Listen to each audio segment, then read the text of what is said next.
The Witness Chain by Ethan Laine. Narrated for you by the narrator.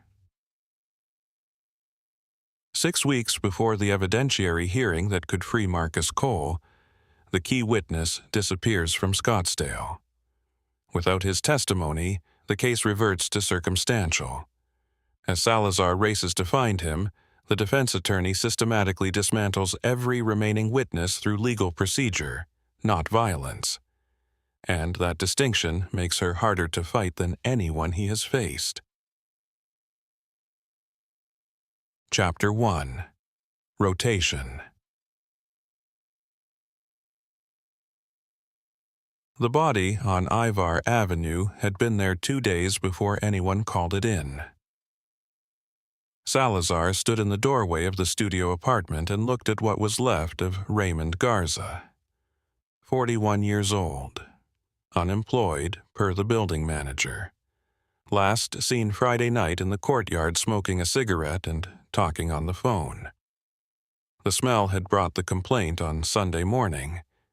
The building manager had a key and enough sense not to touch anything. Garza was face down on the kitchen linoleum between the stove and a card table. There was blood under his head and pooled along the left side of his body where it had settled. He wore jeans and a gray t-shirt and one sock. The other sock was balled up near the base of the sink. A half-eaten bowl of ramen sat on the card table with a spoon in it. The broth had gone cloudy, and a skin of grease floated on the surface. Marcos came in behind her and looked at the scene without speaking. He set down his kit and opened it on the counter. "Blunt force," Salazar said. "Back of the head. Something heavy. There's a pipe wrench under the table." She saw it, a 14-inch pipe wrench, the jaw end dark and matted with what looked like hair. It lay beneath the card table like it had been dropped and kicked, or placed to look that way. "Who lives upstairs?" she said. "Guy named Pratt. Super says they had problems. Noise complaints going both ways for 6 months. Garza played music late. Pratt stomped on the floor. Pratt left a note on Garza's door 2 weeks ago. Super saw it." "What did it say?" "Super didn't read it. Said it was handwritten. Garza crumpled it up and threw it in the courtyard trash can." "Check if it's still there." "Dumpster pickup was Thursday." Salazar pulled out her notebook and wrote down the details. Victim's name, address, time of discovery, the pipe wrench, the missing neighbor, the note that no longer existed. 2 columns, left side for what the scene told her, right side for what it didn't. She had been doing this for 4 weeks now. Regular rotation at Hollywood Division. Cases that came in steady and didn't stop. A stabbing on Gower Street that went cold when both witnesses recanted within 48 hours of each other.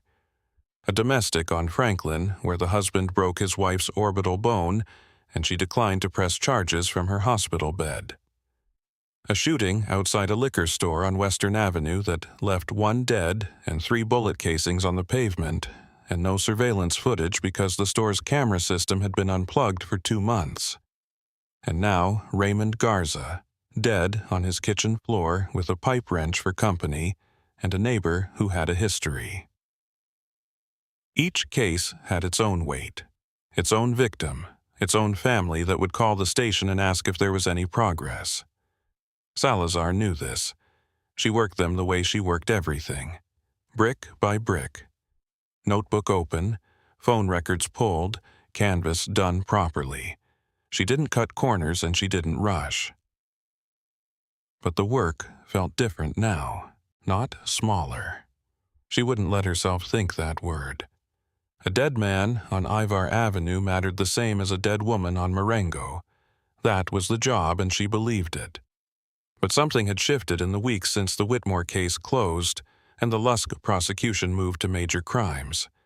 Some calibration she couldn't name. The cases on her desk were the cases Hollywood Division always caught. Domestics, bar fights, grudges between neighbors that turned into pipe wrenches at 10 o'clock on a Friday night. The work of a regular homicide detective in a city that produced regular homicides. She pulled on gloves and crouched beside Garza's body. The blood pattern was consistent with him falling forward and staying down. No defensive wounds visible on the hands or forearms. No signs of a struggle anywhere in the room except the wrench itself. It looked like someone had walked up behind him while he was eating and hit him once. Hard. The ramen was still on the table. The spoon was still in the bowl. She stood and walked the apartment. Living room, which was also the bedroom, a mattress on the floor against the far wall, clothes in plastic bins stacked 3 high. No television. No computer. A phone charger plugged into the wall beside the mattress with nothing attached to it. "Phone's not here," she said. Marcos was printing the wrench handle. Could be in his pocket. Patrol didn't find one on the body. Coroner will check. Could be underneath him. Building manager said he was on his phone Friday night in the courtyard, so he had one. Marcos looked up from the print kit. Someone took it, or it's in the apartment and we haven't found it yet. Or Pratt has it. If Pratt did this, he probably wasn't thinking about collecting phones. Salazar looked at the charger cord on the floor. It was coiled neatly, not stretched toward where a phone would sit on the mattress. Garza had charged his phone somewhere else, or hadn't charged it at all. "Let's find Pratt," she said. They spent the rest of the morning on the canvas. The building was a 2-story stucco box on Ivar south of Hollywood Boulevard. 12 units, 9 occupied. Of the 9, 4 tenants were home and willing to talk. 2 had headphones on or television going and heard nothing. 1, a 20-something who worked nights at a recording studio on Cahuenga, said she got home at 2 a.m. Saturday and noticed Pratt's truck was gone from the lot. It was usually there. The 4th tenant was a woman in her 60s named Mrs. Karapetian, who lived directly across the courtyard from Garza's unit. She said she heard yelling Friday night around 10. 2 male voices. She couldn't make out the words. It stopped after 5 or 6 minutes. She went back to watching a cooking competition on her television. She remembered the time because the show's elimination round had just started. Salazar wrote it down. The yelling. The time. The truck gone after 2 a.m. Mrs. Karapetian's unit number for a follow-up interview. Salazar stood in the courtyard after the canvas and looked up at the building. The stucco was cracked along the 2nd floor, and someone had patched a section near the fire escape with a lighter shade that didn't match. The courtyard had 4 plastic chairs around a concrete table and an ashtray full of butts. This was where Garza had been smoking Friday night, talking on his phone, alive and not yet a case number. She checked the courtyard trash cans, all empty. Thursday pickup, like the super said. They drove back to Hollywood Division at 1:15. The 101 was backed up from Cahuenga to Highland, so Marcos took surface streets down Franklin and cut south on Wilcox. Neither of them spoke during the drive. Marcos had the radio on low, a country station out of Burbank that he listened to without appearing to enjoy. At the station, Marcos went for coffee. Salazar sat at her desk and pulled up Pratt's driver's license. Curtis Allen Pratt. 36, 5'10", 200 pounds. Address matching the Ivar Building, Unit 7. Prior for assault in 2021, bar fight in Koreatown. Battery in 2019, girlfriend. Both pled down to misdemeanors. Both involved alcohol. She started the phone records request for Garza's number, pulling the carrier information from the lease application Marcos had gotten from the building manager. That would take a day, maybe two.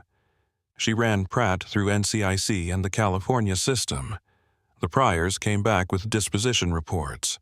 She printed them and added them to the growing file on her desk. Marcos set a coffee next to her keyboard. She didn't remember asking for one. She picked it up and drank. It was burnt and slightly bitter, the way the break room coffee always tasted after noon. "Lieutenant wants an update," Marcos said. "Tell him we're looking for the neighbor. Pryor for assault. Witness heard yelling Friday night. Suspect's vehicle gone from the lot by 2 a.m. Saturday." Straightforward. "Looks that way." Marcos paused at his desk. He had the Gower stabbing file open in front of him, the one that had stalled 3 weeks ago when the second witness called to say she didn't see what she'd initially said she saw. He looked at Salazar over the top of the folder. He had a way of studying her without being obvious about it. She'd noticed it twice this week. "You sleeping?" he said. "Enough. You've been here before 7 every day this week. So have you. I don't have a reason not to be." He held her look for a moment, then went back to his file. Salazar turned to her computer. She had 3 open cases besides Garza. The Gower stabbing with no cooperating witnesses. The shooting on Western with no cameras.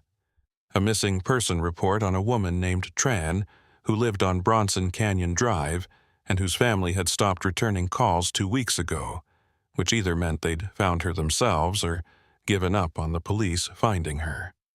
She pulled up each file and reviewed where they stood. Notes in order. Follow-ups scheduled. The machinery of investigation turning the way it was supposed to turn. She entered a bolo for Curtis Pratt. Physical description. Vehicle description from the DMV. A 2014 Dodge Ram, white, with a dented rear quarter panel per the recording studio tenant who'd noticed it in the lot. Flagged as a person of interest in a homicide investigation. The Gower stabbing file sat on the corner of her desk where it had been sitting for a week. She picked it up and read through her notes again. 2 witnesses who both recanted. The victim, a 28-year-old named Hector Solis, had been stabbed once in the chest outside a bar on Gower south of Sunset. He bled out before the ambulance arrived. The witnesses said they saw a man in a red jacket running south on Gower. Then they said they didn't. The case had nowhere left to go unless someone grew a conscience. She put the file back on the corner of her desk. Her phone buzzed. She looked at the screen. An 8118 area code she didn't recognize. She let it ring twice, then picked up. Salazar. Detective Thomas Okafor. She sat back in her chair. She hadn't spoken to Okafor in 3 weeks. Not since the stay was granted and the case had moved from her world to his. The Lusk prosecution belonged to Major Crimes and the DA's office now. Guzman was handling the grand jury presentation. Salazar's involvement had been reduced to 2 words on a legal document. Listed witness. "Counselor," she said, "how's the case?" "The hearing is set. April 14th. Judge Yamada." 6 weeks out. Salazar looked at the wall calendar above her desk. March 3rd. She counted forward without writing anything down. "That's fast," she said. "Yamada doesn't sit on things. She issued the order to show cause and gave both sides 60 days. We've been working around the clock. Legal team has expanded. UC Irvine habeas specialist and 2 attorneys from the California Innocence Coalition." And the other side. Victoria Strand filed her appearance 3 weeks ago. She's lead counsel, not handing it off to an associate. Salazar didn't know the name. She filed it. We're preparing the witness list, Okafor said. You'll be on it, Marcos too. I'll need to walk both of you through testimony prep in the next couple of weeks. Standard stuff, timeline of the investigation, chain of evidence, how you developed each witness. Just tell me when. I will. He paused. The line was quiet for a moment. She heard papers being moved and a drawer closing. One thing, I've been trying to reach Fraser in Scottsdale to schedule his prep session. He's not picking up. How long? 3 days. I've left a couple voicemails. No callback. Salazar pulled her notebook toward her. She turned to a fresh page and wrote Fraser's name at the top. 3 days, no callback. He's probably just avoiding calls, Okafor said.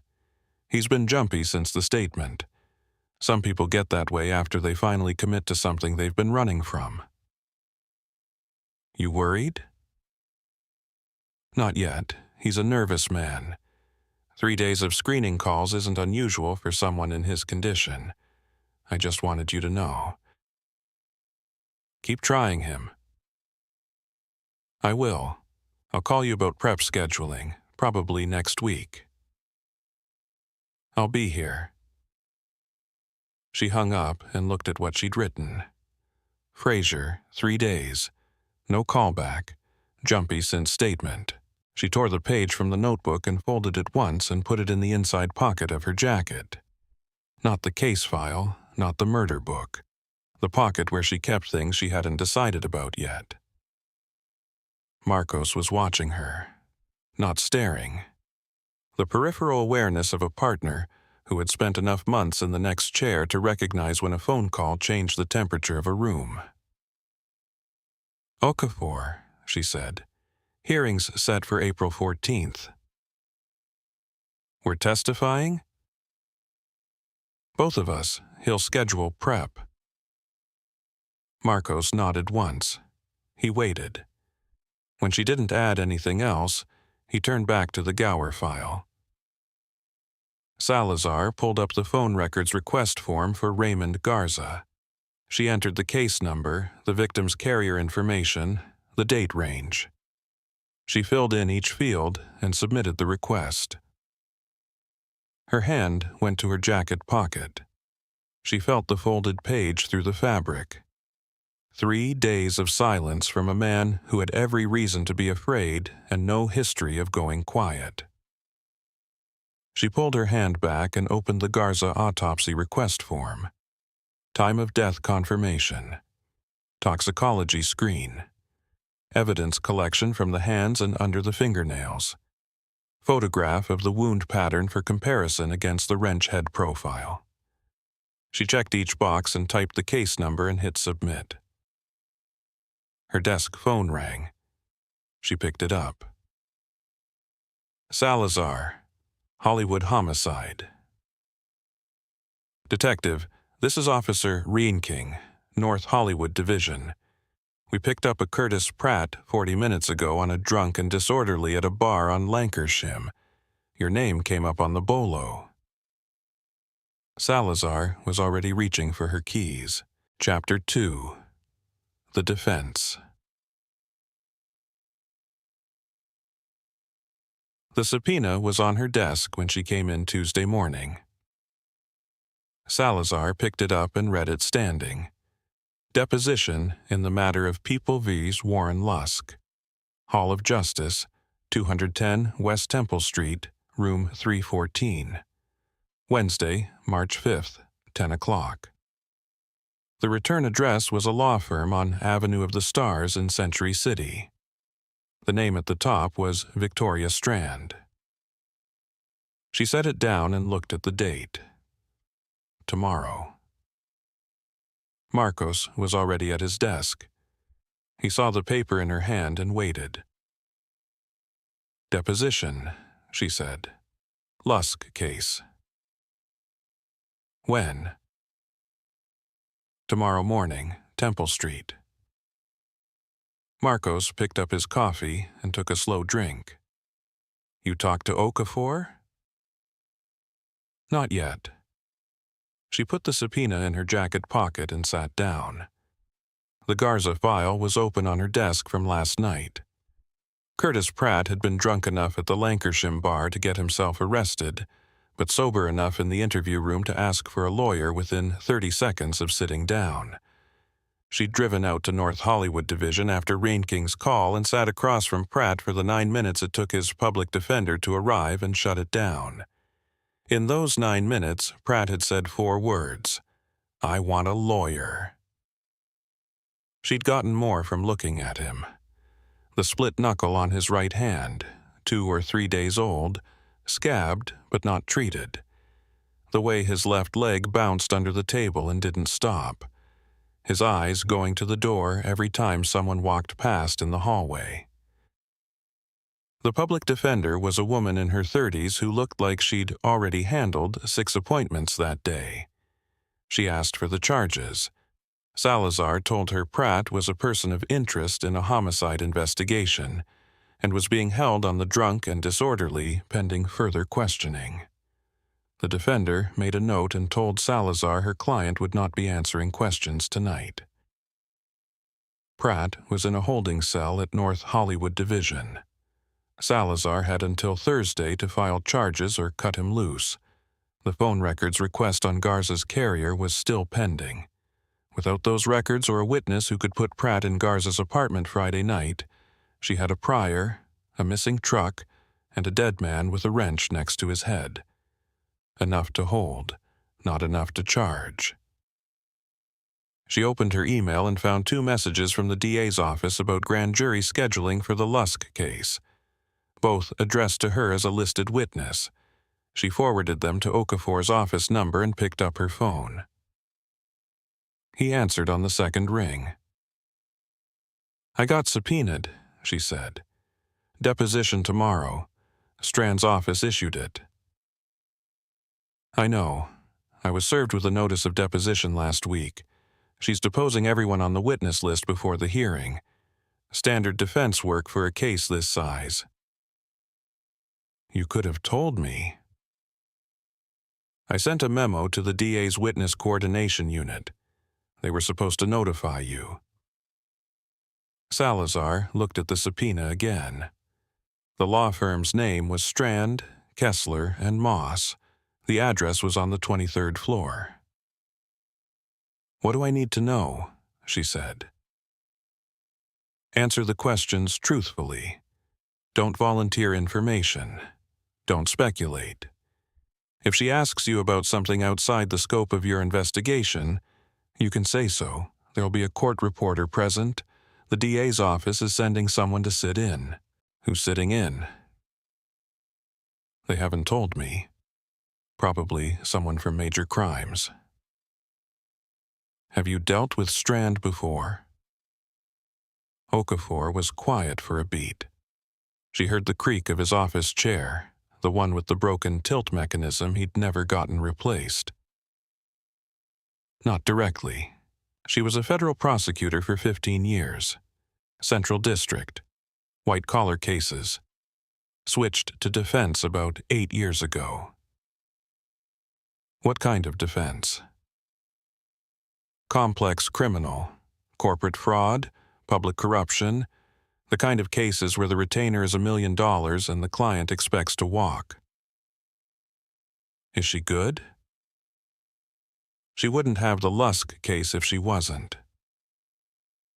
"That's not what I asked."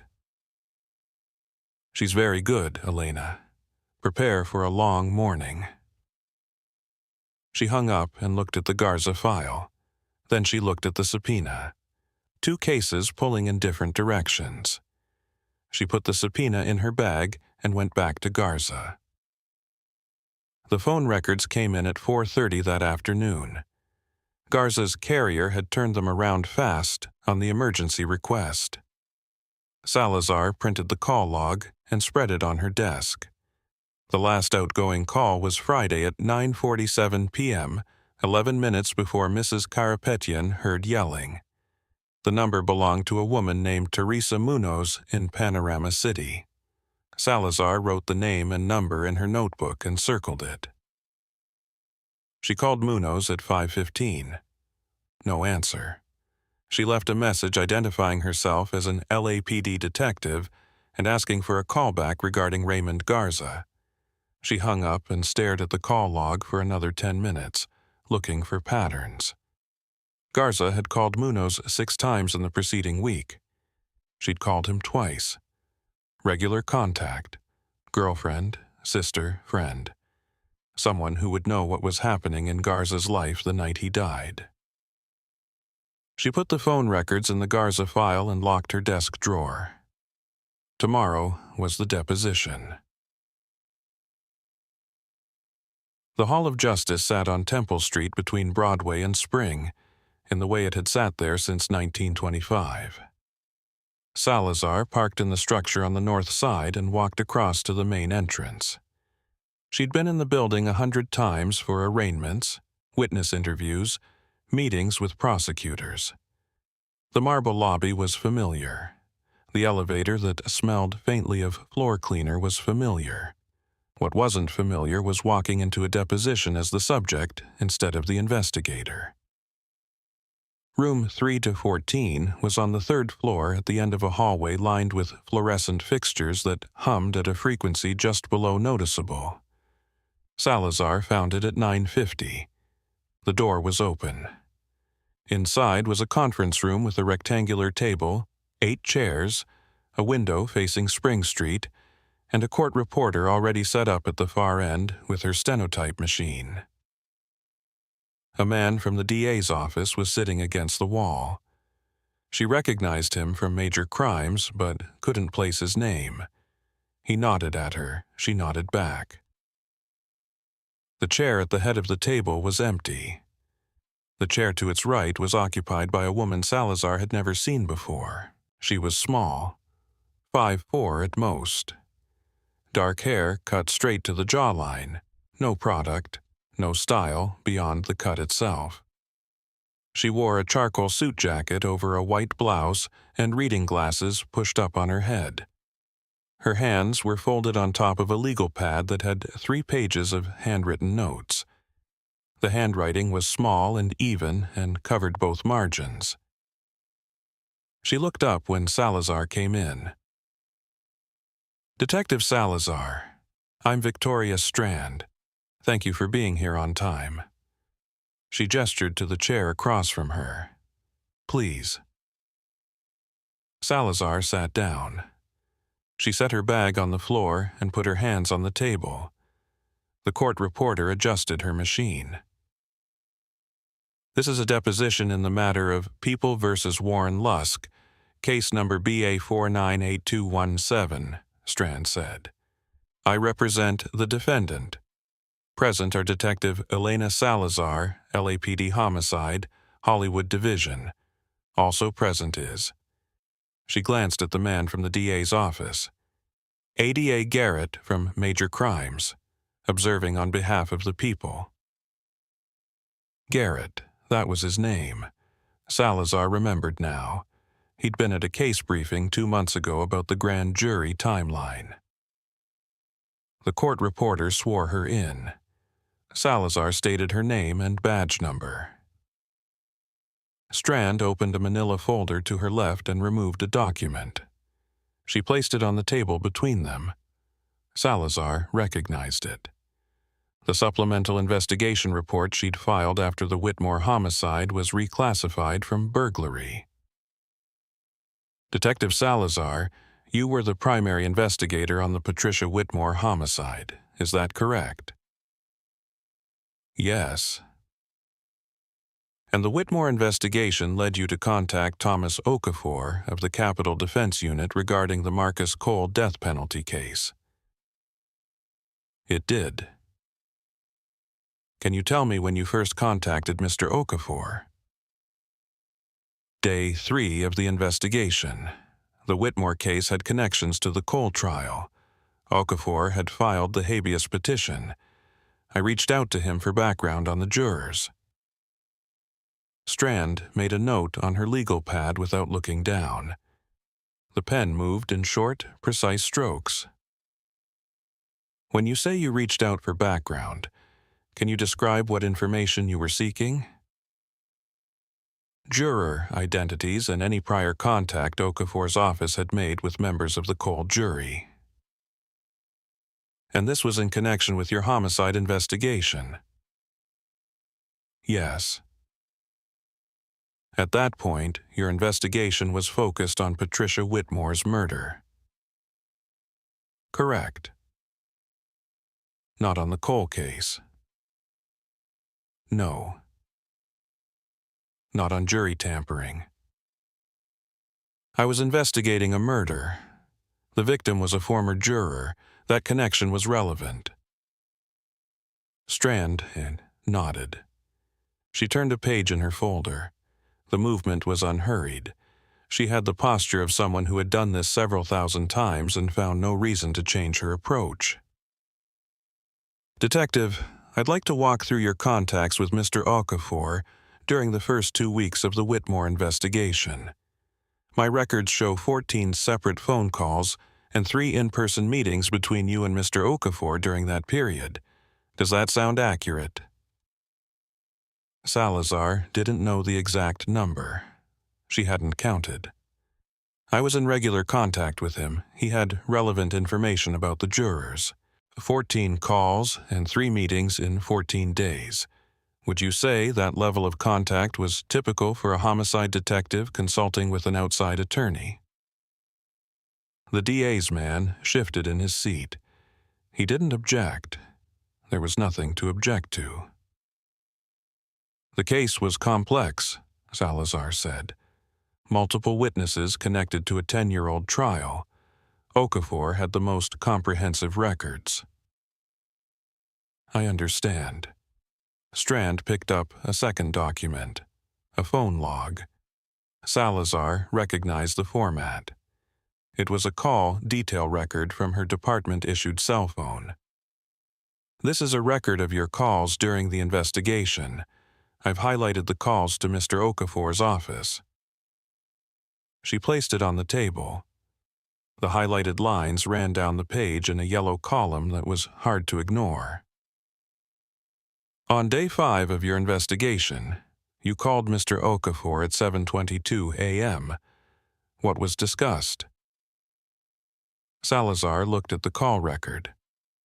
I don't recall the specific conversation.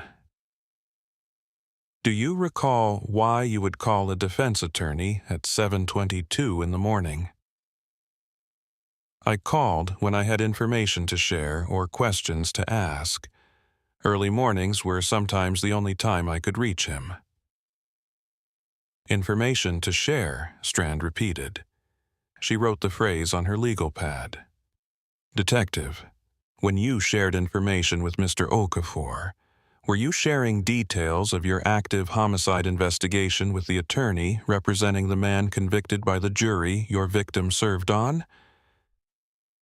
The room was very quiet. The court reporter's fingers hovered over her keys. I was sharing information relevant to both investigations, Salazar said. The Whitmore homicide and the Cole habeas petition overlapped. The same witnesses were relevant to both. But you weren't working the Cole case. No. That wasn't your assignment. No. Your assignment was homicide, Hollywood Division. Yes. And yet you were sharing investigative information with the lead attorney on the Cole habeas petition, information that Mr. Okafor then incorporated into his legal filings. Salazar kept her hands still on the table. I shared what was relevant to understanding the Whitmore murder. If Okafor used that information in his legal work, that was his decision. Strand let the answer sit. She didn't challenge it, she didn't nod. She turned to a new page in her folder with the same unhurried precision and pulled out a third document.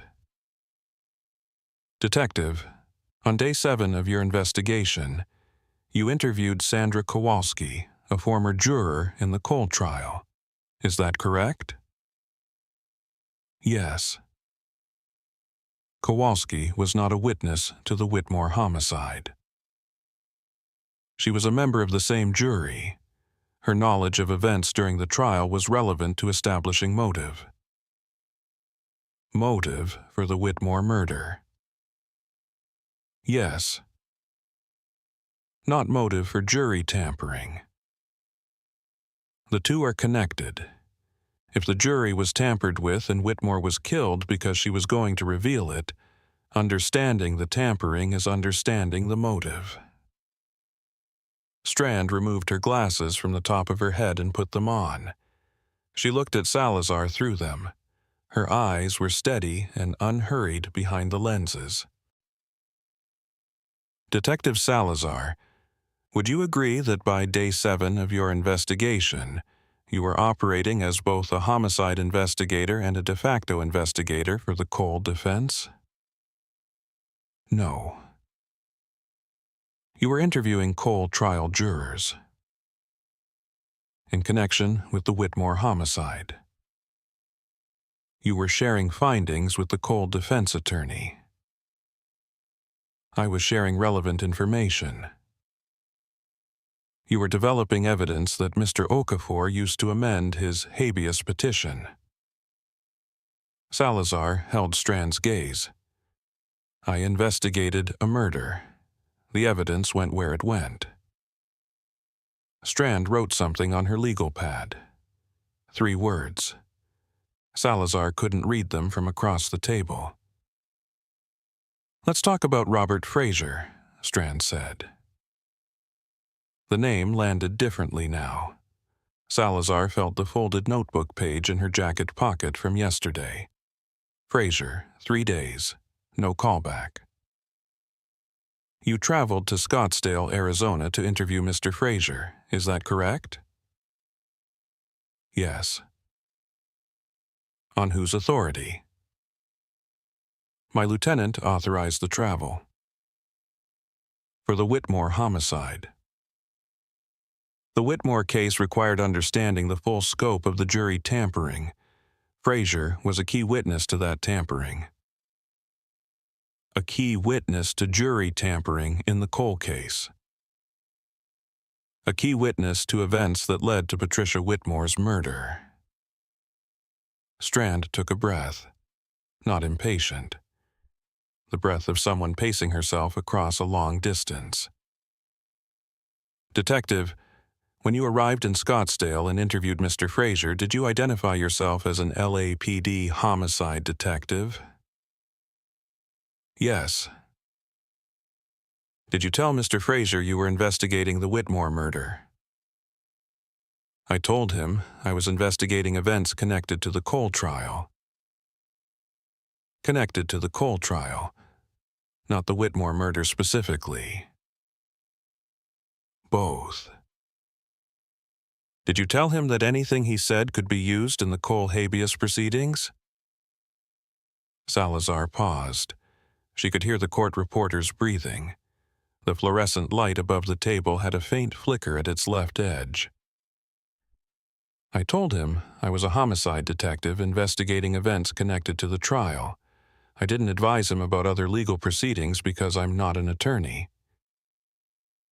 You didn't advise him, but you knew that Mr. Okafor would receive whatever Fraser told you. I knew the information was relevant to Okafor's case. Yes. And you facilitated Mr. Fraser giving a sworn statement to Mr. Okafor. You were present when that statement was taken. Okafor asked Fraser to provide a sworn statement. Fraser agreed. I was present because I had been investigating the same events. You were present as a homicide detective. Yes. In a room where a defense attorney was taking a sworn statement for a habeas petition. Yes. Strand closed her folder. She folded her hands on top of it. The reading glasses stayed on. Detective Salazar, I'm going to ask you a direct question, and I'd appreciate a direct answer. At any point during your investigation, did you consider that your dual role as homicide investigator and de facto innocence advocate might compromise the evidentiary integrity of the witnesses you were developing?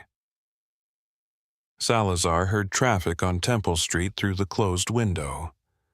The court reporter waited. I investigated a murder, Salazar said. Every witness I interviewed was relevant to that murder. Every piece of evidence I gathered was gathered as part of that investigation. I didn't wear two hats, I wore one. The evidence pointed where it pointed. Strand looked at her for a long moment. Then she turned to the court reporter. Let's take 15 minutes. The break lasted exactly 15 minutes. Strand returned with a fresh legal pad and a bottle of water she didn't open. She sat down and resumed without preamble. 90 minutes. Wyatt Park, Garza in Ventura County. The phone records connecting Hadley to Lusk.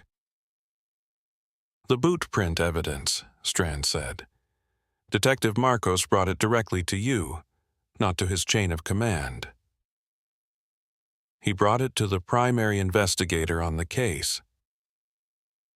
He brought it to you, and you brought it to Mr. Okafor. I brought it to everyone who needed it. Strand moved to ADA Chen. Whether Chen had provided anything off the record, then the timing of Okafor's amended habeas petition. The questions were never hostile. The tone never shifted. But the shape was clear. Not misconduct, not corruption. Something more careful. A record of a homicide detective whose investigation had become inseparable from the defense attorney's legal strategy. At 12:30, Strand looked at the court reporter. I have no further questions at this time. Thank you, Detective. Salazar stood. Garrett from Major Crimes was already at the door. He left without speaking to her. Strand was organizing her folders. She stacked them with the edges aligned and placed them in a leather briefcase that looked like it had been used daily for 20 years. She caught Salazar watching her. Detective, she said, I appreciate your cooperation. I didn't have a choice. That's what a subpoena means. It is. Strand closed the briefcase. The clasp snapped once, a small, precise sound. I'll see you at the hearing. Salazar picked up her bag and walked out of the room. The parking structure was 3 levels of concrete and fluorescent tubes, and the smell of exhaust that never fully cleared. Salazar found her car on the 2nd level and got in and closed the door. She didn't start the engine. Somewhere on a lower level, a car started, and the sound echoed through the structure and faded. Some of it was true. Not all of it. Not the way Strand would frame it. But some of it. Her phone buzzed in her bag. She pulled it out. A voicemail from Teresa Munoz, the number from Garza's phone records. She played it. Munoz's voice was quiet, uncertain. She said she was Raymond's friend, and she'd heard what happened and she wanted to help, but she didn't know what she could tell them. She left her number. Salazar saved the voicemail and put the phone down. Raymond Garza on Ivar Avenue, dead 2 days with a bowl of ramen going cold on the card table.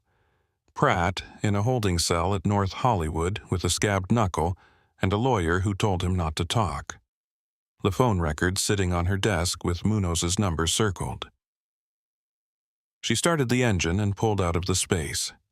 At the exit, she turned right on Temple and headed for the 101 north toward Hollywood. The afternoon traffic was building on the freeway. She merged into the slow lane and stayed there.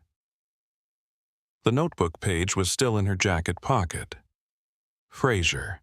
3 days yesterday, which made it 4 today. Okafor had said he wasn't worried yet. That word, yet. She changed lanes and accelerated past a delivery truck. The Garza phone records were on her desk. Teresa Munoz was waiting for a callback.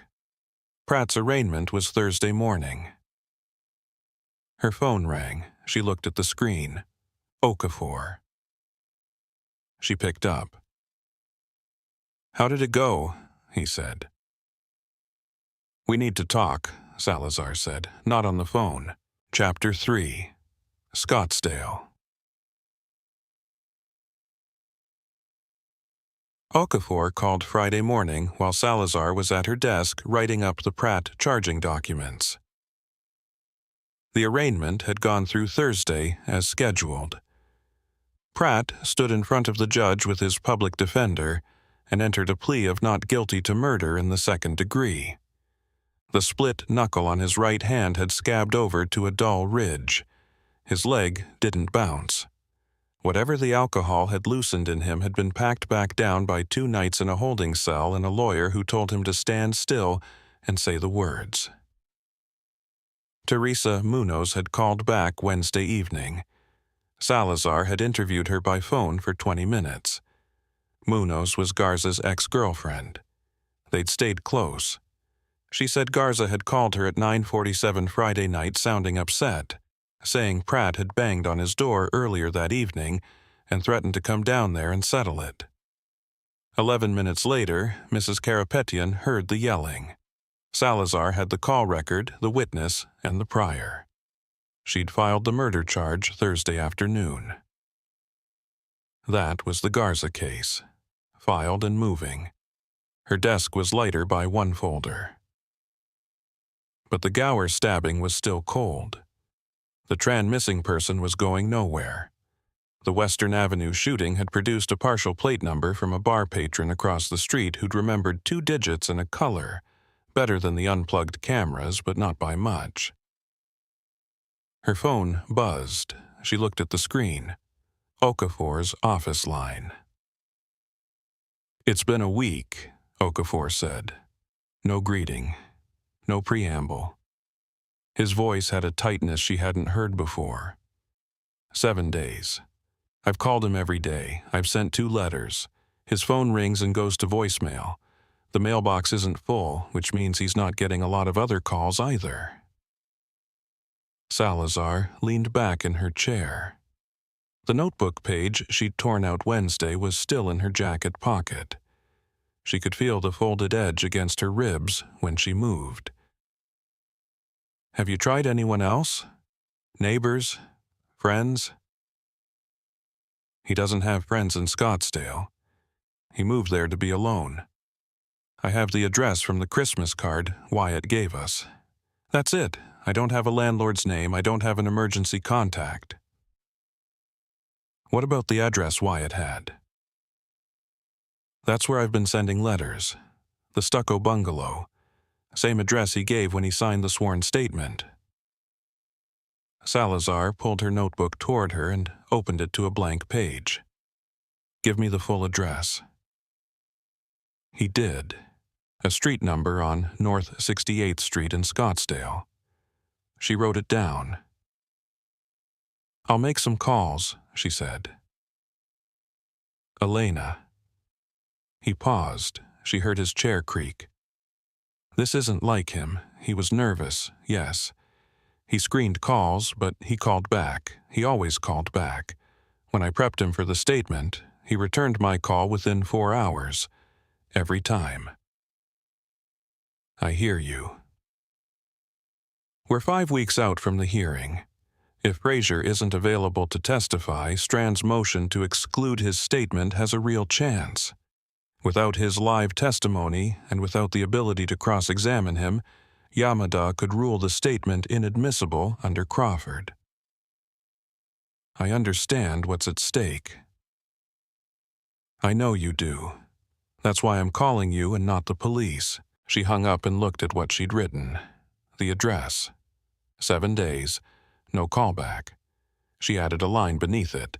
Calls back within 4 HRs historically. She picked up her desk phone and called the Scottsdale Police Department's non-emergency line. It took 3 transfers before she reached someone in Community Action who handled welfare check requests. She identified herself as an LAPD detective and gave them the address and Fraser's name and date of birth. She said a witness in an active legal proceeding had been out of contact for 7 days and that she was requesting a welfare check. The officer on the other end was polite and efficient. He took down the information and said an officer would be dispatched and they would call her back. She waited. The call came 90 minutes later at 11:40. A different officer, a woman with a flat professional tone. "We sent a unit to the address, Detective. Single-story residential, stucco construction, small complex. The unit in question appears unoccupied. No response to knocking. Blinds are drawn, no lights visible. We spoke to the property manager by phone, and he confirmed the tenant is current on rent through March. There's a vehicle registered to the tenant in the parking area. Silver Honda Civic, Arizona plate." Salazar wrote it all down. The car is there, but no one's home. That's correct. No signs of disturbance. No forced entry visible. No odor. The property manager said he hasn't seen the tenant in approximately a week, but that the tenant keeps to himself, and that's not necessarily unusual. "Can you get inside?" "Not without exigent circumstances or a court order. We don't have either. There's no evidence of a crime. The rent is paid, the car is parked. From our end, this looks like a tenant who went out of town." "Without his car?" "People take cabs to the airport, Detective, or get rides. We see it regularly." Salazar thanked her and hung up. She sat looking at her notes for a long time. A man who checks his rearview mirror every day. A man who moved 3 times in Arizona. A man who gave a sworn statement implicating a real estate developer worth $200 million and then went back to Scottsdale to wait for the hearing. That man does not take a cab to the airport and leave his car in the lot and stop answering his phone for 7 days. She stood up and walked to Marcos's desk. He was on the phone. She waited. He finished his call and looked up at her. "I need to go to Scottsdale," she said. Marcos didn't react immediately. He set his pen down on the notepad in front of him and folded his hands. Fraser. 1 week. No contact. Phone goes to voicemail. Scottsdale PD did a welfare check. Car's in the lot. Nobody home. Nobody's seen him. That's Okafor's problem, or the DA's. It's everybody's problem if he's gone. Marcos looked at her the way he'd looked at her twice in the last week, the steady assessment of a partner who knew the difference between a hunch and a compulsion. "You're not a detective on this case, Elena. You're a witness. You don't have jurisdiction in Arizona and you don't have a case number to travel under." "I know." "If Gould asks where you are, what do I tell him? Personal day." He held her look for another moment. Then he opened his desk drawer and took out a set of keys and held them up. "My cousin has a rental place in Tempe, 20 minutes from Scottsdale. I'm not staying overnight." "Take the keys anyway." He set them on the desk between them. "Call me when you get there." She booked a one-way ticket on Southwest out of Burbank for 1:45. Bob Hope Airport was closer to the station than LAX, and she could be there in 20 minutes on the 134. She left the Gower file on her desk with a note for Marcos about the partial plate. The Tran family hadn't returned her last call. The Western Avenue case had an appointment with the bar patron scheduled for Monday. All of it would have to wait. She drove to the airport. The cases she was leaving behind. Each one had a victim who deserved her full attention. Hector Solis, dead outside a bar on Gower with 2 witnesses who wouldn't talk. The woman on Bronson Canyon Drive, whose family had gone quiet. The man outside the liquor store on Western, who was buried now while 3 bullet casings sat in an evidence envelope. She was leaving them to fly to Arizona for a man who wasn't her case, in a jurisdiction that wasn't hers, on a hunch that wouldn't hold up on a travel authorization form. The flight was an hour and 20 minutes. She had a window seat over the wing and watched the desert floor spread out below the plane as it descended into Phoenix Sky Harbor. Brown terrain scored with irrigation lines and the sudden green interruptions of golf courses and planned developments. The city sprawled flat to every horizon. No ocean to stop it. No mountains close enough to matter. She picked up a rental car at the Hertz counter and drove north on the 101 loop toward Scottsdale. The freeway was wide and well-maintained and mostly empty at 3 in the afternoon. The sun was lower than she expected for March. It came through the windshield at an angle that made her pull down the visor. She took the Indian Bend Road exit and turned east. The neighborhood changed quickly. Commercial strips gave way to residential blocks of single-story stucco homes with gravel yards and Palo Verde trees. Cactus wrens perched on the power lines. The air coming through the cracked window was dry and warm and smelled like nothing. No exhaust, no restaurant grease, no ocean salt, just heat and distance. North 68th Street was a quiet residential road lined with small apartment complexes and duplexes. She found the address Okafor had given her. It was a single-story stucco building with 8 units arranged around a central parking area. The stucco was painted a color that had probably been called desert sand on the paint chip. A row of mailboxes stood at the entrance to the parking area, each one labeled with a unit number. She parked on the street and got out. The parking area was half full. She walked the row until she found a silver Honda Civic with Arizona plates. She wrote down the plate number and ran it through her phone. Registered to Robert J. Frazier at this address. The car was locked. She cupped her hands against the driver's side window and looked in. The interior was clean. No bags, no trash, no jacket thrown over the passenger seat. The gas gauge was hidden by the angle, but the dashboard was dark. The car had been sitting. She put her hand on the hood. Cold, not recently driven. She walked to Frazier's unit, number 4, a brown door with a brass number plate. She knocked, no answer. She knocked again, harder, nothing. She found the property manager's unit at the front of the complex. A plastic sign next to the doorbell read, Management, R. Delgado. She pressed the bell and waited. The door opened on a man in his 50s with a gray mustache and a polo shirt tucked into khaki pants. He looked at her badge without surprise. "You're the second police today," he said. "The Scottsdale officers were here this morning." "I'm not Scottsdale, LAPD. I'm looking for Robert Frazier in Unit 4. Delgado stepped out and pulled his door shut behind him. "Like I told the officers, I haven't seen him in about a week, maybe a little more. He's a quiet tenant, pays on time, doesn't cause problems. I don't see him every day." "When was the last time you saw him specifically?" Delgado looked toward the parking lot.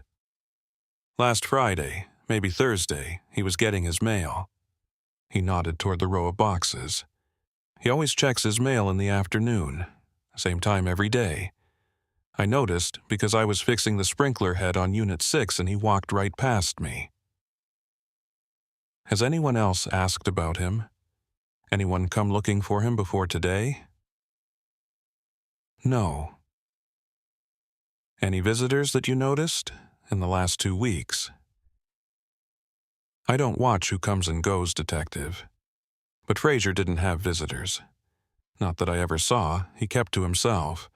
That was the whole point for him, I think. I need to get inside the apartment.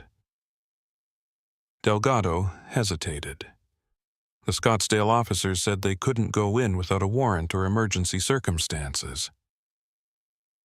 Mr. Delgado, this man is a witness in a death penalty case in California. He's been out of contact for 7 days. His car is in your lot. His phone goes to voicemail. He doesn't have family in the area and he doesn't have friends who've heard from him. I'm not here to search his apartment. I'm here to make sure he's alive. Delgado looked at her for a long moment. You have my permission, he said. I'm the property manager. I can authorize entry to any unit. He went back inside and came out with a ring of keys. They walked across the parking area to Unit 4. Delgado unlocked the deadbolt and the knob lock and pushed the door open. He stepped back. I'll wait here, he said. Salazar walked in. The apartment was a one-bedroom with a small living room, a kitchen separated by a counter, and a hallway that led to the bedroom and bathroom.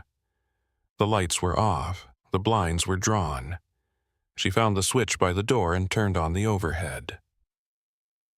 The first thing she noticed was the order. The apartment was neat, not sterile, not staged, lived in neat, a man's version of keeping things where they belong. There was a couch against the far wall with a folded blanket over the arm. A television on a low stand. A small bookshelf with paperback westerns and a clock radio. The kitchen counter was clean. A dish rack held 2 plates and a glass, dry. The phone was on the kitchen counter. Salazar stopped walking. She looked at it without touching it. A smartphone, screen down, beside a set of car keys. She turned around. A hook by the front door held a second set of keys. She looked at the ones on the counter. The Honda fob was attached to 2 brass keys on a plain ring. The hook by the door held a single key on a carabiner clip. Apartment key. She walked down the hallway. The bedroom was small, a double bed, made. The comforter was pulled up and the pillow was centered. On the dresser, a wallet. She looked at it without picking it up. Brown leather, worn at the fold. She could see the edge of a driver's license through the ID window.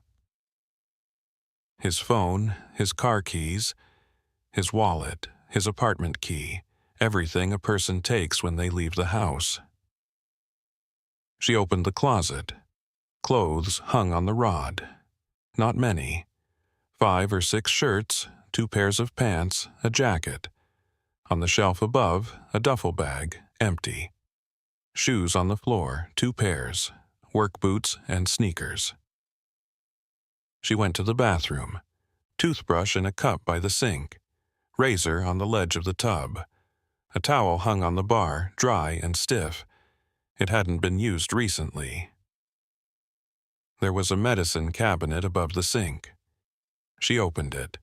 Ibuprofen, antacid tablets, a tube of hydrocortisone cream, and a prescription bottle. She picked it up and read the label. Sertraline, 50 milligrams. Prescribed to Robert J. Fraser.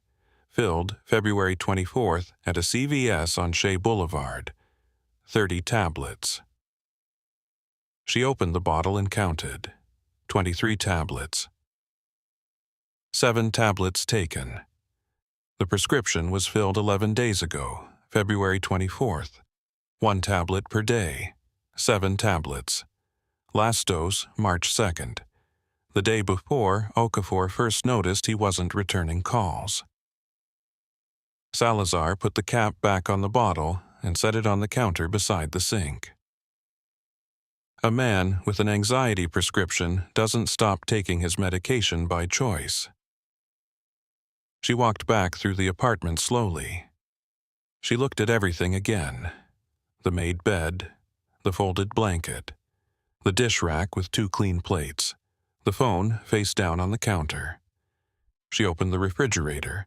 Half a gallon of milk, a block of cheddar cheese, a bag of sliced turkey, 2 bottles of water, a styrofoam container that looked like takeout. She checked the milk. The sell-by date was March 5th, 2 days ago. The milk smelled fine when she cracked the cap, barely past date. She closed the refrigerator and stood in the kitchen. No signs of struggle, no overturned furniture, no broken lock, no blood. The apartment looked like a man had gone to bed one night and gotten up the next morning and walked out the door without taking anything he needed, without his phone, without his wallet, without his keys, without his car. Phone on the counter, keys on the hook, wallet on the dresser, everything in its place except the man who put it there. And then he'd left it all behind. Delgado was standing in the parking area where she'd left him. He had his arms crossed and was looking at the sky like he was waiting for weather that wasn't coming. "Is he in there?" he said. "No." "Is everything all right?" Salazar looked at him. "When's the last time you checked his mailbox?" "I don't check tenants' mailboxes." "Can you open it?" He found the right key on his ring and opened box number 4. Inside were 6 pieces of mail. Salazar counted them without removing them. 2 envelopes that looked like bills. A pharmacy circular, a credit card offer. 2 hand-addressed envelopes with Los Angeles return addresses. Okafor's letters. She looked at the postmarks. The oldest was dated February 28th. 6 days of mail, uncollected. "Mr. Delgado, I need you to keep this unit locked. Don't let anyone in. Don't clean it. Don't touch anything inside." "Is he in trouble?" "I don't know what he's in." She walked back to the rental car and sat in the driver's seat with the door open and her feet on the pavement. The late afternoon sun was dropping behind the building across the street and throwing a long shadow across the parking area. A mockingbird sat on the power line above her, running through its calls. She took out her phone and called Okafor. "I'm at his apartment," she said. "And?" "He's gone. Phone's on the counter. Wallet's on the dresser. Car keys on the counter. Apartment key on the hook by the door. His car is in the lot. Clothes are in the closet. Bed is made. No signs of a struggle." Okafor didn't speak for a moment. She heard him breathing. "His prescription medication is in the bathroom cabinet," she said. "Sertraline. Filled February 24th. 7 pills taken. Last dose around March 2nd. "What does that mean?" "It means he didn't leave on his own schedule. Someone came for him, or someone convinced him to leave. Either way, he walked out of this apartment without the things a person takes when they're planning to go somewhere." "Elena. I'm going to call Scottsdale PD back and give them what I have. They may open a missing persons case, but this is going to take time you don't have." The line was quiet. She could hear the desert silence around her and the faint sound of Okafor's office through the phone. The creak of his chair, a door closing somewhere down the hall. "5 weeks, he said. "We have 5 weeks." "I know." "If he's not at the hearing and Strand's motion goes through, Yamada excludes the statement. Without Fraser's testimony, the case is Hadley's cooperation deal and phone records. That's what got us denied the first time. I know what's at stake, Thomas. She could hear him processing, the attorney's mind running through options and finding them narrow. What about the mail? He said. The letters I sent. Still in the box. 6 days' worth. He hasn't been here since at least February 28th. A car turned into the parking area behind her. A woman in scrubs got out and walked to one of the other units without looking in Salazar's direction. A normal Friday evening in a Scottsdale apartment complex. Someone coming home from work. Unit 4 stayed dark. Salazar looked at the door to Unit 4 across the lot. Brown door, brass number plate, deadbolt now locked by Delgado's key. Behind it, a man's entire portable life sat arranged in the careful order of someone who expected to come back. "I'll find him," she said. She hung up and dialed the Scottsdale Police Department. Chapter 4. Motions.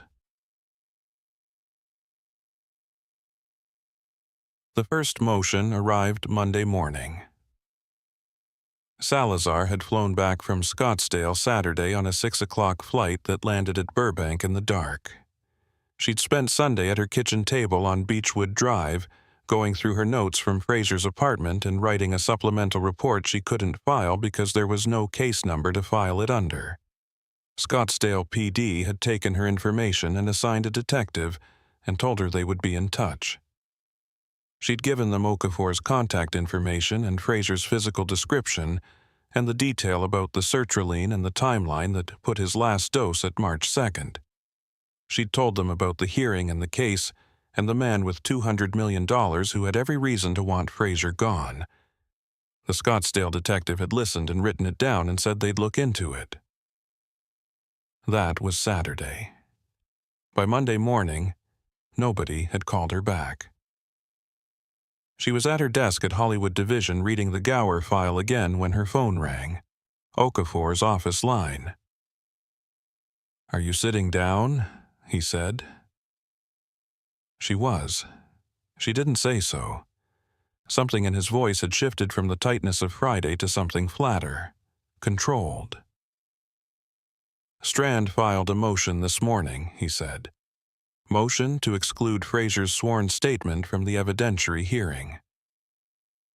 Salazar set the Gower file aside. On what grounds? Confrontation Clause. Crawford v. Washington.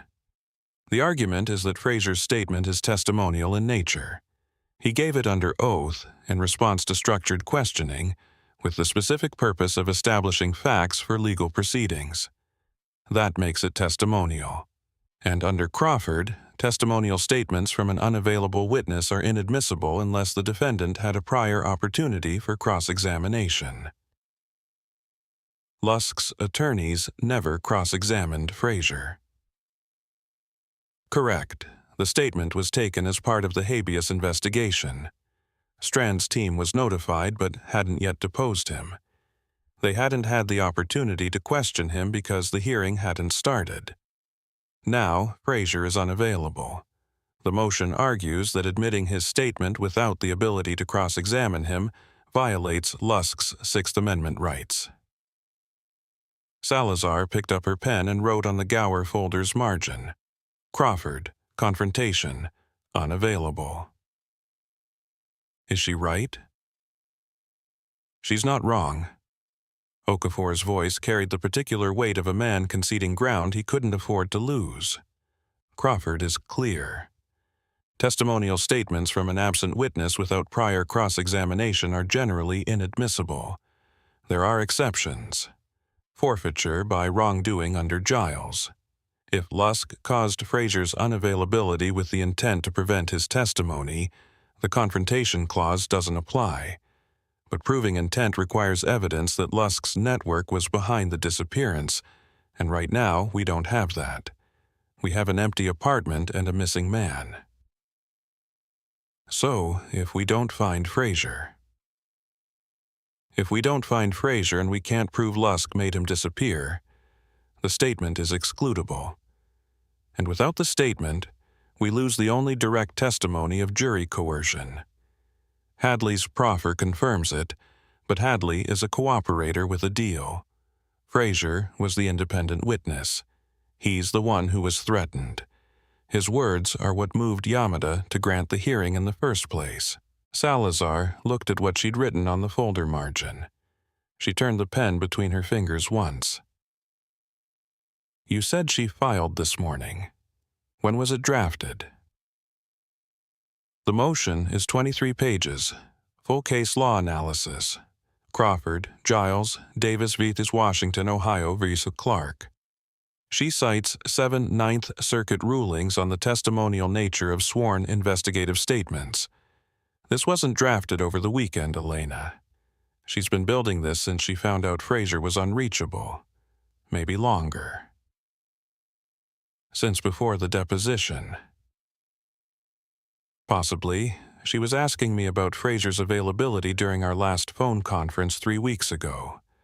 I thought she was doing hearing prep. She was testing whether he was accessible. Salazar didn't say anything.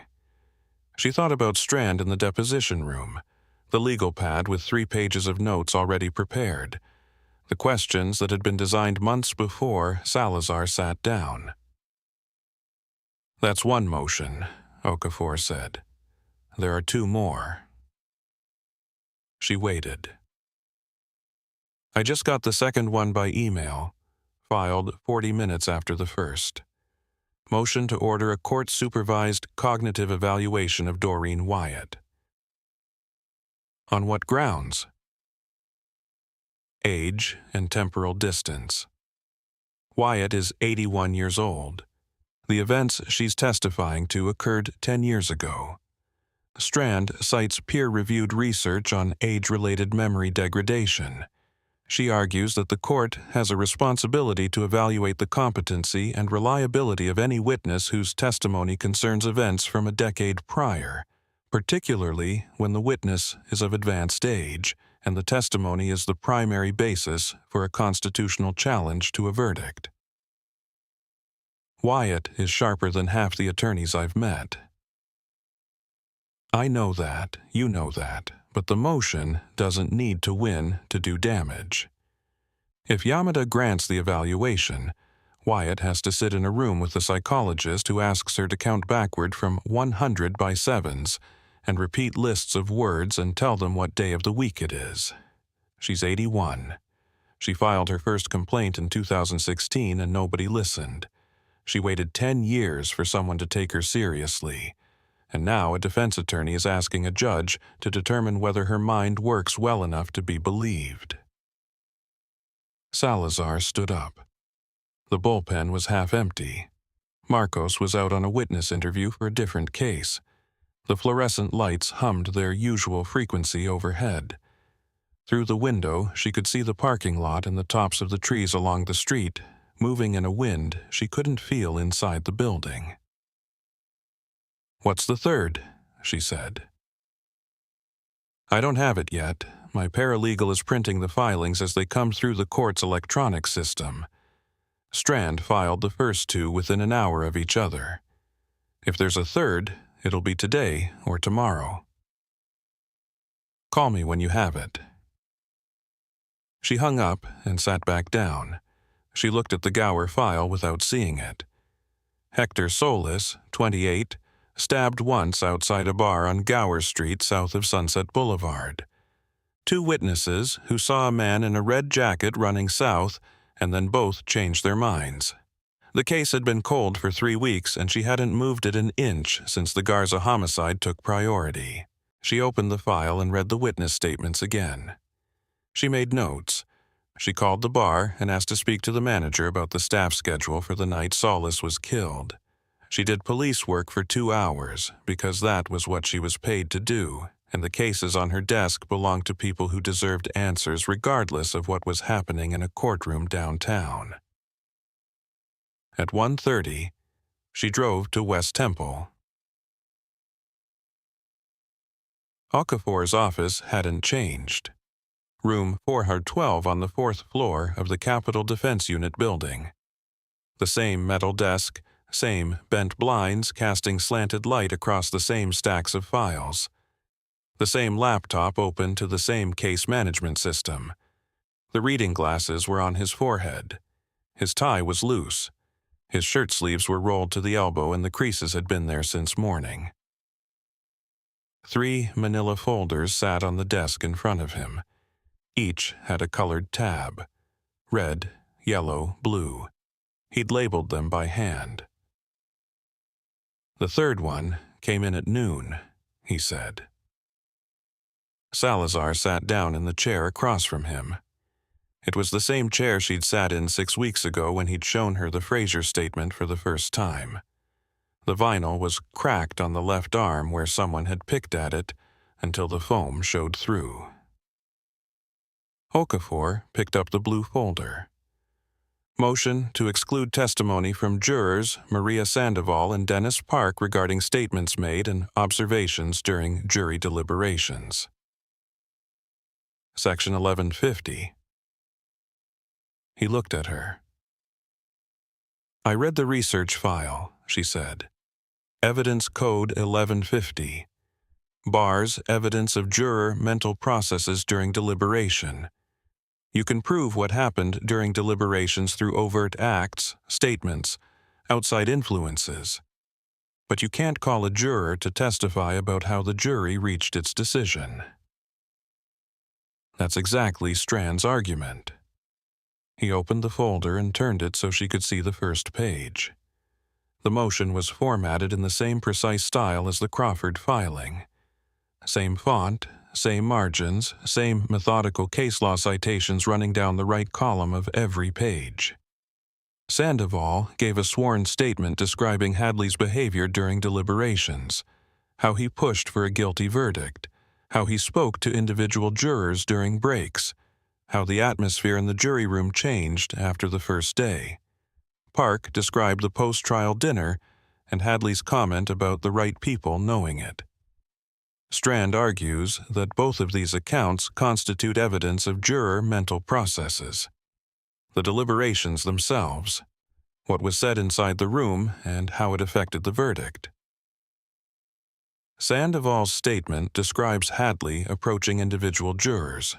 That's conduct, not mental process. We'll make that argument, and Strand will argue that the conduct is inseparable from the deliberative process. She'll say that what Hadley did in that room was participate in deliberation, even if his participation was coercive, and that 1150 protects all of it. She's not saying Hadley didn't do what Sandoval describes. She's saying the court can't hear about it because of where it happened. Salazar read the first 3 pages.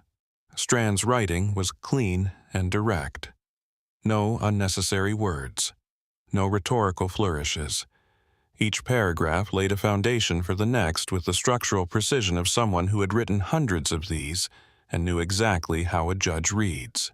She set the folder down and looked at the 3 folders on Okafor's desk. Red, yellow, blue. 3 motions. 3 witnesses. When did the first one file? She said. 9:14 this morning. The second filed at 9:51. The third at 12:03. 3 motions in 3 hours. 3 hours of filing. Weeks of drafting. These weren't written this weekend. She's had a team on this since she took the case. Salazar looked at the folders. She reached across the desk and arranged them in a row. Red on the left, yellow in the center, blue on the right. Fraser, she said, touching the red folder. The statement. If he doesn't show up, it's excluded. That's the kill shot. Without his testimony, you lose the only direct account of coercion. She moved to the yellow. Wyatt, cognitive evaluation. Even if she passes, the process puts her competency on the record as something that had to be tested. Every question Strand asks her on the stand now carries the implied footnote that the court had to verify she could think clearly. She moved to the blue. Sandoval and Park, 1150. If the juror testimony is excluded, you lose the corroboration for Hadley's account. Hadley says he pressured jurors. Sandoval confirms it from inside the room. Without Sandoval, Hadley's proffer stands alone, and Strand calls it a liar's self-serving story.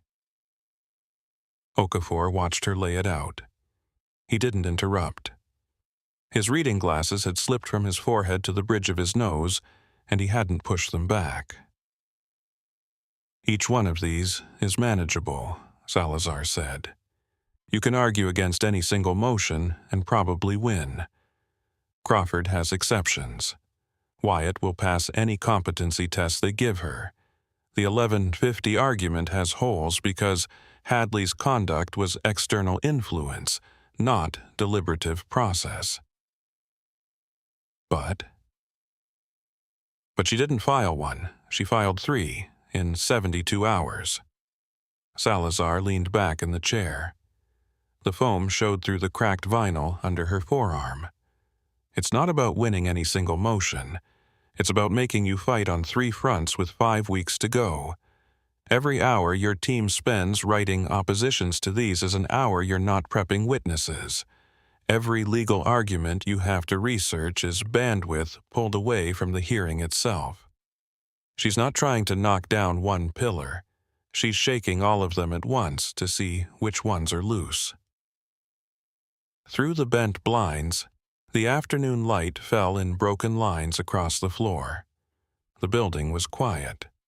Most of the attorneys in the Capital Defense Unit kept irregular hours, driven by filing deadlines and client emergencies rather than any normal schedule. A phone rang in the office next door and stopped after 3 rings. Okafor took his glasses off and set them on the desk. Without them, his face looked older. The close-cropped gray hair and the lines around his eyes belonged to a man who had been doing this for 20 years and had learned to absorb bad news the way a boxer absorbs body blows, by tightening the muscles before impact. "There's something else," he said. "Something the 3 motions together tell us that any one of them alone doesn't." Salazar waited. Fraser's statement, Wyatt's testimony, Sandoval's and Park's accounts. He counted them on his fingers. That's 4 witnesses. Each motion targets different witnesses through different legal mechanisms. Crawford for Fraser, competency for Wyatt, deliberation privilege for the jurors. 3 different bodies of law, 3 different exclusion theories aimed at every category of witness we have. She's mapping the case.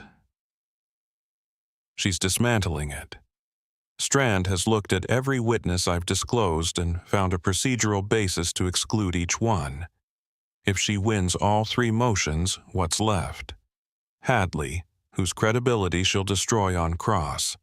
Phone records that prove calls but not content. My investigation report, which she'll frame as advocacy dressed up as fact-finding. He stood up and walked to the window. The blinds cut the view into horizontal slices. Temple Street 4 floors below, the tops of parked cars, a strip of sidewalk where someone walked past, carrying a bag from the sandwich shop on the corner. "She's not just defending Lusk," he said. "She's making the case impossible to prove. Even if we find Fraser tomorrow and he agrees to testify and shows up at the hearing in person, the other 2 motions are still live. Wyatt still has to sit through an evaluation.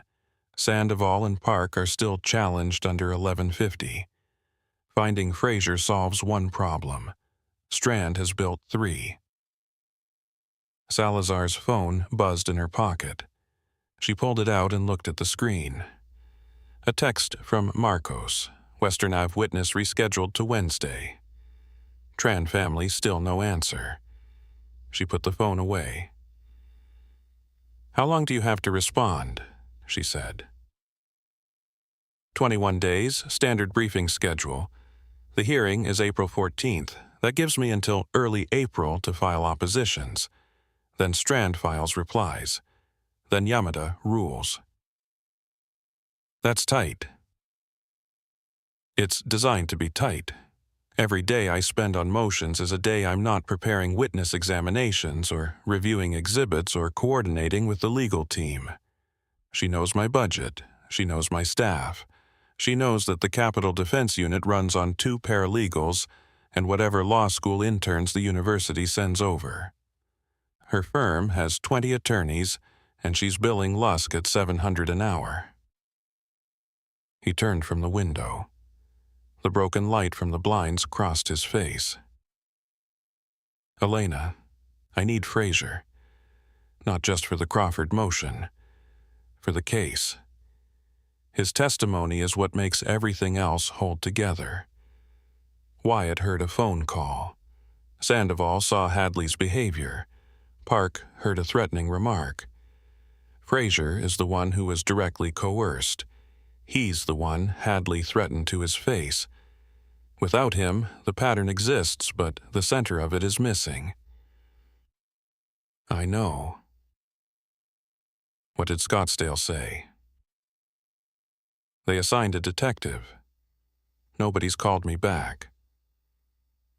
Can you push them? I can call again, but I don't have jurisdiction and they don't know me. From their end, this is a tenant who left his apartment without telling anyone. It's not a priority. She picked up the blue folder again. Strand's 1150 motion. She read a paragraph on page 4 where Strand cited People v. Hutchinson, a case where a juror's testimony about deliberation room discussions had been excluded under 1150, even though the testimony concerned another juror's alleged misconduct during deliberations. The court had held that the dividing line was not the nature of the conduct, but the setting. If it happened in the jury room during deliberations, 1150 applied. Has Strand ever met Wyatt? Salazar said. No. The cognitive evaluation motion doesn't require it. She filed based on Wyatt's age and the elapsed time since the events. It's a facially reasonable request. She doesn't need to meet the witness to challenge her competency. She's never met Wyatt. She's never spoken to Fraser. She's never sat across from Sandoval in Boyle Heights or talked to Park at the dealership in Glendale. Salazar closed the folder. She's taking apart people she's never looked in the eye. That's her job. I know it's her job. Okafor sat back down. He put his glasses on and opened the red folder. The Crawford motion. 23 pages of case law and argument that could erase the testimony of a man who had been afraid for 10 years and finally told the truth. I'll start on the oppositions tonight, he said. The Crawford one is the priority. If I can establish that Fraser's absence was caused by the defense, or at least connected to people acting in Lusk's interest, forfeiture by wrongdoing gives us a path to keep the statement in. You need evidence for that. I need evidence for that. Which means I need to find out who took Fraser out of that apartment. Okafor looked at her across the desk. The 3 folders sat between them like markers on a map, showing where the battle lines had been drawn. You're not a detective on this case, he said. Everyone keeps telling me that. I'm telling you because it matters legally. Anything you find has to come through proper channels. If Strand discovers that an LAPD homicide detective without jurisdiction or a case assignment is running a parallel investigation into a defense witness's disappearance, she'll file a 4th motion, and that one will be about you. I went to Scottsdale on a personal day. And if you keep investigating on personal days, Strand will argue that the prosecution is using a rogue detective to develop evidence outside the discovery process. It won't matter that you're acting on your own. The appearance is enough." Salazar looked at him. Through the bent blinds behind his head, the light was shifting as the afternoon moved toward evening. The slats threw longer shadows across the wall. "Thomas, she filed 3 motions in 3 hours. She has a team of 20 attorneys working on a case you're staffing with 2 paralegals. She has a private investigator I haven't met yet, but I'm betting he's already been to Ventura and Boyle Heights and Eagle Rock. She's targeting every witness you've got, and she's doing it with the entire weight of a Century City firm behind her." She paused. "Frazier is in Scottsdale with his phone on the counter and his wallet on the dresser and his anxiety medication half used in the cabinet. Somebody walked him out of that apartment. And in 5 weeks, a judge is going to decide whether Marcus Cole gets a new trial or goes back to waiting to die." She stood up. "I'm not a detective on this case," she said, "but nobody else is looking for him." She left the 3 folders on his desk and walked out of room 412. The hallway was empty. The fluorescent lights buzzed at the same frequency as the ones at Hollywood Division, that particular institutional hum that sounded the same in every government building she'd ever worked in. Her phone buzzed again as she reached the elevator. Marcos. She looked at the screen. Not a text this time, a call. "I just got off the phone with the Tran family," he said. The daughter finally picked up. "The mother isn't missing. She moved to San Jose to live with her sister 6 weeks ago. Nobody thought to tell us." One down. "Where are you?" "West Temple. Okafor's office." Marcos was quiet for a beat. She could hear the station behind him. Phones, a door closing, someone laughing in the break room. "How bad?" he said. 3 motions, 3 different witnesses, filed in the same morning. Strand. "She's not just defending him, Ray. She's taking the whole case apart, piece by piece, all within the rules." "What do you need?" "I need to find Robert Frazier before April 14th. "From where? You don't have a case number. You don't have jurisdiction in Arizona. You don't have authorization to investigate anything connected to the Lusk prosecution." "I know what I don't have." Another pause. The station noise filled it. Then Marcos said, "The partial plate from the Western Avenue case. The bar patron. He's coming in Wednesday. I can handle it." "Ray?"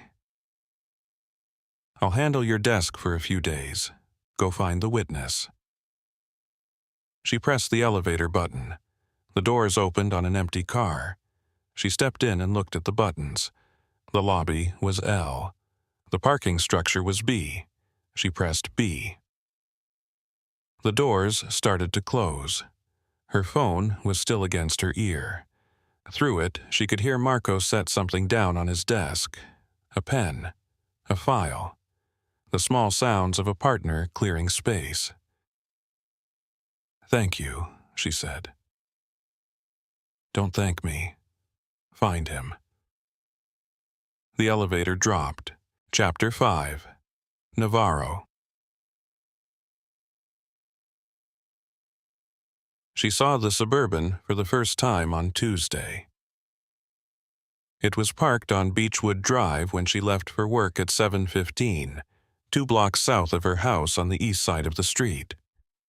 Dark blue, tinted windows, clean. Not a neighbor's vehicle. She'd lived on Beechwood for 9 years and she knew which cars belonged and which didn't. She registered it the way she registered anything out of place, filed it, and drove to Hollywood Division.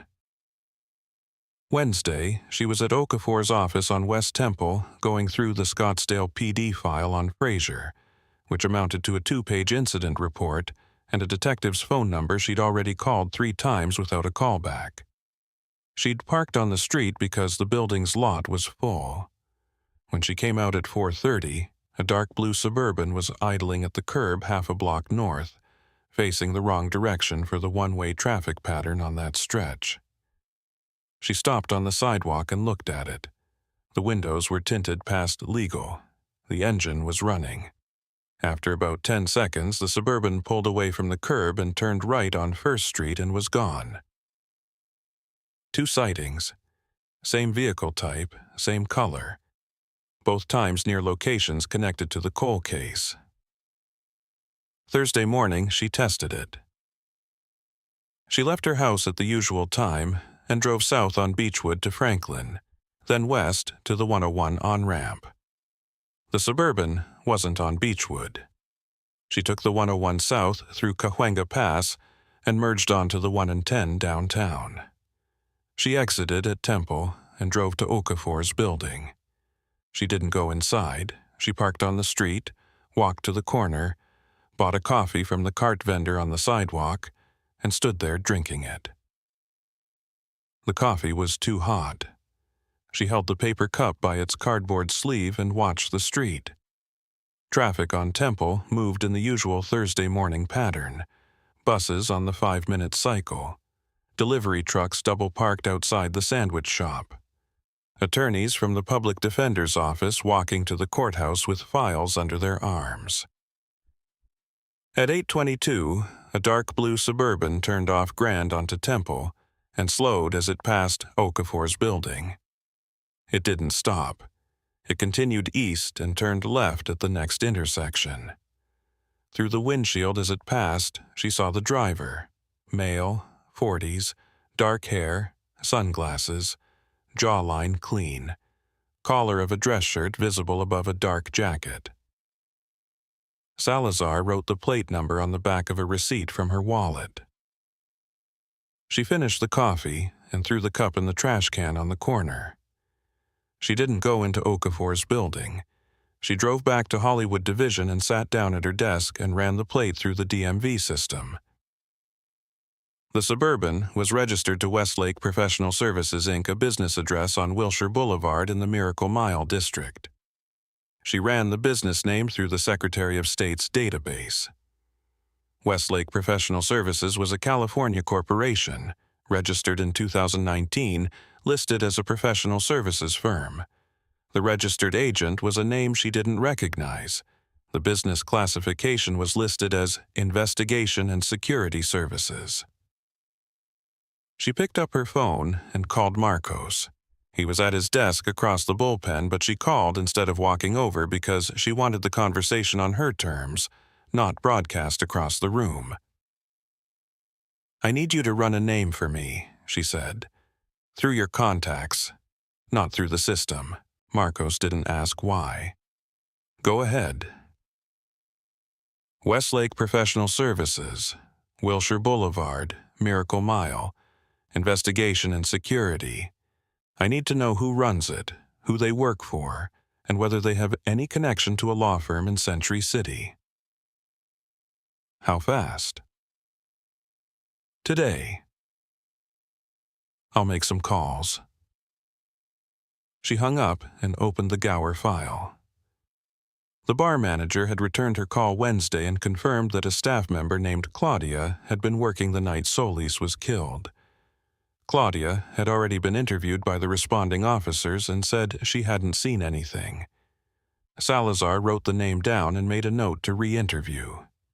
Sometimes people remembered more the second time, once the shock had settled and the questions were specific instead of general. She worked the Gower case for an hour. She called the Western Avenue liquor store and asked about the unplugged security camera. The owner said he'd unplugged it himself because the hard drive was full and he didn't know how to change it.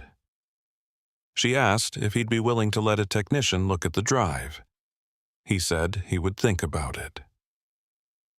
At 11:45, Marcos called her back. "Westlake Professional Services," he said. "Principal is a guy named Paul Navarro. Former FBI, Los Angeles Field Office, retired 2018. licensed PI, clean record. How big?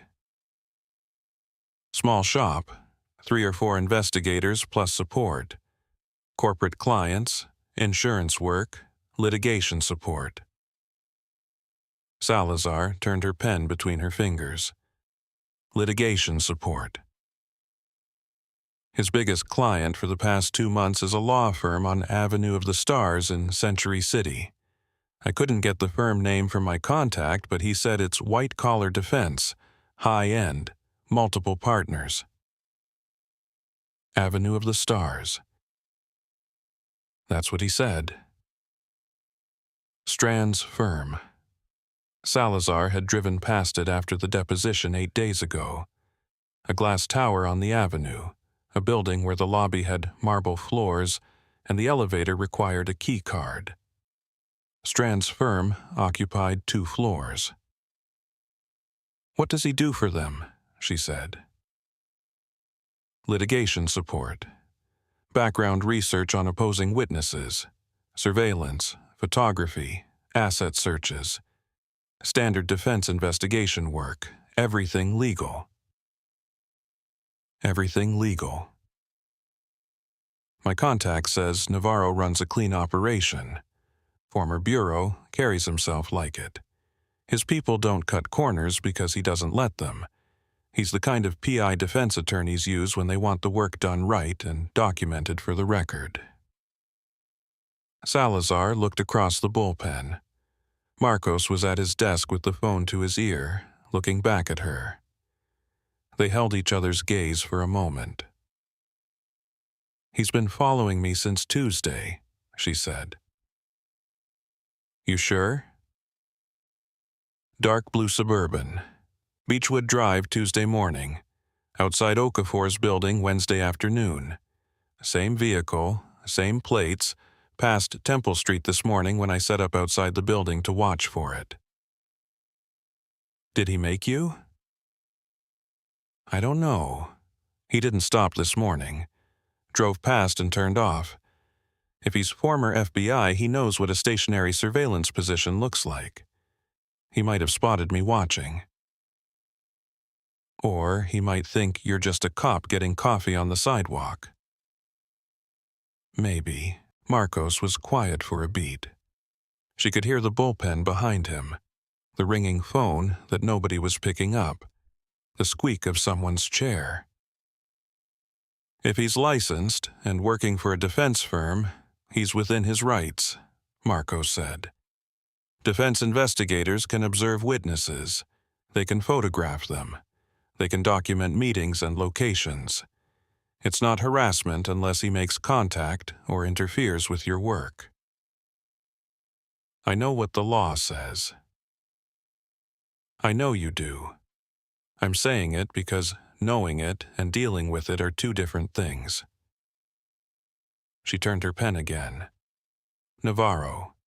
Former FBI. Clean. Licensed. Working for Strand. Following her. Documenting her movements, her meetings, the locations she visited. Every time she went to Okafor's office, Navarro logged it. Every time she met with a witness, Navarro would have the date, time, and photograph. "She's investigating us," Salazar said, "the same way we investigated Lusk." Marcos didn't respond for a moment. Then he said, "What are you going to do?" "Nothing, for now." Elena. "I know where he is. That's an advantage. If I confront him, he backs off and they send someone I don't recognize. Better to know the face." "That's not what I mean. I mean, what are you going to do about the fact that a defense PI is documenting your movements while you're running an unauthorized investigation into a missing witness?" "I'm going to be careful about where I go and who I'm seen with." "That's not the same thing as stopping." "No, it's not." She hung up. For a while, she sat at her desk and looked at the note she'd written on the receipt. The plate number. Westlake Professional Services, Paul Navarro. She folded the receipt and put it in her jacket pocket, the pocket where she kept things. She ate lunch at her desk. A sandwich from the break room vending machine that tasted like the plastic it was wrapped in. She read through the Gower witness statements again. The two men who had seen the red jacket and then both recanted. She made a note to pull their phone records and see if anyone had called them between the night of the stabbing and the day they changed their stories. It was probably nothing. Witnesses recanted all the time for reasons that had nothing to do with outside pressure. But the pattern was worth checking. At 2:15, her phone rang. Not Marcos, not Okafor. Lisa Garza, Ventura County Sheriff's Department. Salazar picked up on the second ring. She hadn't spoken to Garza since before the Scottsdale trip. Garza had been running informal welfare checks on Doreen Wyatt at Seaside Palms since the Whitmore investigation, a favor between academy classmates that existed outside any official channel. "I need to tell you something," Garza said, "and I don't know what to make of it." "Go ahead." "I stopped by Seaside Palms yesterday to check on your friend. She's fine, sharp as ever. Offered me tea and then told me she doesn't keep tea, she keeps coffee, and if I wanted tea I should go somewhere else." Salazar almost smiled. That was Wyatt. "While I was there, I talked to the front desk staff. I always talk to them. It's part of how I check in without making a scene. Just a friendly deputy who happens to be in the area." "Okay." "The receptionist told me something. A man came in 3 days ago, Monday. He asked about visiting procedures, wanted to know what the hours were, whether residents could have visitors without prior arrangement, what the sign-in process was." "Did he sign in?" "No, that's the thing. She offered him the visitor registration form and he said he was just gathering information for a family member considering the facility. Didn't sign anything. Didn't give a name. But he asked about the layout." "Layout, types of care, visiting hours." Then he thanked her and left. Salazar picked up her pen. "What did he look like?" The receptionist described him as white, mid-40s, average height, dark hair, clean-shaven, wearing a sport coat and slacks. No tie. She said he seemed comfortable in the space, like he'd been in places like that before. Mid-40s, dark hair, clean-shaven, sport coat. The description fit what she'd seen through the Suburban's windshield on Temple Street that morning. Same general build, same age range, same look of professional composure. "Did anyone else talk to him?" One of the staff members, an orderly named Danny, said the man approached him in the hallway near the residential wing, asked how long he'd worked there, asked about a specific resident, used the name Warren. Salazar's pen stopped. "Warren," she said. "That's what Danny told me. Asked about a resident named Warren, whether she'd been there long, whether she had regular visitors." "What did Danny do?" "Told him he couldn't discuss residents. Directed him back to the front desk. The man thanked him and left." Garza paused. Danny said it was the politeness that stuck with him. This guy just smiled and said he understood. D. Warren, Wyatt's alias. Someone had it. "Lisa," she said, "did the security cameras get him?" Seaside Palms doesn't have exterior security cameras. They have one in the lobby that covers the front desk. I asked the administrator if I could review the footage. She said she'd need to check with the management company. I'm waiting to hear back. "Push it. Today if you can." What's going on, Elena? Salazar looked at the receipt in her jacket pocket. Westlake Professional Services, a dark blue Suburban that had been on Beechwood Drive, on Temple Street, and probably on the 101 between Ventura and Los Angeles in the past 3 days. I think the same person who's been following me in L.A. was at Seaside Palms on Monday asking about Wyatt. Garza was quiet. He's a private investigator, Salazar said. Licensed, working for the defense attorney in the Lusk case. His name is Paul Navarro, former FBI. FBI? He's not doing anything illegal. Following me in public is legal. Walking into a retirement community and asking questions is legal. Asking about a resident by her alias is legal. It's all legal. But he has the alias, which means Strand has it. Which means the defense knows where Wyatt lives and what name she's using and the layout of the facility. Garza's voice changed.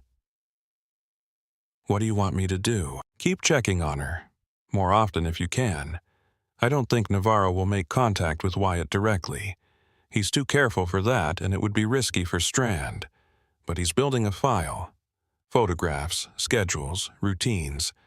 Everything Strand needs to prepare her cross-examination or challenge Wyatt's living situation or competency. Should I tell Wyatt? Wyatt was 81 and unafraid of anything she'd encountered in the past decade. But there was a difference between knowing abstractly that a defense attorney was challenging your testimony and knowing that a man had walked into your home and asked about you by name. Not yet, she said. I don't want her to change her routine or do anything that Navarro could interpret as consciousness of surveillance. If she starts looking over her shoulder, Strand's team documents that too. Understood. And Lisa, the lobby camera footage. I need it. I'll push.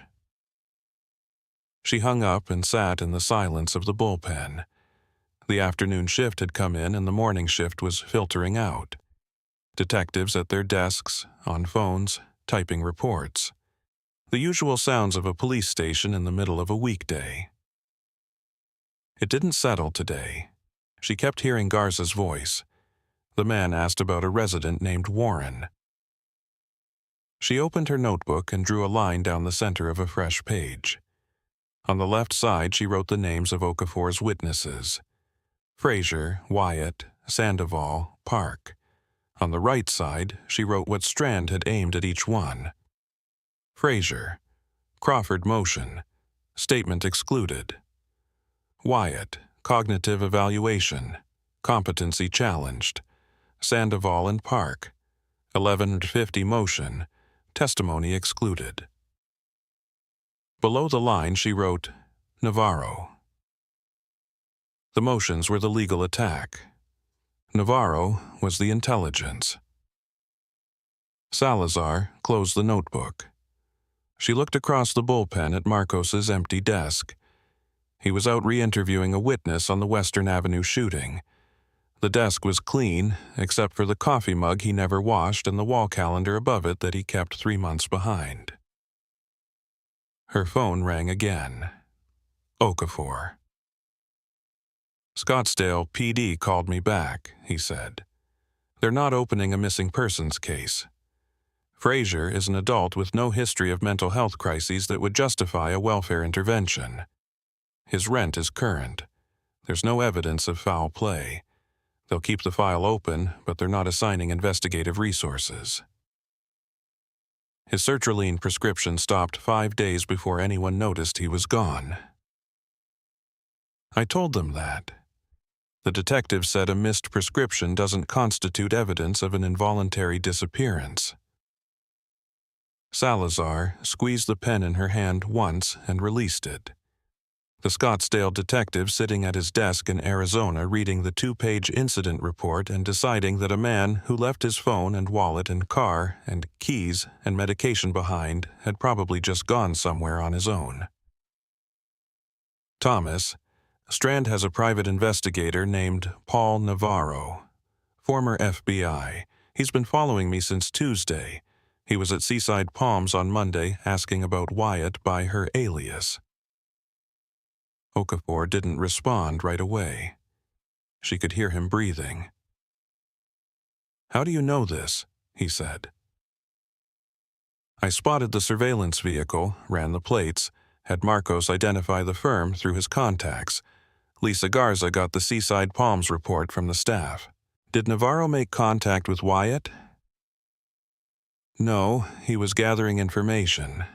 Facility layout, visiting procedures, Wyatt's alias, he's building a file." "For Strand?" "For Strand. For the cross-examination. For the competency challenge. For whatever motion she files next." Salazar paused. She's not sitting in her office reading case law and drafting briefs. She has an operation running. The motions are one front. Navarro is the other. She's mapping every witness we have. Okafor was quiet again. She heard something in the background. Paper. He was turning pages. "If Navarro approaches Wyatt directly," he said, "we can argue witness intimidation. But if he's just observing from public spaces and talking to staff, there's nothing I can do about it. Defense investigators have the right to investigate." "I know." "Don't confront him, Elena. Don't approach him. Don't let him see you watching him." She waited. "If Strand finds out you've identified her investigator and are conducting counter-surveillance, she will use it. And she will be correct."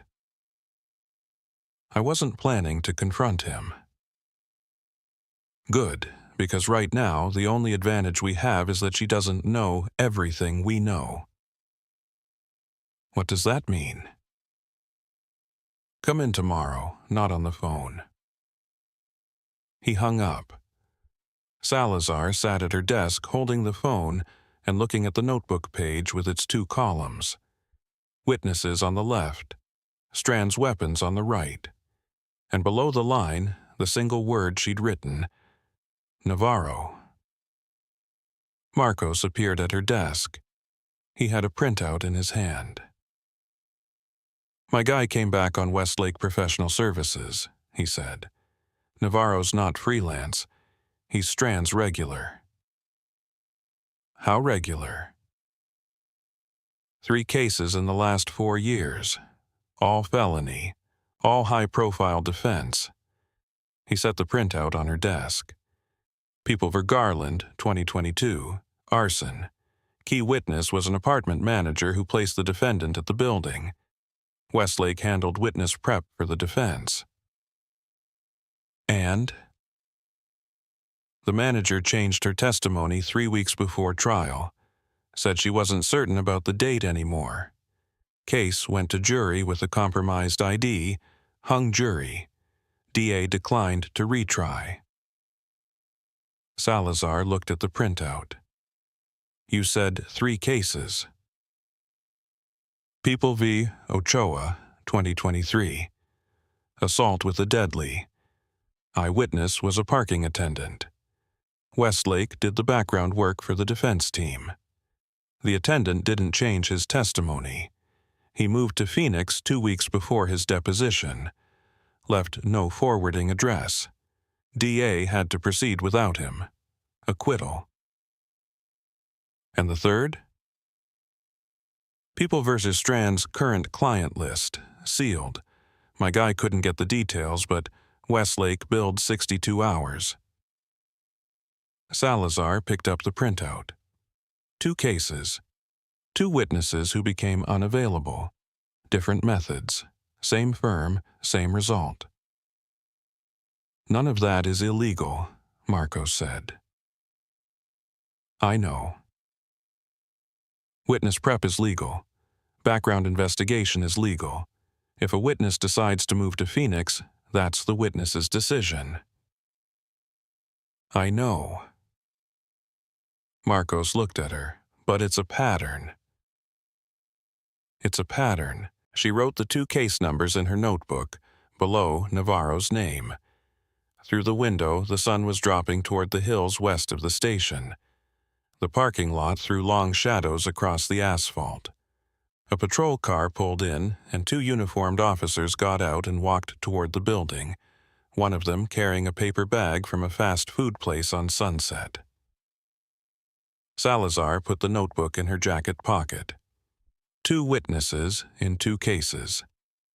One changed her story, one disappeared, and now Navarro was parked on her street, watching Okafor's building, visiting Wyatt's assisted living facility. She picked up the phone and called the Scottsdale detective's number again. It rang 6 times and went to voicemail. Chapter 6. Kowalski. She drove to Eagle Rock on Friday morning.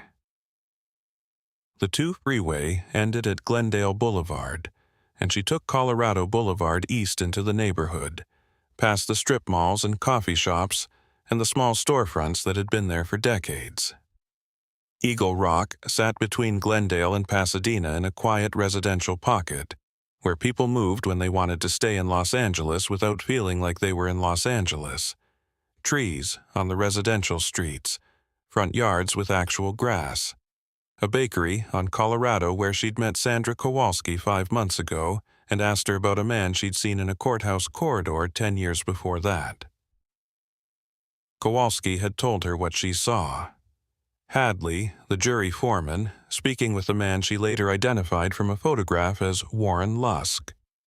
9th floor corridor, during a break in the Cole trial.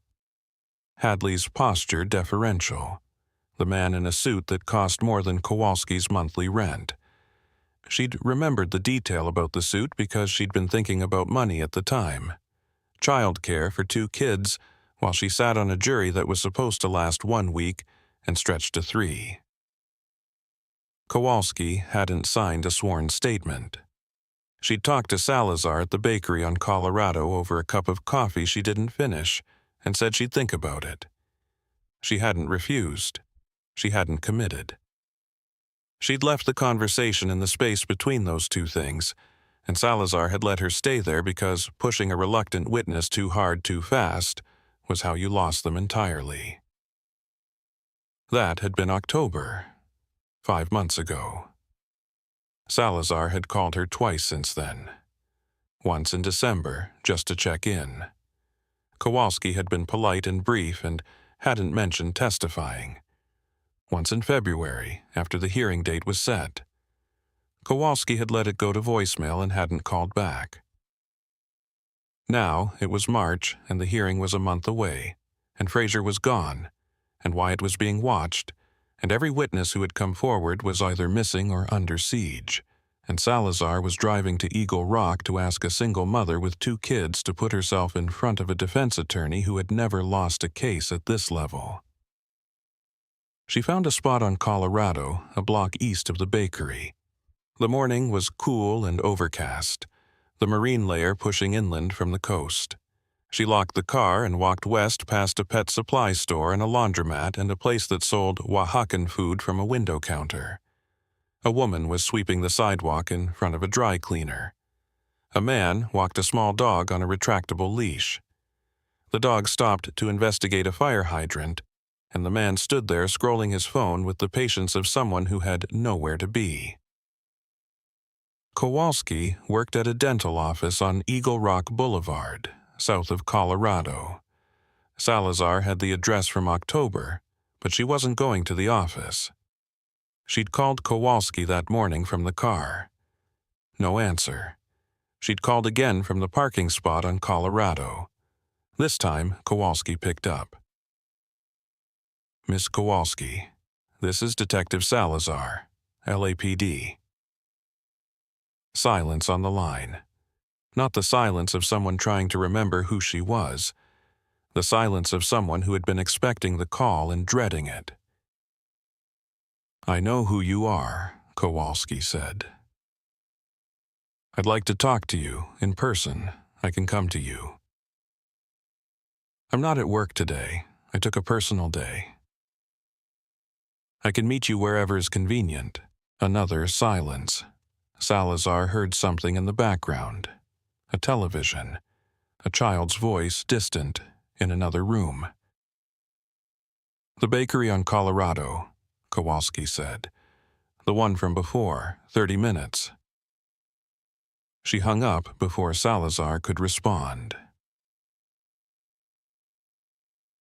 The bakery was called Aroma, a narrow storefront with a glass case of pastries and a row of small tables along the wall opposite the counter. The floor was black and white tile, scuffed from years of foot traffic. A ceiling fan turned slowly above the tables, even though the morning was cool enough that it wasn't needed. The girl behind the counter was 20 or so, dark hair pulled back, apron dusted with flour. She was filling a tray of conchas when Salazar walked in. Salazar ordered a coffee, black. She sat at the same table where she'd sat with Kowalski in October, second from the back, against the wall. From there she could see the door and the street through the front window. She drank the coffee and waited. Through the window she watched the foot traffic on Colorado. A delivery truck parked in front of the pet supply store. 2 women walked past carrying yoga mats. A teenage boy on a skateboard rolled along the sidewalk and hopped the curb at the corner without slowing down. Fraser's apartment. The phone on the counter, the wallet on the dresser, the compass keychain. A man doesn't leave all of that unless he's not planning to be gone, or unless someone convinced him he was coming back. Scottsdale PD still hadn't called her back. The missing persons case was open in name only. No investigative resources assigned. Fraser was an adult who'd left his apartment voluntarily as far as they were concerned. The fact that he'd left behind everything a person needs to function in the world didn't change their analysis. People did strange things. People left. It happened every day in every city, and most of the time they came back or they didn't, and either way it wasn't a criminal matter. The door opened and Sandra Kowalski walked in. She looked different from October. Thinner. Her hair was shorter, cut above her shoulders, and she was wearing jeans and a gray sweatshirt that was too big for her. No makeup. She looked like she'd gotten dressed without thinking about it. She looked like she hadn't slept well in a while. She saw Salazar at the back table and stopped for a moment in the doorway. Then she came over and sat down across from her without going to the counter first. "Thank you for meeting me," Salazar said. Kowalski put her hands flat on the table. Her nails were short and unpolished, a thin silver ring on her right hand. She looked at Salazar with an expression that wasn't hostile and wasn't friendly. It was the look of someone who had already decided something and was trying to figure out how to say it. "I can't do it," she said. Salazar didn't respond right away. She'd expected this. She'd expected it from the moment Kowalski didn't return her February call, but expecting something and hearing it were different. "Can you tell me what changed?" Salazar said. Kowalski looked at the table. She pulled her hands back and folded them in her lap. Through the window behind her, a bus passed on Colorado, blocking the light for a second before it was gone. "A man came to see me," she said. "When?" "Last week, Wednesday, at the office. At your work." He came in like a patient, walked up to the reception desk and asked to make an appointment. "I do intake, that's my job. I sit at the front desk and I answer the phone and I schedule appointments and I check people in." She said it in a flat, recounting way, as if the ordinariness of the job was part of the point. He gave a name. I don't remember what name. Something normal. He sat down in the waiting area and I went to pull up the schedule, and then he said, actually, could he speak with me for a moment? He said it was about a personal matter. What did he look like? 40s. Dark hair. Nice jacket. He was clean-looking. Not flashy. Just put together, the kind of man who looks like he works in an office downtown. Navarro. The description matched what Salazar had seen through the Suburban's windshield and what the receptionist at Seaside Palms had told Garza. What did he say to you? Kowalski unfolded her hands and put them flat on the table again. She pressed her fingertips against the surface as if she were trying to feel the temperature of it. He knew my name, my full name. He knew where I worked and how long I'd worked there. He knew I had 2 children. He knew their ages. He knew what school they went to. She paused. He didn't say any of this like a threat. That's what I want you to understand. He didn't say, I know where your kids go to school. He said, I understand you have 2 children at Wilson Elementary, like he was confirming information from a file. What else? He said he worked for a law firm that was involved in a case I might be called to testify in. He said the firm wanted me to understand what testifying would involve, not to discourage me, just to make sure I had full information before I made a decision. Salazar kept her face still. She held her coffee cup but didn't drink from it. She waited. He talked for about 15 minutes, Kowalski said. Right there in the waiting room. Dr. Kessler's first patient wasn't until 9:30, and it was 9. The office was empty. He sat across from me, and he talked in this calm, reasonable voice, and he explained everything. Everything. What testifying would look like. Not the courtroom part. The other part. He said if I testified, I would be cross-examined by the defense team. He said the cross-examination would be thorough. He said they would research my background, my financial records, my employment history, my social media, though I don't use social media, my family, my relationships. He said they would look at my credit report and my tax returns and my rental history. He said they would interview my neighbors and my coworkers and possibly the parents of my children's classmates. She stopped. Her jaw tightened once and released. He said this is standard practice in high-profile cases. He said it wasn't personal. He said the defense has a constitutional right to investigate witnesses and prepare for cross-examination. He said everything he was telling me was public record or publicly available information. He said he was telling me this because many witnesses in cases like this were surprised by the process, and he believed I deserved to know what I was agreeing to. Salazar looked at Kowalski's hands on the table, the fingertips pressing down, the silver ring.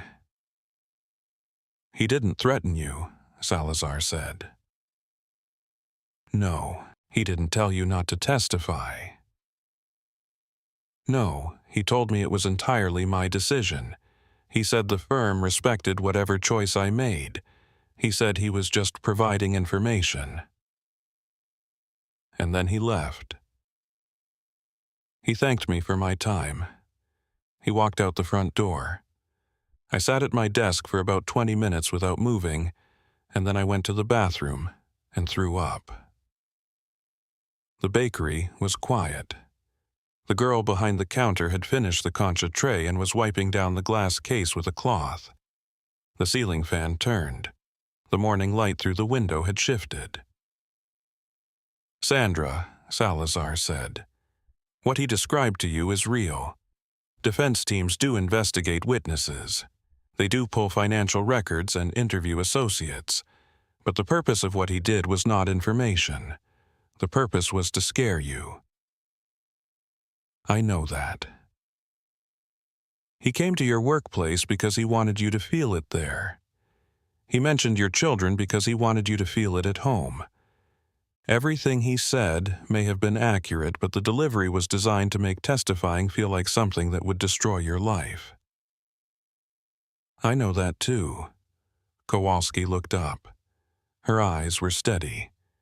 Tired, but steady. You think I'm stupid? You think I don't understand what he did? She picked up her coffee and set it down without drinking.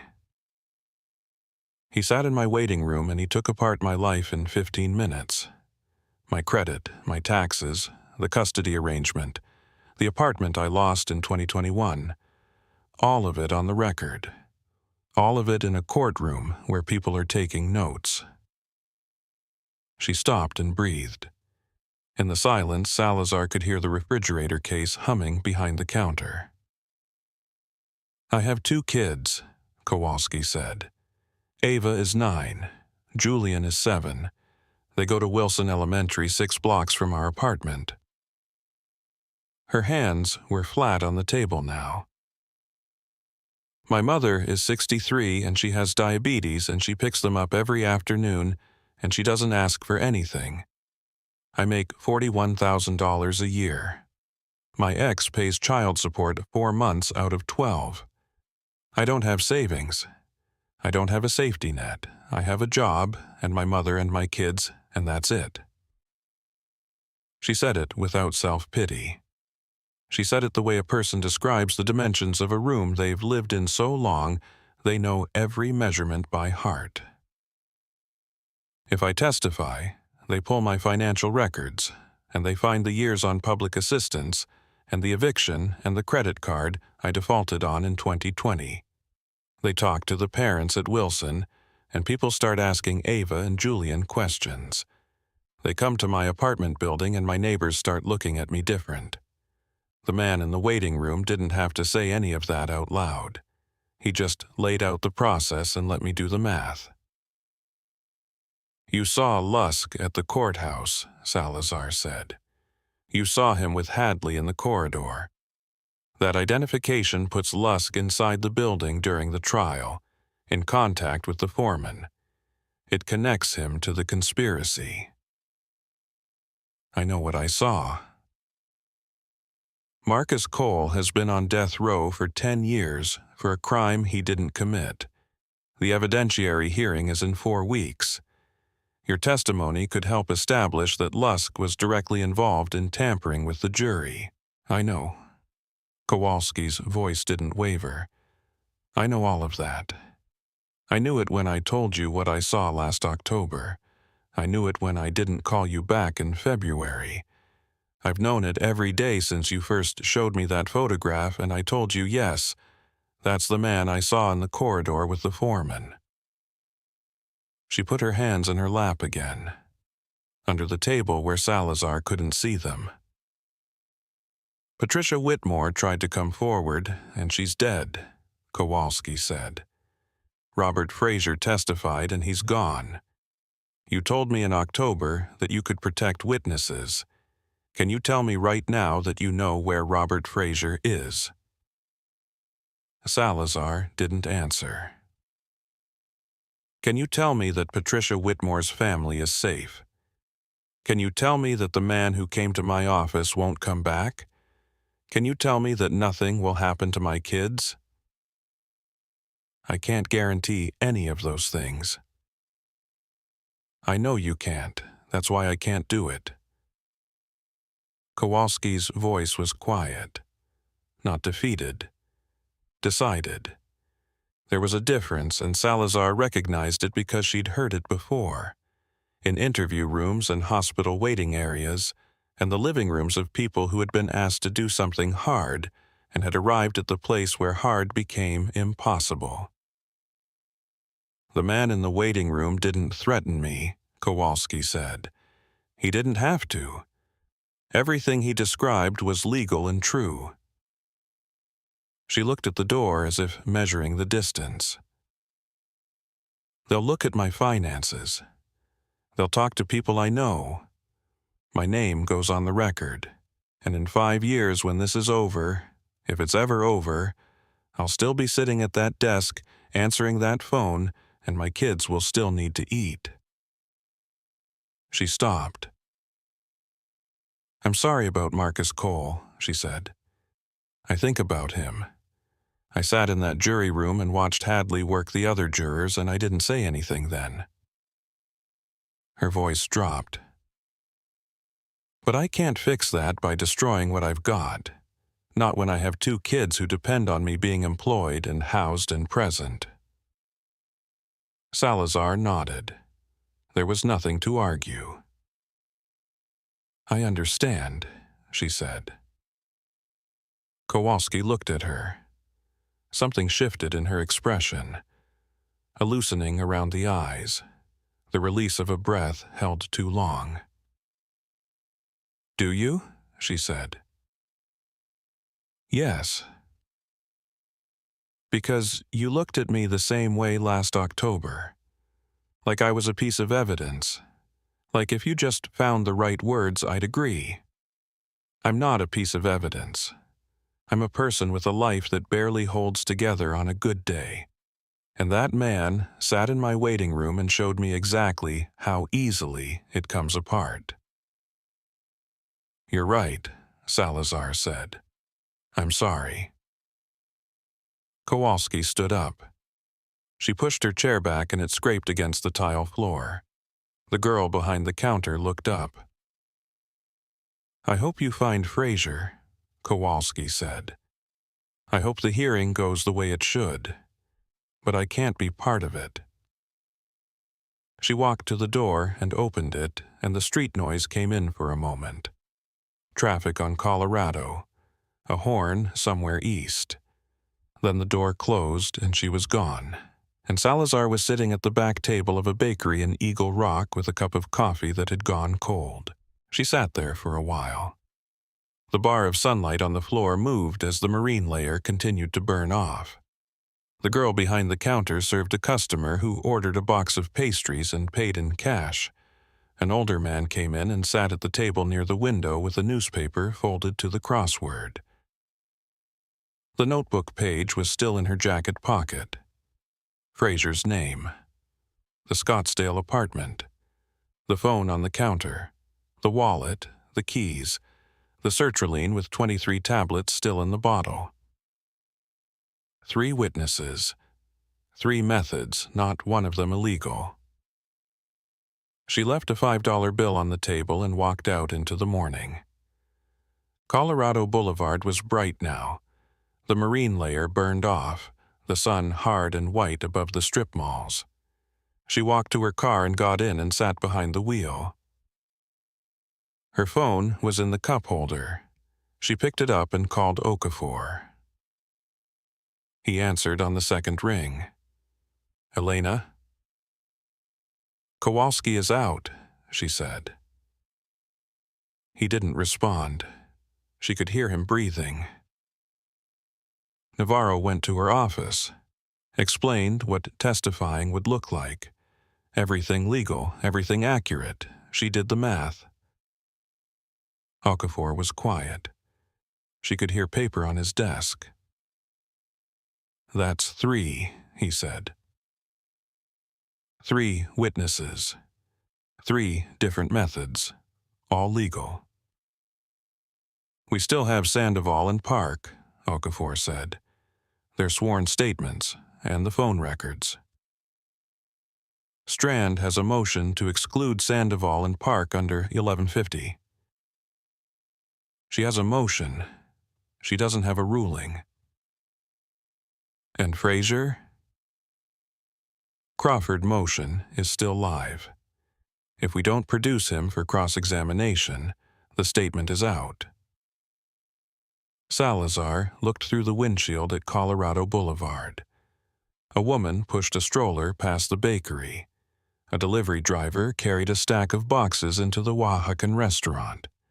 The ordinary business of a Friday morning in a neighborhood where people lived regular lives and went to work and picked up their kids from school and didn't spend their time thinking about courtrooms and defense attorneys and the weight of what they'd seen 10 years ago in a hallway. Thomas, she said. Navarro didn't threaten Kowalski. He didn't have to. He gave her information, accurate information about a legitimate legal process, and it was enough to make her walk away from something she'd been carrying for a decade. I know. He's going to do it to Sandoval next, and Park. He's going to sit down with every witness on your list and explain, calmly and accurately, what their cooperation will cost them, and most of them will do exactly what Kowalski did. I know, Elena. Then what do we do? The line was quiet. She heard Okafor shift in his chair, the creak of the old spring mechanism that she'd heard every time she'd sat in his office at West Temple. You said something last week, he said, about an advantage Strand doesn't know about. You said that, not me. Come in this afternoon. Room 412, there's something I need to show you. He hung up. Salazar sat in her car on Colorado Boulevard with the phone in her hand and the sun coming through the windshield. Kowalski walking out of the bakery. The gray sweatshirt. The way she'd pushed the chair back with both hands. She started the engine. She pulled out of the spot and turned west on Colorado toward the 2 freeway. In the rearview mirror, Eagle Rock shrank behind her. The bakery, the strip malls, the residential streets with their trees and their grass and their ordinary quiet.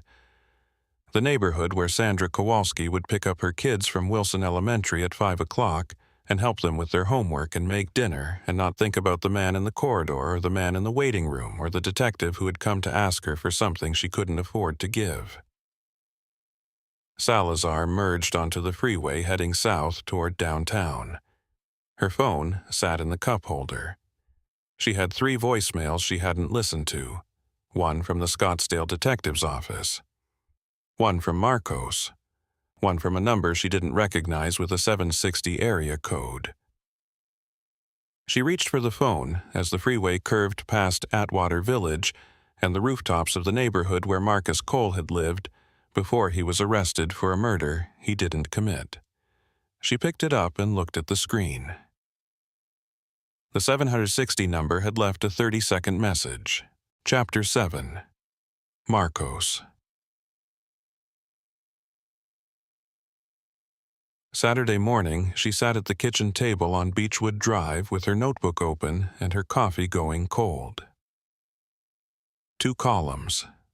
Left, Okafor's witness list. Frazier, Wyatt, Sandoval, Park, Kowalski, Hadley, Salazar, Marcos. Right. What had happened to each one in 2 weeks. She drew a line between the columns and wrote the name at the bottom. Strand. Her phone was on the table. 3 voicemails from yesterday. The Scottsdale detective's office. Harlan would be available next week if she wanted to discuss the Frazier file. Marcos. Call me when you get a chance. Not urgent. And a 760 number. 30 seconds of empty air. A muffled sound that might have been a voice, then nothing. She ran the 760 through a reverse lookup. No listing. Prepaid or unlisted. She saved it and put the phone down. The notebook was still open on the table. The 2 columns. The line between them, the name at the bottom. Okafor had shown her something yesterday. A name in the Cole trial duty logs. A second report to the bailiff. Another witness Strand didn't know about. It was the first advantage they'd had in 2 weeks. It wasn't enough. Not yet. Her phone rang. Marcos. Hey. You at home? Yeah. I need to talk to you about something, not on the phone. She looked at the kitchen.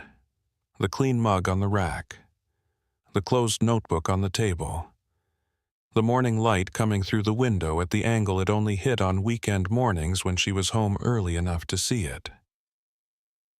"Come over," she said. He got there in 20 minutes. He parked on the street and walked up the front steps wearing jeans and a windbreaker she'd never seen him wear before. Off-duty clothes. She'd worked with Marcos for 4 years, and she could count on one hand the times she'd seen him in anything other than his work clothes. Slacks, button-down, jacket. The uniform of a detective who didn't think about what he wore because thinking about it would mean he cared about something other than the work. She let him in, and he sat at the kitchen table in the chair across from where her notebook had been. She'd moved it to the counter when she heard his car pull up. Not because she didn't want him to see it. Because the columns on the page were her way of thinking, and showing him the page would mean explaining how she thought. And that was a conversation for a different day. She poured him coffee. He held the mug with both hands and looked at the table and didn't drink. "I got called into professional standards yesterday," he said. She sat down across from him. She didn't say anything. She waited. Formal interview. Conference room on the 6th floor. 2 investigators. They had a file. He looked at the coffee. His thumbs moved against the ceramic of the mug. A small motion. The only motion. "They wanted to talk about the Whitmore investigation," he said. "Specifically about the boot print evidence. How I obtained it. Who I shared it with. Whether I followed proper chain of custody when I brought it to you instead of routing it through the command structure." Salazar kept her face still. She kept her hands flat on the table. The kitchen was quiet, except for the refrigerator and the faint sound of a lawnmower somewhere on the block. "They asked about contacts I made during the investigation, whether I discussed case details with anyone outside the division, whether I shared information with Okafor or his office, whether I made any unauthorized inquiries through the DMV system or NCIC that weren't documented in the case file." "How long?" "Hour and a half, maybe 2. They had specific dates, specific log entries. They knew when I ran Kelso's plates, and when I ran the Citadel EP corporate records, and when I pulled the boot purchase orders from the retailer. Those were all documented in the case file." They were. They had the case file. They were looking for things that weren't in it. Salazar looked at him. Marcos was holding the mug and not drinking from it. His face was the same face it always was. Level, steady, the face of a man who had been through internal affairs before, years ago, when the gang unit rotated people out, and the investigations that followed were less about what happened than about who needed to be reminded that the institution had a memory. "What did you tell them?" she said. "The truth. I followed the evidence. I brought it to my partner. I documented what I did. The entries are in the file. If they want to argue that I should have routed the boot print evidence through the lieutenant first, they can make that argument. The evidence was time-sensitive. You were the primary on the case. I brought it to you." "And the contacts?" "I told them I used professional contacts to identify the fleet vehicle and the PI firm. Standard investigative practice. I didn't name the contacts, they didn't push it." He finally drank the coffee. 1 sip. He set the mug down and looked at her. "They didn't tell me who filed the complaint," he said. "You don't need them to tell you." "No." They sat with it. The lawnmower sound had stopped. Through the window, the street was still. The cat was gone from the porch across the way. A car passed, heading downhill, and the engine noise faded, and then there was nothing. "When did they say the complaint was filed?" she said. "They didn't give me a date. It would have gone through channels, paperwork. That takes time." "Before the motions," Marcos said. Maybe before the deposition. Before she even sat across from me. He didn't answer. He didn't need to. She's running a campaign, Salazar said. Fraser, Wyatt, Kowalski, the motions, now you. 5 witnesses, 5 methods, every one of them legal. I know. She's not trying to win the hearing. She's trying to make sure there's nothing left to present.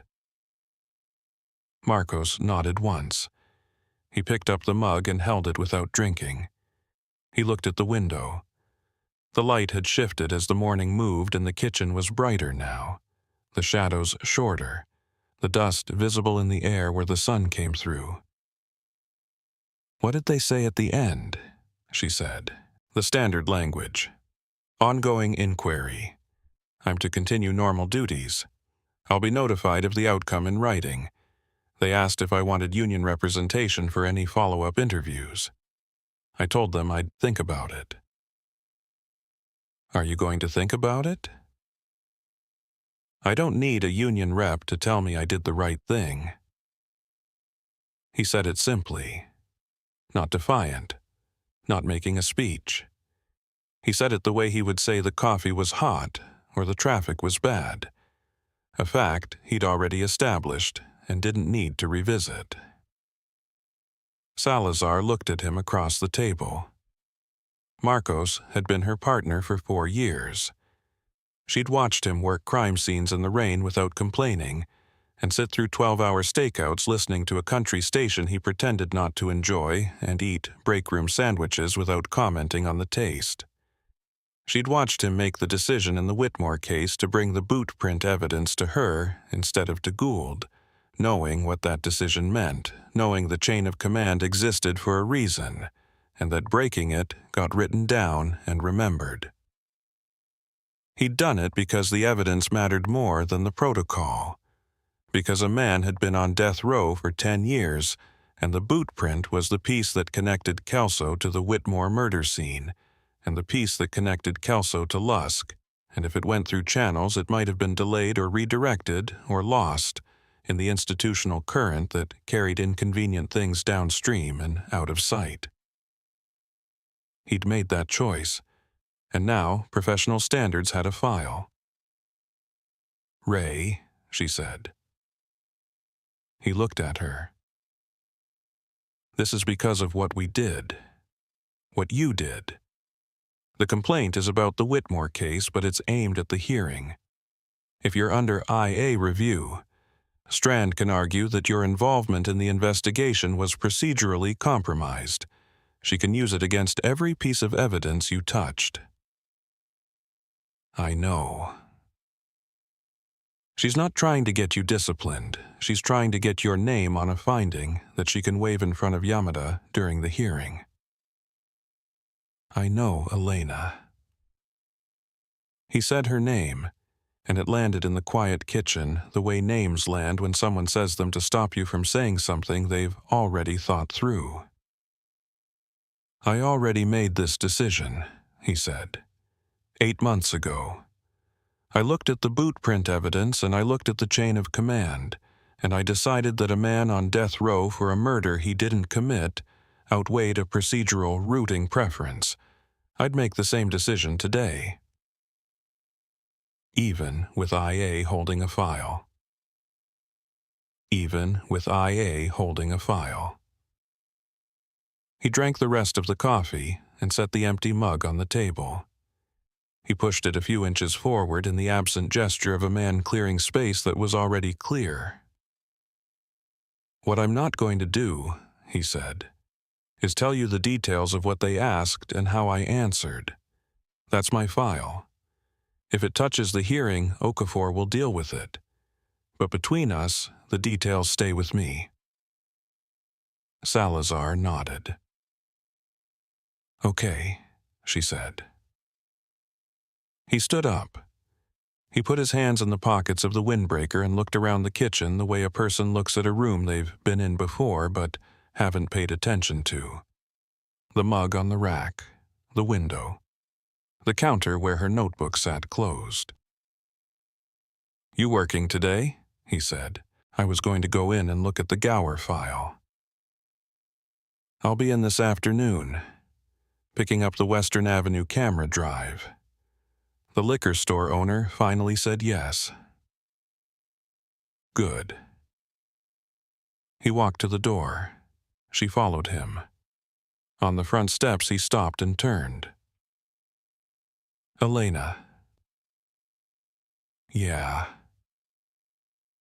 "Fraser, Wyatt, Kowalski, the motions. Now this." He stopped. "Somebody needs to be keeping count." "I am." He looked at her for a moment. Then he nodded once, the way he'd nodded when she told him about the boot print match 8 months ago. The nod that meant he understood what was in front of them, and that understanding didn't change what they were going to do about it. He walked down the steps and got in his car and pulled away from the curb. She watched the car until it turned the corner at the bottom of the block. She went back inside. She opened the notebook and added a line at the bottom of the right column. Marcos, IA Inquiry, Evidence Handling, Whitmore Case. Chapter 8. Ronaldo. She took the 60 East out of downtown on Monday morning with the sun behind her and the traffic thinning past the interchange where the 60 splits from the 101 and the freeway opens up and the city starts letting go of itself. Pomona.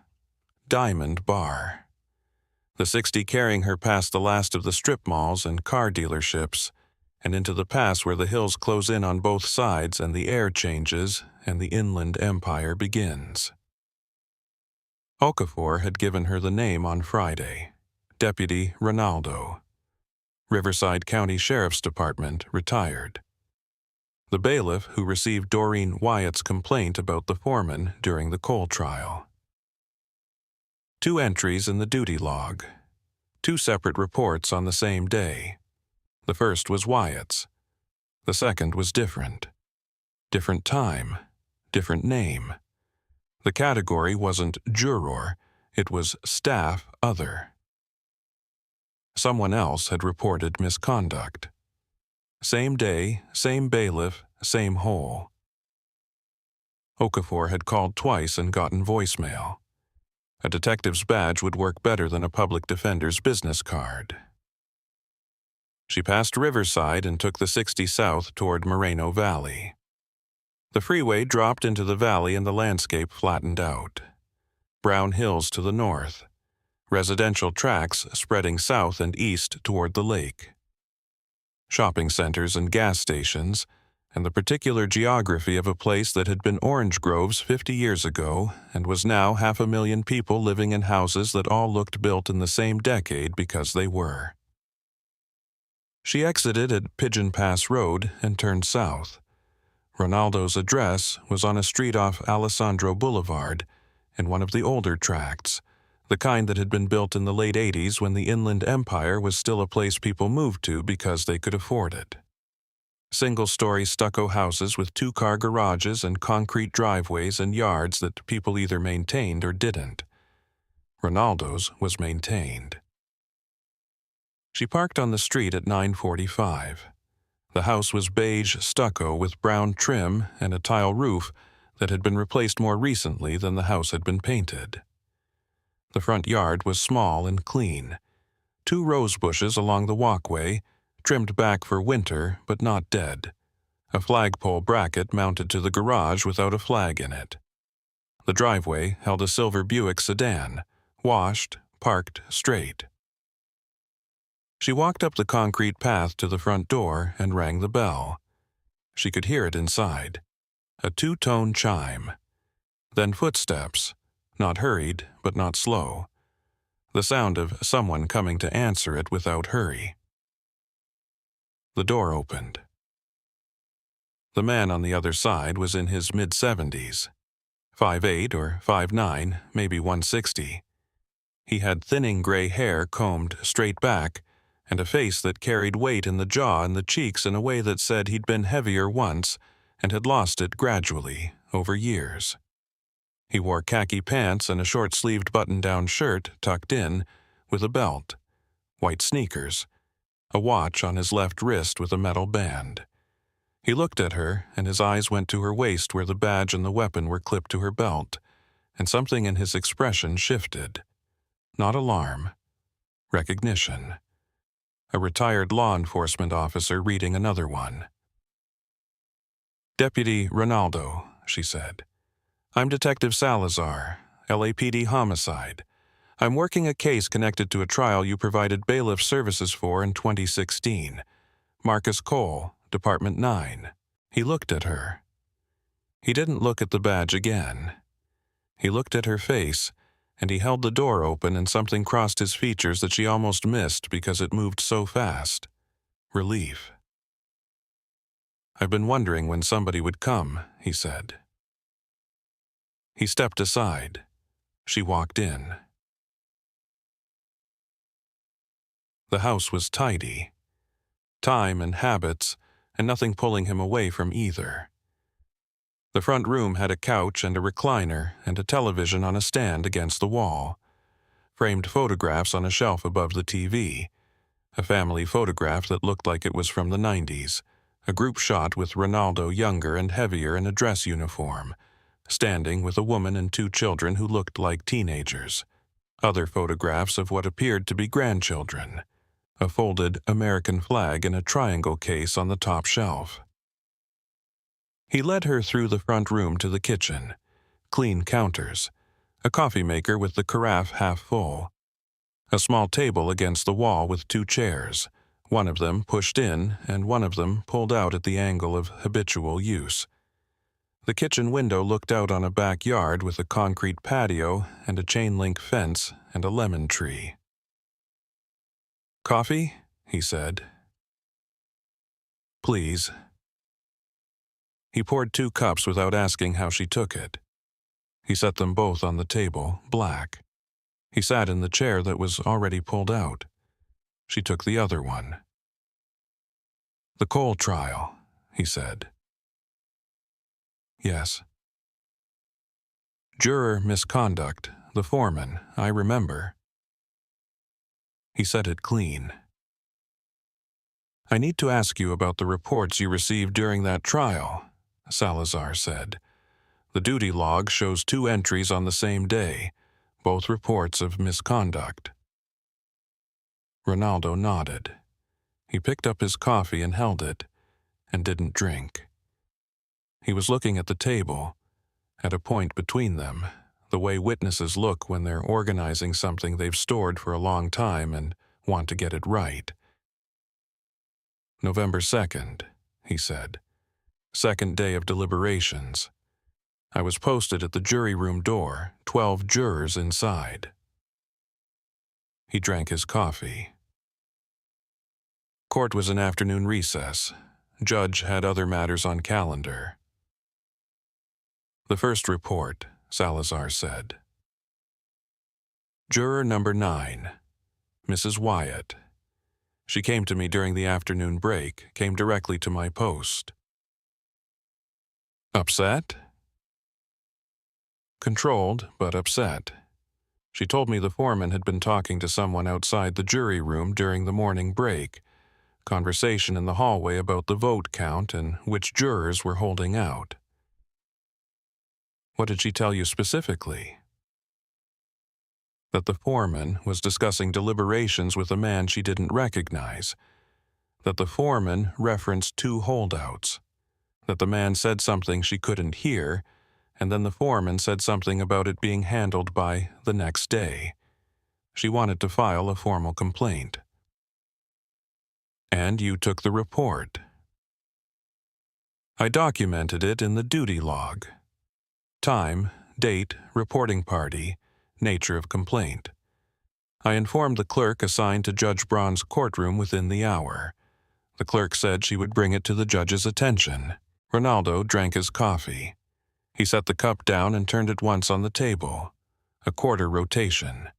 His hands were steady, the hands of a man who had done administrative work for decades and understood that the value of what you documented was only as good as what happened after you documented it. The second report, Salazar said. He looked at her. He straightened in the chair. His eyes came up from the table and fixed on hers. The interpreter, he said. Tell me. The court had a Spanish-language interpreter assigned for 2 days of the trial, November 1st and 2nd.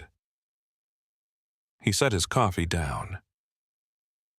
Young woman, late 20s, early 30s, certified, assigned through the court's Interpreter Services Division. She reported misconduct. She came to me about 40 minutes after Mrs. Wyatt. Jurors were back in the room by then. She found me at my post. Calm. More calm than Wyatt, actually. Where had she been during the break? Interpreter's waiting area. Small room adjacent to the jury room on the 7th floor. Thin wall. He set his cup down. She said during the morning break she'd heard voices through the wall. The foreman's voice, which she recognized from 2 days in the courtroom, and a second voice she did not recognize. What did she hear? She told me the foreman said something about the vote moving and 2 holdouts, that one of them wouldn't change but the other was close. Then the second voice said something she couldn't make out clearly. Then the foreman said the words, "by tomorrow." She said those 2 words specifically, "by tomorrow." The kitchen was smaller now. The table, the 2 cups of coffee, the man across from her with his steady hands and his careful memory, and the duty log entry that had been sitting in a court file for a decade. She reported this to you, Salazar said. She did. I documented it the same way I documented Mrs. Wyatt's report. Different entry, different time, different category. I noted that the reporting party was court staff, not a juror. I noted the nature of the complaint. I passed it to the same clerk. Judge Braun's clerk. Judge Braun's clerk. Same clerk, same day. 2 reports. 2 separate people. 1 juror and 1 court employee. Both describing the same event. The foreman of a capital murder trial discussing the deliberation vote with someone who was not a member of the jury. He stopped. He picked up his coffee and finished it and set the empty cup down. He looked at the kitchen window. The lemon tree in the backyard was heavy with fruit. Nobody had picked them. Neither report was acted on, he said. You know that for certain. I know that no inquiry was opened. I know that the deliberations continued the next day, and the verdict came back guilty. I know that no one from the judge's chambers contacted me for follow-up. I know that no one interviewed Mrs. Wyatt. I know that no one interviewed the interpreter. I know because I was posted at that courtroom for the remainder of the trial and I watched for any indication that the reports had reached the judge and been taken seriously. There was no indication. Did you follow up with the clerk? I asked the clerk 2 days later whether the judge had reviewed the reports. She told me the matter had been noted. That was the word she used. Noted. I asked what that meant. She said it meant the judge was aware. I didn't ask again. He said it without anger, without bitterness. He said it clean, the way he said everything else. The interpreter, Salazar said. Do you remember her name? He shook his head. It was 10 years ago. I spoke with her for 8, maybe 10 minutes. She gave me her name. I wrote it in the log, but I don't remember it now. I'd recognize the face if I saw it. Young woman. Dark hair. Serious. The duty log, Salazar said. The entry with her name. The log I kept was turned into the court administration office at the end of my assignment. Standard procedure. But the copy in the habeas file was poor. I saw that when Mr. Okafor called. Some of the entries are hard to read. You said you kept logs. He looked at her, then he stood. He walked out of the kitchen and down a short hallway. She heard a door open and close. A drawer, papers. He was gone for less than a minute. He came back with a manila folder, the kind that government offices used to issue to employees for personal records. It was labeled on the tab in the same neat block letters she recognized from the photocopy Okafor had shown her. He set the folder on the table and opened it. Inside were photocopies, not the originals. Photocopies he'd made before turning in the logs.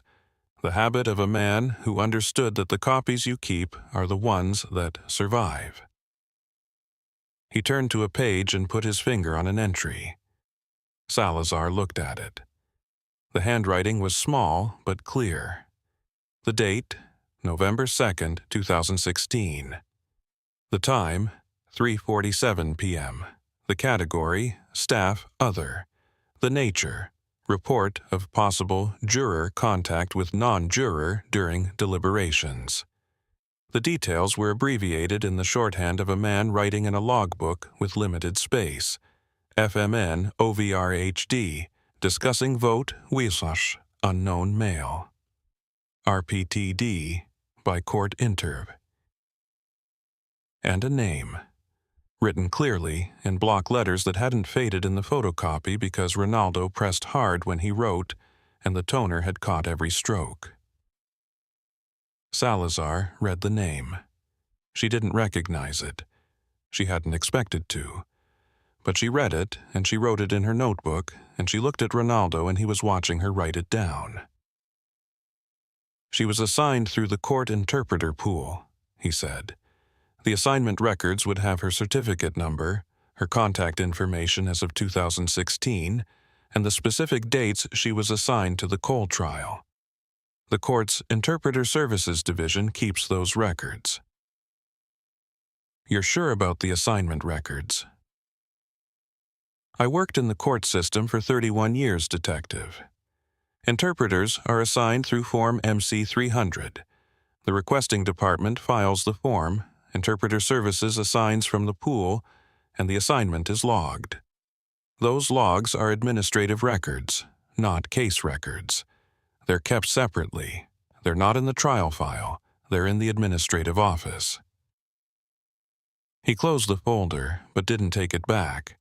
He left it on the table between them, next to the 2 coffee cups and the notebook where Salazar had written the name. I've been carrying this for 10 years, he said. I took the reports. I passed them up the chain. That was my job, and I did it. He picked up his coffee, put it down again without drinking. 2 people came to me on the same day and told me the same thing, and nothing happened. That man was convicted and sentenced to death, and I knew. You could have come forward, Salazar said. I considered it in 2018 when the first habeas petition was denied. He was quiet for a moment. But I'd retired, I was out of the system, and I kept thinking someone would find it. The logs were in the file. Nobody did.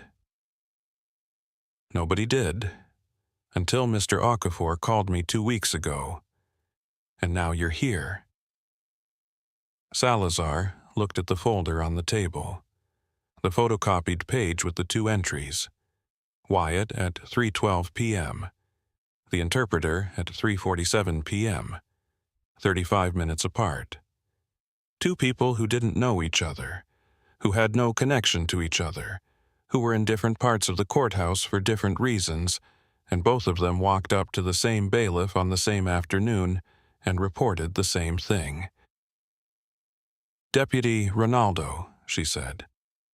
I need to take a copy of that log page. I made the copy for you before you got here, he said. He reached into the folder and pulled out a second photocopy, crisp, made on a home printer. He slid it across the table. She took it. She looked at it again. The name in Ronaldo's handwriting. The MC 300 form reference. The interpreter pool assignment. The court's interpreter services division. She folded the copy and put it in the inside pocket of her jacket. Not the pocket where she kept things she hadn't decided about. The other pocket, the one where she kept things that were going somewhere. "Thank you," she said. He walked her to the door. On the porch, he stood with his hands at his sides and the Monday morning light falling on the tidy yard and the washed Buick in the driveway and the rose bushes that he maintained because maintaining things was what he did. "Detective," he said. She turned. "I did my job," he said. "I took the reports and I passed them to the clerk and I documented everything the way I was trained to do. 2 reports, same day, same event. I did my job." "I know you did." "The chain broke after me. Not at me." She nodded. She walked down the concrete path to her car. She got in and sat for a moment with the engine off and the copy in her jacket and the name in her notebook and the 60 freeway waiting to carry her back west toward Los Angeles. 2 reports. Not 1, 2. And the second one wasn't a juror. She pulled out her phone and called Okafor. He answered on the second ring. "I have a name," she said. "Court interpreter, assigned through the pool, November 1st and 2nd, 2016. She reported to Ronaldo the same day Wyatt did, same event. Foreman talking to someone outside the jury room about the vote." She could hear him breathing. She could hear the office behind him, the building on West Temple where he'd been fighting for 10 years in a room with bent blinds and a metal desk. "She's not a juror," Okafor said. "She's not a juror. Evidence Code 1150 doesn't apply to her." "No." Strand's motion to exclude juror testimony on deliberation secrecy grounds. "Doesn't touch her." The line was quiet. She waited. She knew what he was doing. He was sitting at that metal desk running the implications. Piece by piece, connection by connection. "I need the court assignment records," she said. "Interpreter Services Division. Form MC 300. The assignment for the Cole trial, Department 9, November 2016. It'll have her current contact information, or at least her certificate number. I can find her from the certificate." "I'll file the request this afternoon," he said. "Administrative records, not case records, different office. I can have them by Wednesday." "I'll be there Wednesday." She ended the call. She sat in the car on the quiet street in Moreno Valley with the beige stucco houses and the trimmed yards and the retired bailiff's house behind her, where a man who had done his job and been ignored for a decade had finally given what he'd been keeping to someone who would use it. She started the engine. She pulled away from the curb and drove north toward the Pigeon Pass Road, and the 60, and the long corridor back to Los Angeles. The freeway would carry her west through Riverside and Diamond Bar and Pomona, and into the basin where the air thickened and the buildings rose and the cases waited, and the hearing was 34 days away. 28 days. She pulled onto the freeway. Chapter 9. Court Records. Okafor called Wednesday morning at 7:15. He had the records. Salazar was in her kitchen on Beechwood Drive with coffee and her notebook open on the counter. "Interpreter Services pulled the MC 300 assignment form," Okafor said. "Cole Trial, Department 9, Riverside County Superior Court. November 1st and 2nd, 2016. She set her coffee down. Spanish-language testimony from a prosecution witness. Neighbor named Alma Gutierrez, Atwater Village. The interpreter. Lucia Medina. Certificate number 24871, certified by the Judicial Council, assigned through the court interpreter pool. Address? Boyle Heights as of 2016. I have a phone number, but it's 9 years old. Salazar wrote the certificate number in her notebook. I'll find her current address. Elena. He paused. Be careful how you approach this. She's built a life since 2016. She reported to Ronaldo and nothing happened. I know. She has no reason to think anything has changed. And if Strand finds out we have a non-juror witness before we're ready to disclose, she'll have weeks to build an exclusion motion. We need Medina to agree to testify before Strand knows she exists. I know that too. She ended the call and took her coffee to the table where her laptop was open. She ran the name through the databases she had access to as an active LAPD detective. The search took 4 minutes. Lucia Medina. Date of birth: September 12, 1981. 44 years old. Current address on East Cesar Chavez Avenue in Boyle Heights. An apartment in a converted 2-story building between Soto Street and Mott Street. She'd lived there since 2014. Before that, an address in Lincoln Heights. Before that, a rental in Echo Park. Driver's license current. No criminal record. No warrants. No civil judgments. No bankruptcies. 1 vehicle registered. A 2019 Toyota Corolla, silver California plates. 1 dependent claimed on tax records. A daughter. Born 2013. 12 years old now. Employment records were thinner. The Judicial Council certification was still active, but listed as inactive for court assignment purposes since 2019. She'd left the court interpreter pool 4 years after the Cole trial. The current employer wasn't in the law enforcement databases, but Salazar found it through a different search. The East Los Angeles Community Health Center on Whittier Boulevard in Boyle Heights, a federally qualified health center serving the neighborhood. Medina was listed on the clinic's website as a staff medical interpreter, Spanish and English. Salazar looked at the photograph on the clinic's staff page. It was a small headshot, the kind taken against a plain background for institutional websites. A woman with dark hair pulled back, a direct gaze, professional, composed. She closed the laptop. She looked at her notebook. The name, the certificate number, the address on East Cesar Chavez, the clinic on Whittier Boulevard. The daughter, 12 years old. Not the clinic. That was Strand's move, what Navarro had done to Kowalski. Not the home, either. The daughter was there. The clinic closed at 5.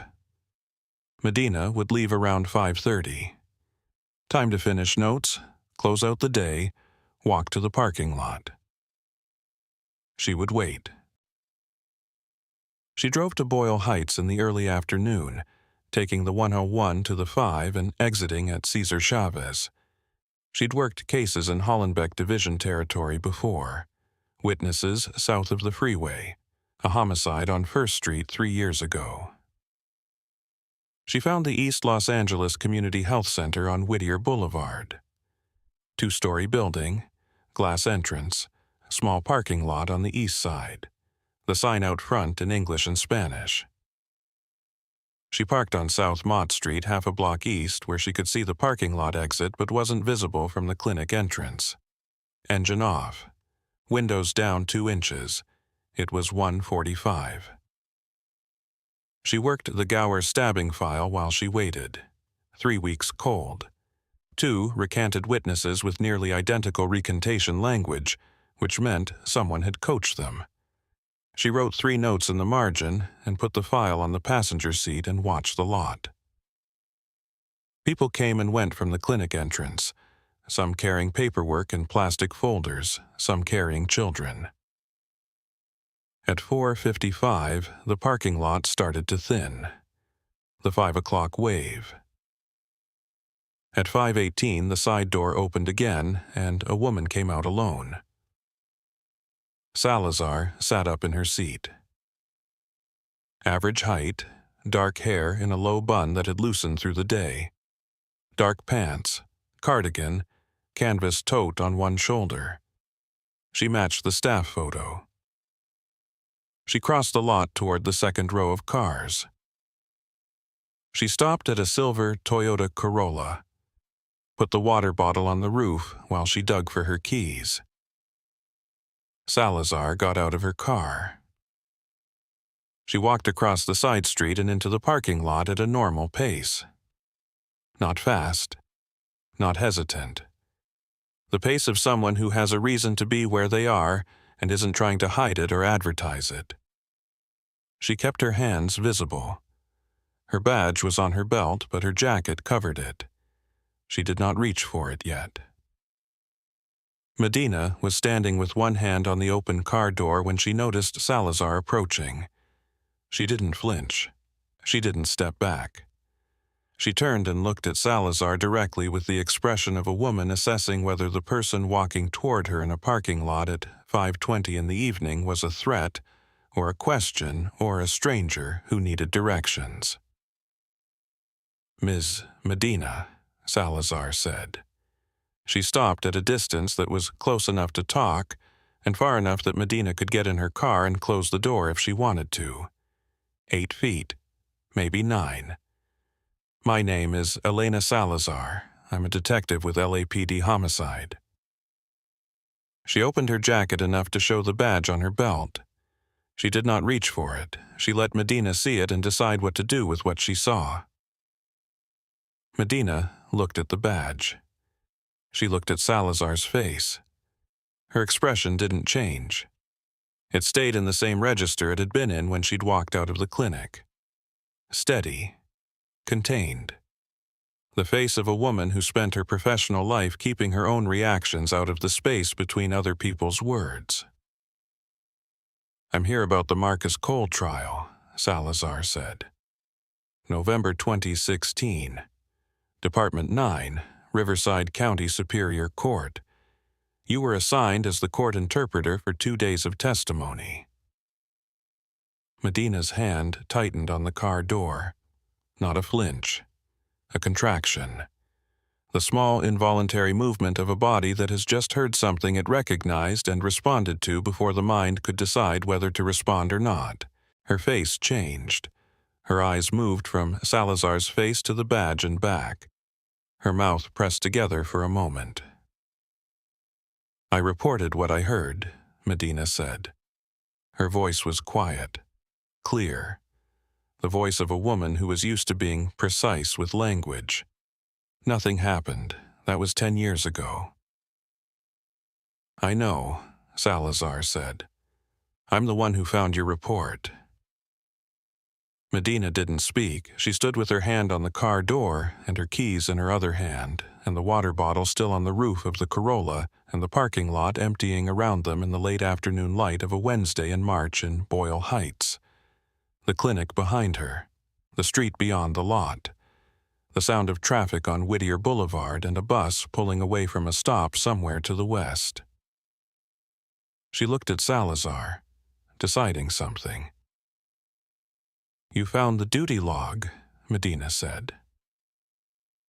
"I found the bailiff. Deputy Ronaldo. He kept copies of his logs. Your name was in the entry." "Ronaldo." She said the name like she was testing whether it still felt the same. "He wrote it down. I watched him write it down. He said he would pass it to the judge's clerk." "He did."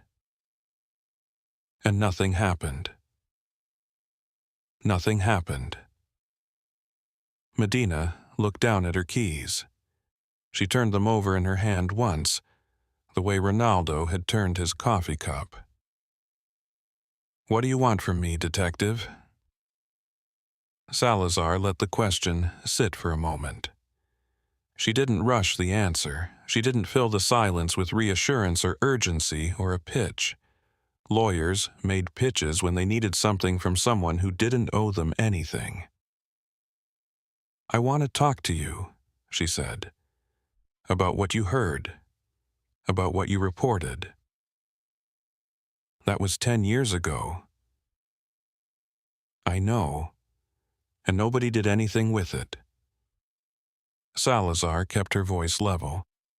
"A man has been on death row for 10 years for a crime that was arranged by someone else. The evidence that could have changed that has been sitting in a bailiff's log since the day you reported it." Medina's eyes came up from the keys. "Not here," Medina said. "No, not here. And not at my house. My daughter is there. She doesn't know about any of this. She was 2 years old when the trial happened." "Wherever you want." Medina looked at the clinic behind her, then at the parking lot, then at Salazar. "There's a coffee shop on 1st Street, Medina said. "East Side Cafe, near Boyle Avenue. I can be there tomorrow morning at 7:30 before my shift." "I'll be there." Medina nodded. She didn't say anything else. She picked up the water bottle from the roof of the Corolla and got in the car and pulled the door closed. The engine started. The headlights came on even though it wasn't dark yet, the automatic setting doing what automatic settings do. Salazar stepped back. She watched the silver Corolla pull out of the space and turn toward the parking lot exit and merge into the traffic on Whittier Boulevard, heading east. The building's lights were going off floor by floor. Chapter 10. The Interpreter. 20 minutes early. Salazar walked into the East Side Cafe on 1st Street at 7:10 and ordered a coffee, black. She took the table against the back wall. Sightline to the door, far enough from the counter that a conversation wouldn't carry. She put her notebook on the table with a pen on top of it. Didn't open it. Hands around the coffee cup. Old tile floor, mural on one wall. The espresso machine hissed. 7:22. Salazar drank her coffee. Medina's account matched Ronaldo's log entry. The timing lined up. Second day of deliberations. Afternoon break. Interpreter's waiting area adjacent to the jury room. Okafor had told her last night, "Let her talk. Don't lead. Don't suggest language. An interpreter's trained memory of exact words is stronger evidence than a detective's summary." 7:28. The door opened. Medina came in wearing different clothes than the day before. Dark jeans, a gray pullover, flat shoes. Her hair was down, not in the bun she'd worn at the clinic. It fell past her shoulders, dark and straight, and it changed the shape of her face in a way that made Salazar realize the professional version of Medina and the morning version were different presentations of the same careful person. She carried a purse on one strap across her body, and nothing else. No tote bag, no binder. She was here as herself, not as a worker. She saw Salazar immediately. She didn't hesitate or scan the room. She walked to the counter, ordered something Salazar couldn't hear, and waited with her back to the room while it was made. When it came, she brought it to the table and sat down across from Salazar. A small cup. Café de olla from the smell of it. Cinnamon and piloncillo. "Thank you for coming," Salazar said. Medina put both hands around her cup. She didn't drink from it. She held it the way people hold warm things when they need something to hold. I don't know what you want me to say that I didn't already tell the bailiff in 2016, she said. I want to hear it from you, in your words, whatever you remember. I remember everything. She said it simply, not as a boast, as a statement of professional fact. The way a mechanic would say they remembered how an engine sounded, or a musician would say they remembered how a piece went. Memory was her tool. She kept it sharp. Salazar opened her notebook to a clean page. She put the pen down next to it without picking it up. Take your time. Medina looked at the notebook. She looked at the pen. She looked at Salazar's hands, which were still around the coffee cup, not reaching for anything. You're not recording this, Medina said. No. Why not? Because this is a conversation. If it becomes something more, we'll talk about that. Today I'm listening. Medina studied her for a moment. The direct, assessing look that Salazar had seen in the parking lot the day before. The interpreter's gaze, taking in what was being communicated through more than words. She took a small sip of her coffee. She put the cup down. She placed her hands flat on the table, fingers spread against the wood. I was assigned to the cold trial through the interpreter pool, Medina said. MC 300 request. 2 days, November 1st and 2nd, 2016. The Gutierrez testimony. Alma Gutierrez, apartment below Cole's unit in Atwater Village. Spanish-speaking, limited English. She testified about sounds she heard the night Patricia Whitmore was killed. She spoke in measured sentences. No hesitation, no searching for words. During breaks, I waited in the interpreter's area on the 3rd floor. Small room, maybe 10 by 12, off the main hallway that ran past the jury room. How close? One wall between them. Old construction. Plaster over wood frame.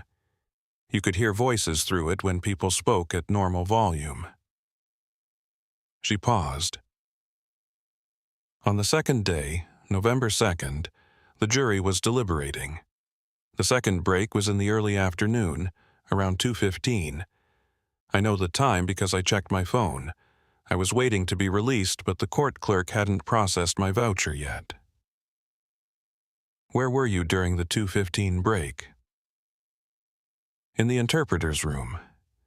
The door was closed. I was sitting at the table facing the window, reading.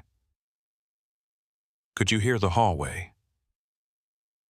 When the jury went on break, I heard the door open. Footsteps. Voices. That was normal. Jurors came out to use the restrooms, get water. There was movement during every break. She stopped. She picked up her cup and held it with both hands again. She didn't drink. Then I heard a voice I recognized. She looked at Salazar. The directness in her eyes was steady, but something underneath it was moving.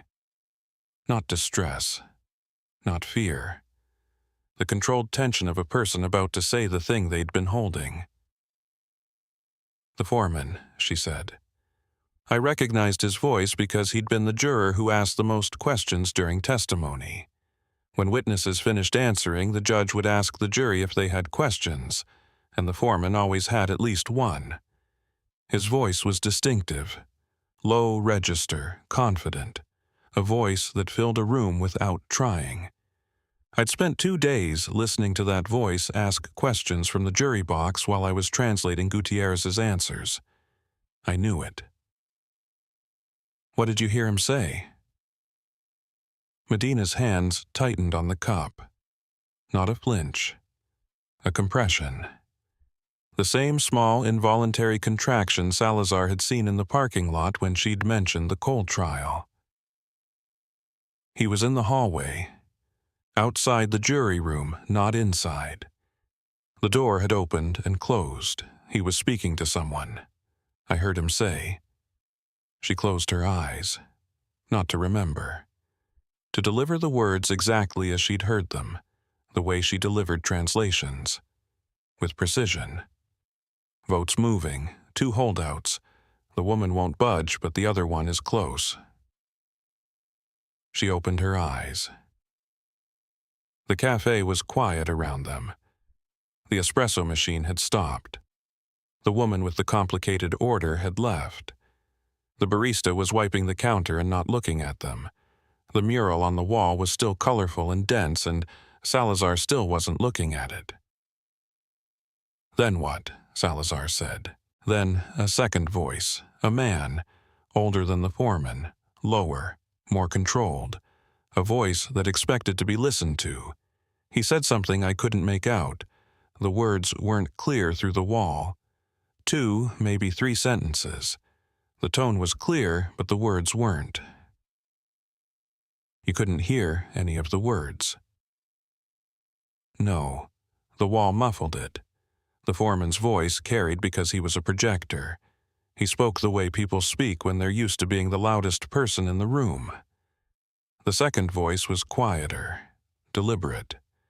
I could hear the cadence, but not the content. Could you tell where the second voice was coming from? The hallway, same as the foreman. They were standing close to each other somewhere between the jury room door and the water fountain at the end of the hall. The sound came through the wall at the same distance both times. And then Medina put the cup down. She placed her hands flat on the table again. Then the foreman spoke again.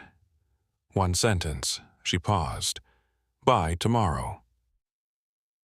Neither of them moved. 2 words, Salazar said. 2 words. And the way he said them, not a question, not a hope. A commitment, a promise to someone who had the authority to receive a promise. Salazar sat with it. She didn't write anything down. She didn't reach for the pen. She let the account breathe the way it needed to breathe before she asked the next question. "What did you do?" I sat in the interpreter's room for about 20 minutes after I heard it. I didn't move. I kept reading my phone, but I wasn't reading. I was thinking about what I'd heard and what it meant, and what I was supposed to do with it. I was 34 years old. I had a 2-year-old daughter at home.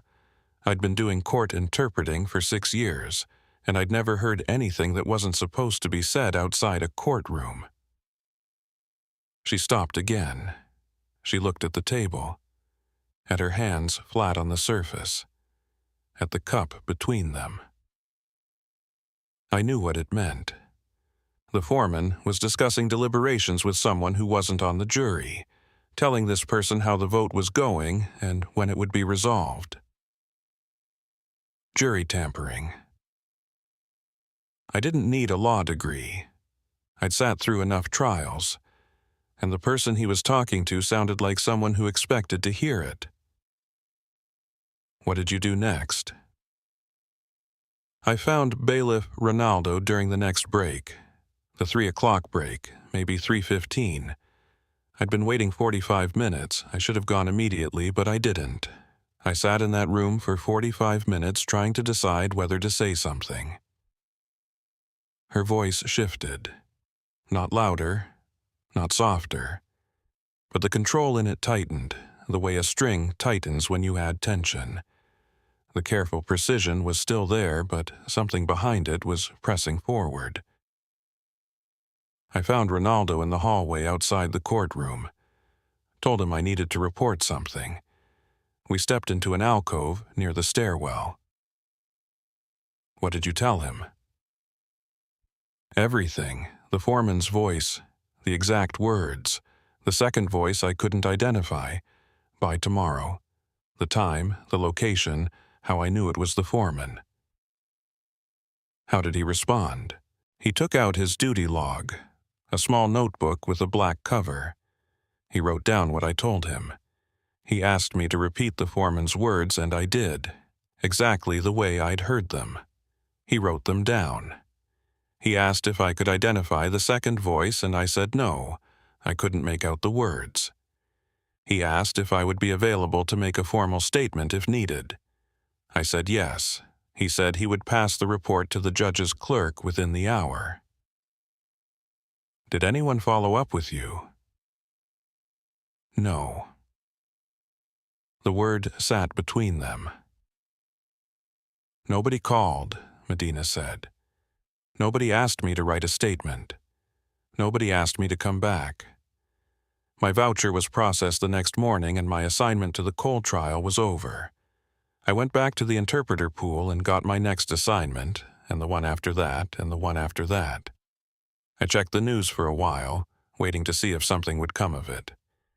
The verdict came back the next day. Guilty. I read it online.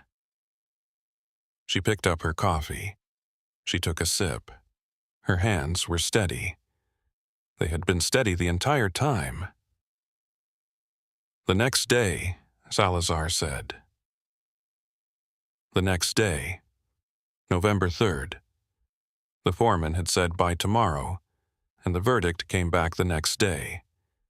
The vote moved the way he said it would move. 2 holdouts became 0 holdouts. The woman who wouldn't budge became a woman who did. I don't know what happened in that jury room between the second afternoon and the third morning. I don't know what pressure was applied or by whom. I know what the foreman said in the hallway to someone who wasn't on the jury, and I know the verdict matched his prediction within his timeline. Salazar let the silence hold. The cafe had gotten busier in the 20 minutes they'd been talking. 2 more customers at the counter. A man at one of the other tables with a newspaper and a plate of eggs. The morning was filling in around them, and neither of them was part of it. "Why did you leave court interpreting?" Salazar said. Medina looked at her. The question had moved the conversation from testimony into something else, and she could feel the shift, and she let it happen. "It wasn't just the Cole trial," she said. "But it was mostly the Cole trial. I stayed in the pool for 3 more years. I kept getting assignments. Felony trials, family court, immigration hearings. Every time I walked into a courthouse, I thought about that hallway and that voice, and the fact that I'd told someone about it and nothing happened. It didn't get easier. It got harder. Every trial I interpreted, I wondered what else was happening that nobody could hear. What other conversations were being had in hallways and waiting rooms and parking garages while the system processed its cases and moved on." She shook her head. Once, a small motion. "In 2019, I got the job at the clinic. Medical interpreting. Same skill, different context.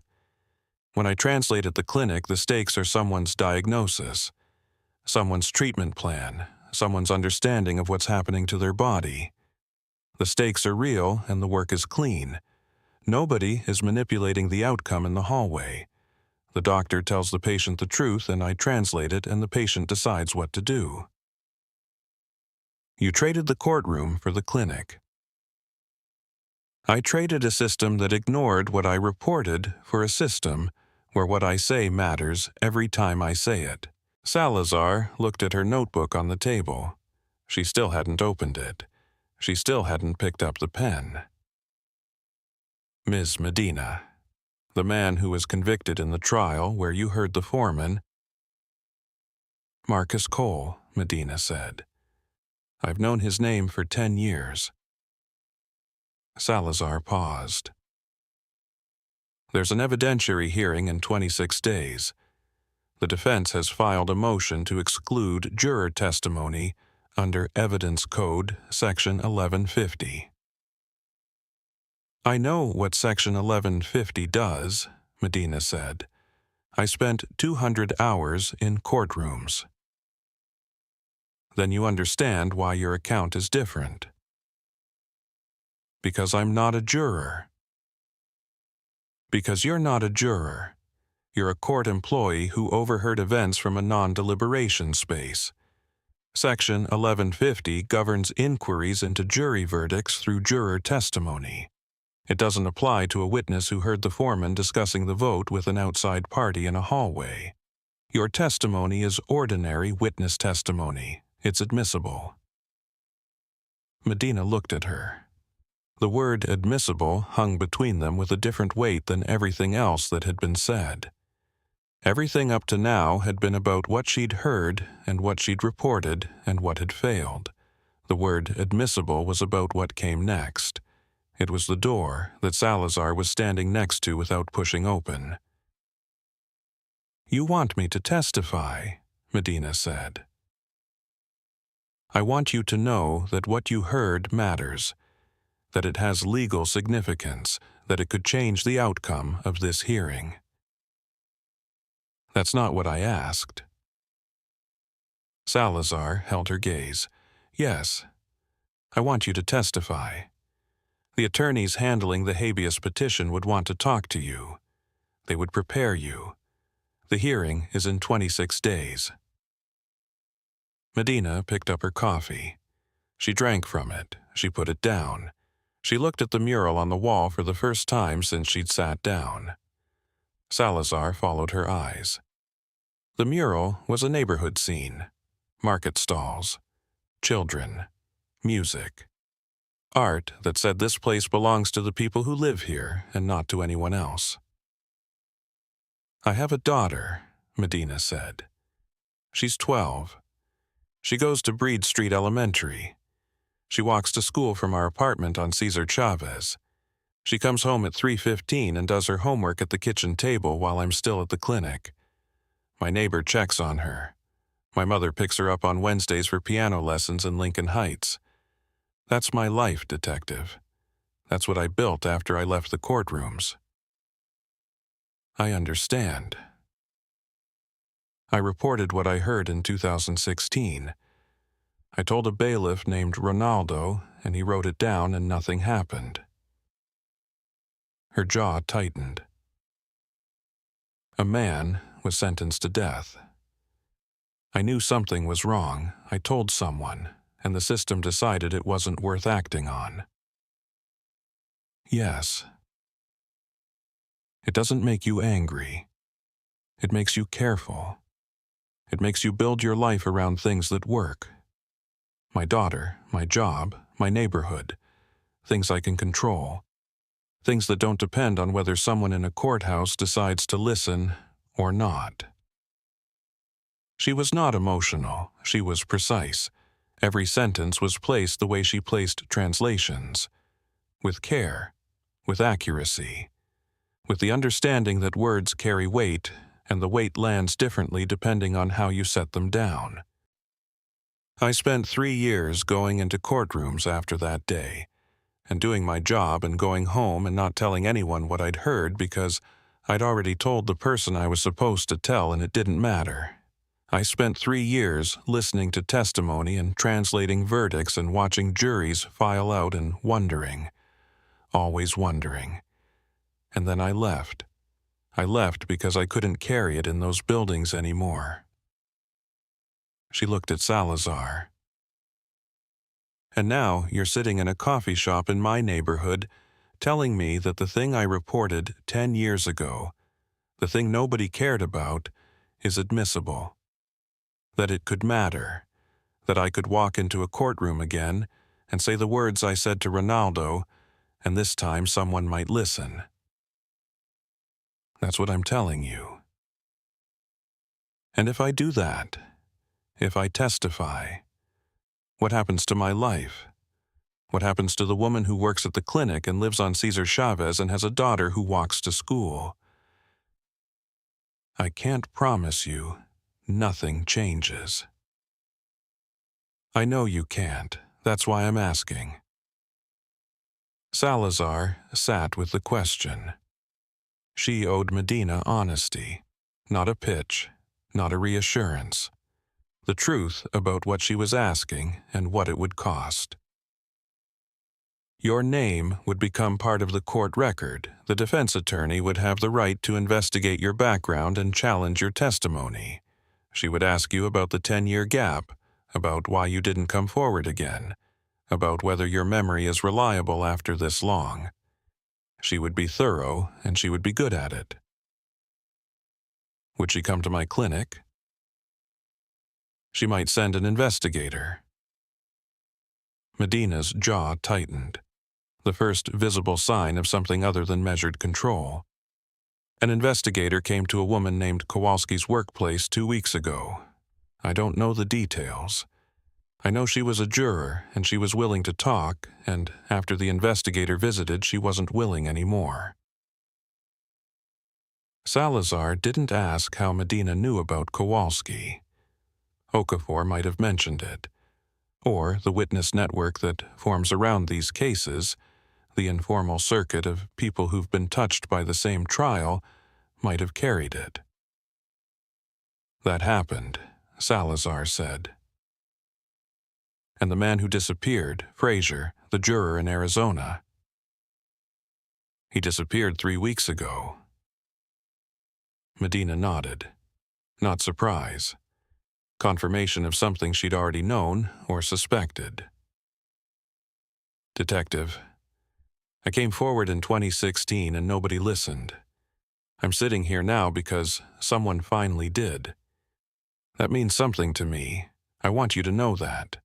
But I have a daughter and a job and a life in this neighborhood, and the last time I trusted the system with what I knew, the system threw it away. She pushed her coffee cup to the side. She put her hands on the table again, palms down. I'm not saying no. I'm not saying yes. I'm saying I heard what you told me and I need to think about it.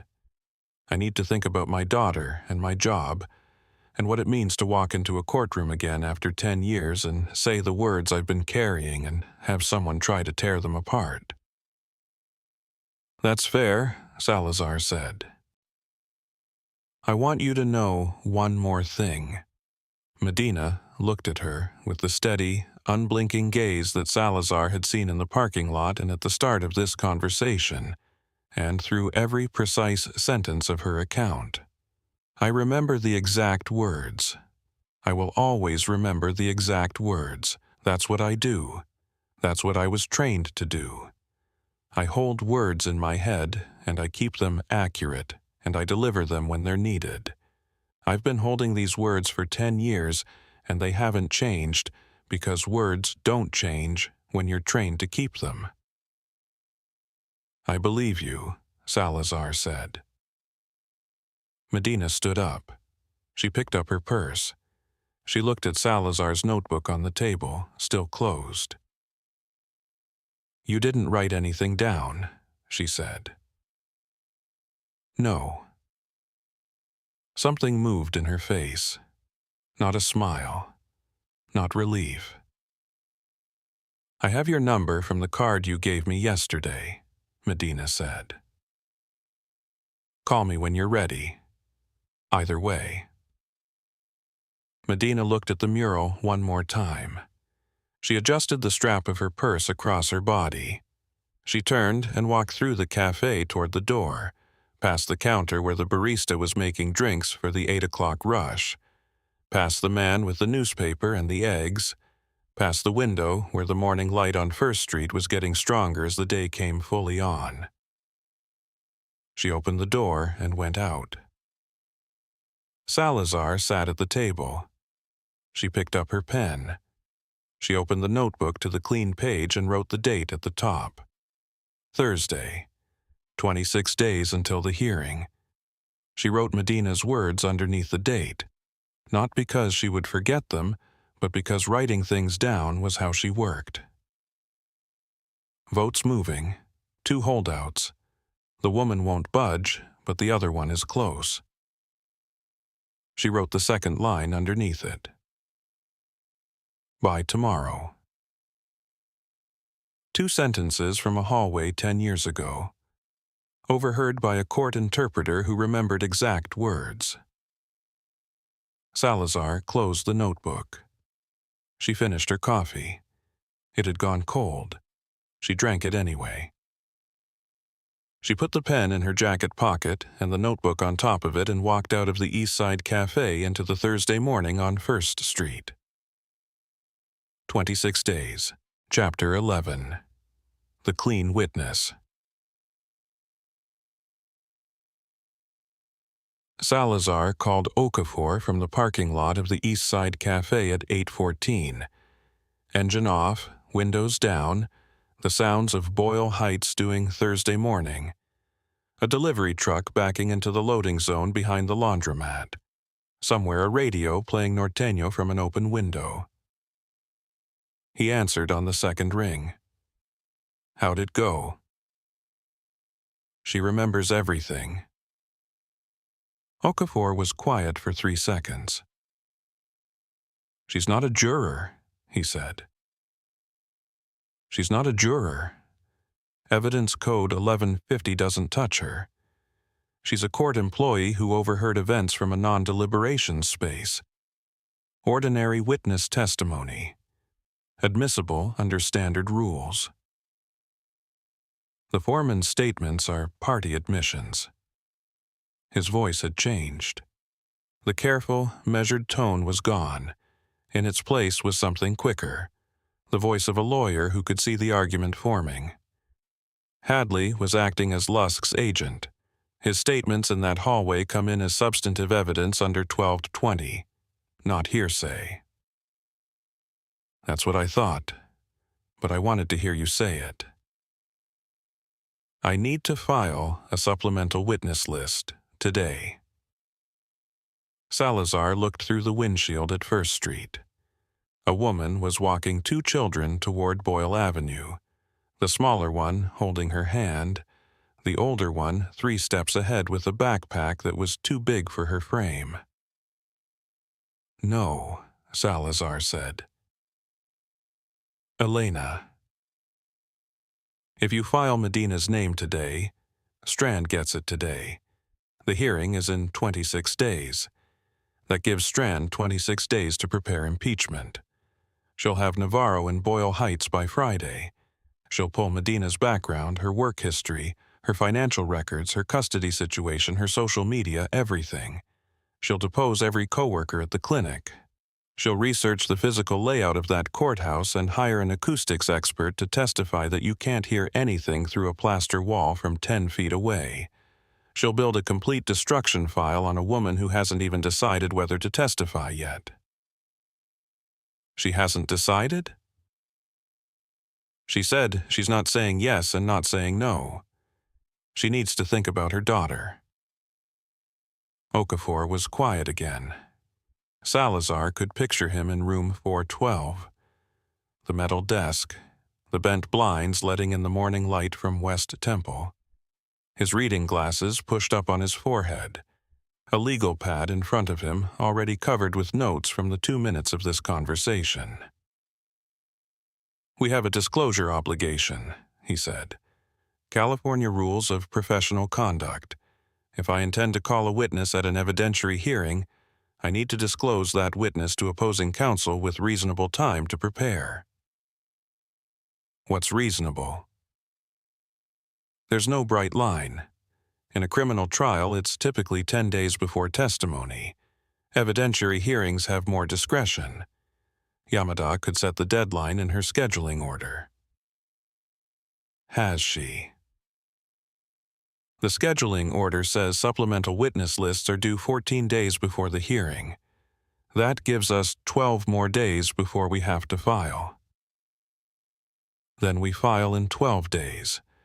Not today. Strand will argue we sandbagged her, that we knew about Medina and deliberately withheld the name to limit preparation time. Strand will argue whatever she argues. That's what she does. We file within the deadline Yamada set. That's compliance. Everything before the deadline is strategy. She heard him pick up a pen, the scratch of it on paper. He was writing down what she'd said, the way lawyers write down things they want to think about before they commit. "There's another problem," Okafor said. "Medina hasn't agreed to testify. If I disclose her name and she decides not to come forward, I've given Strand a witness name for nothing. Strand will subpoena her. Medina will be forced to appear whether she wants to or not. And a reluctant witness who was compelled to testify is a worse witness than a willing one. So we wait for Medina to decide before we disclose. If she decides yes, we file immediately. If she decides no, we don't disclose at all. We can't put her name in front of Strand unless we know she's coming." Salazar turned that over. It was the right play. Give Medina room to make her decision without the pressure of knowing her name was already in the system. If she said yes, file the supplemental list at the 14-day mark. Strand gets 2 weeks to prepare instead of 4. Strand would object. Yamada would note the filing was timely. "What if she says yes on day 13? Salazar said. "Then I file on day 13 and Strand gets 13 days. "And if she says yes on day 3? "Then I file on day 14 and Strand gets 14 days. "Not immediately." Okafor paused. "If she agrees early, I'd want to file right away. The longer we hold it after she commits, the more it looks like gamesmanship instead of process. The longer we hold it, the less time Navarro has in Boyle Heights. Medina has a daughter who walks to school past that clinic. Every day Navarro doesn't know her name is a day her daughter walks home without being photographed by a defense investigator." The silence on the line was different this time. Not calculation. Recognition. Okafor was a lawyer, and he thought about disclosure obligations and scheduling orders and what arguments Strand would make. Salazar was thinking about a 12-year-old girl on Cesar Chavez Avenue. "You're right," Okafor said. "We hold until the deadline. If Medina agrees before then, we still hold until 14 days. We file on the last day of compliance. That's the call." "That's the call." "I'll draft the supplemental witness list now so it's ready. Name, certificate number, basis of testimony, relevant dates. When we file, there won't be a delay." "Good." "Elena." His voice shifted again, back to the careful tone. "If this works, if Medina testifies and Yamada admits it, this is the strongest single piece of evidence we have. A trained interpreter with professional recall who reported to a bailiff on the day of the misconduct and was ignored. She's clean, she's credible, and she's outside every exclusionary framework Strand has built." Salazar looked at the closed notebook on the passenger seat. The words she'd written inside it. "Votes moving. 2 holdouts. The woman won't budge, but the other one is close." "She's not ours yet," Salazar said. "She's thinking. Give her room." She ended the call and sat in the car for another minute. The delivery truck had finished unloading. The radio was still playing from somewhere. First Street was doing what it always did, which was continuing, which was the thing streets do while people inside cars and coffee shops and interpreters' waiting areas carry conversations that nobody else can hear. She started the engine. Back at Hollywood Division by 9:30. Marcos was at his desk with a case file open and a coffee from the break room, and the look of a man who'd been there since 7. He glanced up when she sat down. "How was Boyle Heights?" "Good. Tell you later." He went back to his file. She went to hers. The Gower stabbing was on top because it was the oldest cold case in the stack and the one most likely to get a lieutenant's attention if it stayed cold much longer. She opened it and looked at the witness recantations for the 10th time and didn't see anything new and closed it and put it aside. She pulled up Okafor's email from Monday. He'd forwarded her the legal authority they'd used to subpoena Fraser's financial records from his Scottsdale bank. The habeas petition named Fraser as a material witness. Okafor's team had filed an ex parte motion arguing that Fraser's whereabouts were relevant to the forfeiture by wrongdoing argument against Strand's Crawford motion. Yamada had signed the order Tuesday. The records had arrived by secure courier Wednesday morning. 47 pages of account statements and transaction history for Robert Allen Fraser, Wells Fargo checking account and Visa credit card, covering January 1st through March 12th. She'd been meaning to go through them since Wednesday. The Medina meeting had pushed everything else to the side. Now she had time between Medina's decision and whatever came next, and the financial records were sitting in a manila envelope on the left side of her desk where she'd put them 2 days ago. She opened the envelope and spread the pages across her desk. Checking account first. Fraser's financial life was small and orderly. Monthly Social Security deposit of $847 on the 3rd of each month. Rent payment of $975 to Southwest Property Management on the 5th. Recurring charges: CVS Pharmacy, $12.40 monthly, the Sertraline. Safeway, $80 to $120 weekly, groceries. Spectrum, $64.99, cable and internet. An auto pay for Progressive Insurance, $127 car insurance. The patterns were regular. He shopped at the same Safeway. He filled his prescription at the same CVS on Shea Boulevard. He ate at the same 3 or 4 restaurants, charges of $14 to $22, never more than twice a week. The last transaction in the checking account was an ATM withdrawal of $60 on Thursday, February 27th at 2:14 p.m. from a Wells Fargo branch on Scottsdale Road near Thomas. The same ATM he'd used on February 13th, $40, and February 6th, $60. The same branch every time, walking distance from his apartment on North 68th Street. After February 27th, the checking account was silent. The March Social Security deposit hit on March 3rd and sat untouched. The rent auto pay went through on March 5th. The Spectrum charge posted on March 7th. The recurring charges kept running because they were automatic. But Fraser hadn't initiated a transaction since February 27th. She turned to the credit card statements. Visa card, low limit, $2,500. Balance carried of $340 from January. February charges were minimal.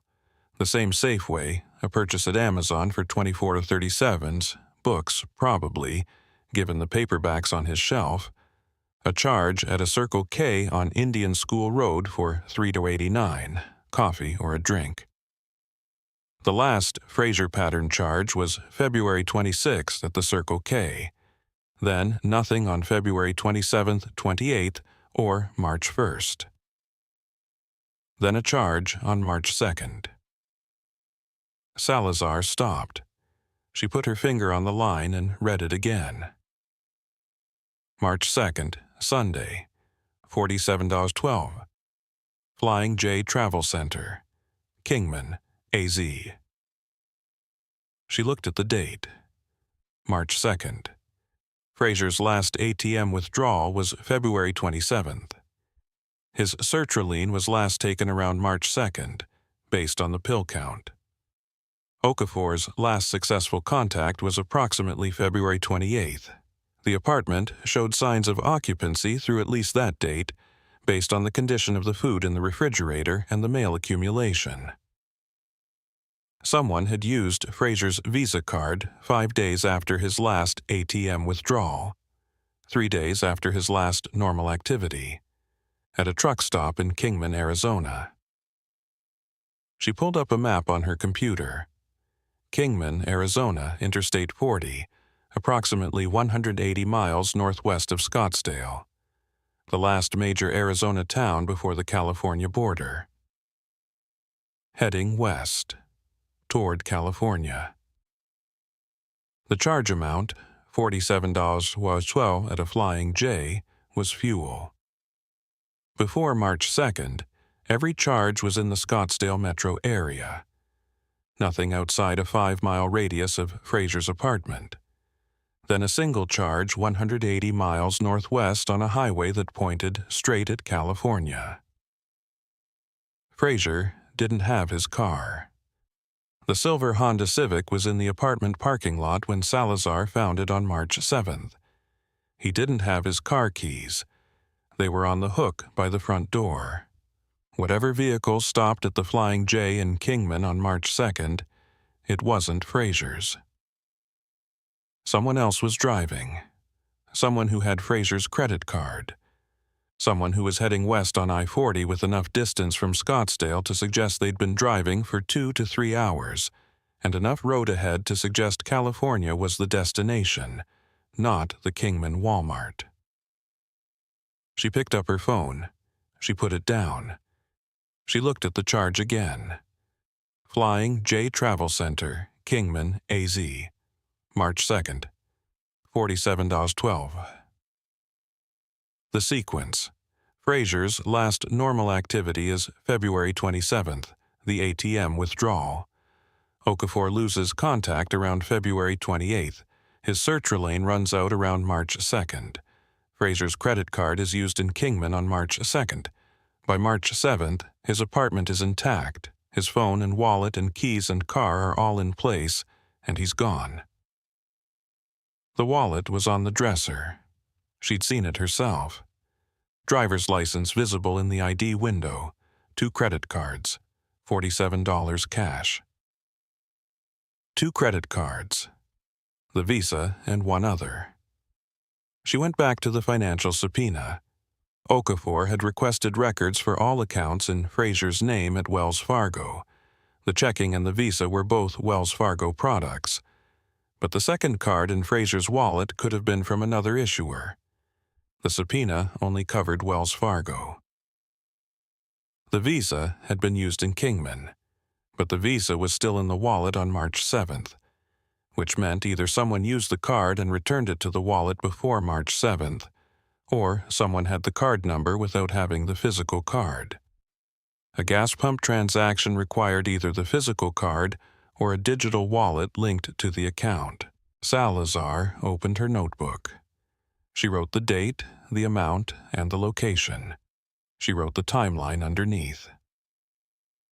Mar 2, last sertraline dose, approx. Feb 27, last ATM withdrawal, Scottsdale, ARD, $60. Feb 28, last mail collected, approx. Okafor's last contact, approx. Mar 2, Visa charge, Flying J, Kingman AZ, $47.12, I-40 West. Mar 3, Social Security deposit, untouched. Mar 7, apartment discovered empty, all belongings in place. She looked at it.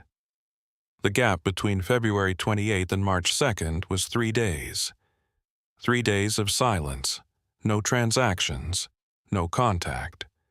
Then a single charge on a highway heading west. Then 4 more days of nothing before Salazar walked into the apartment and found a life left behind. The northern route, not I-10 through Phoenix. Longer, but farther from population centers, farther from cameras. She picked up her phone and called Okafor.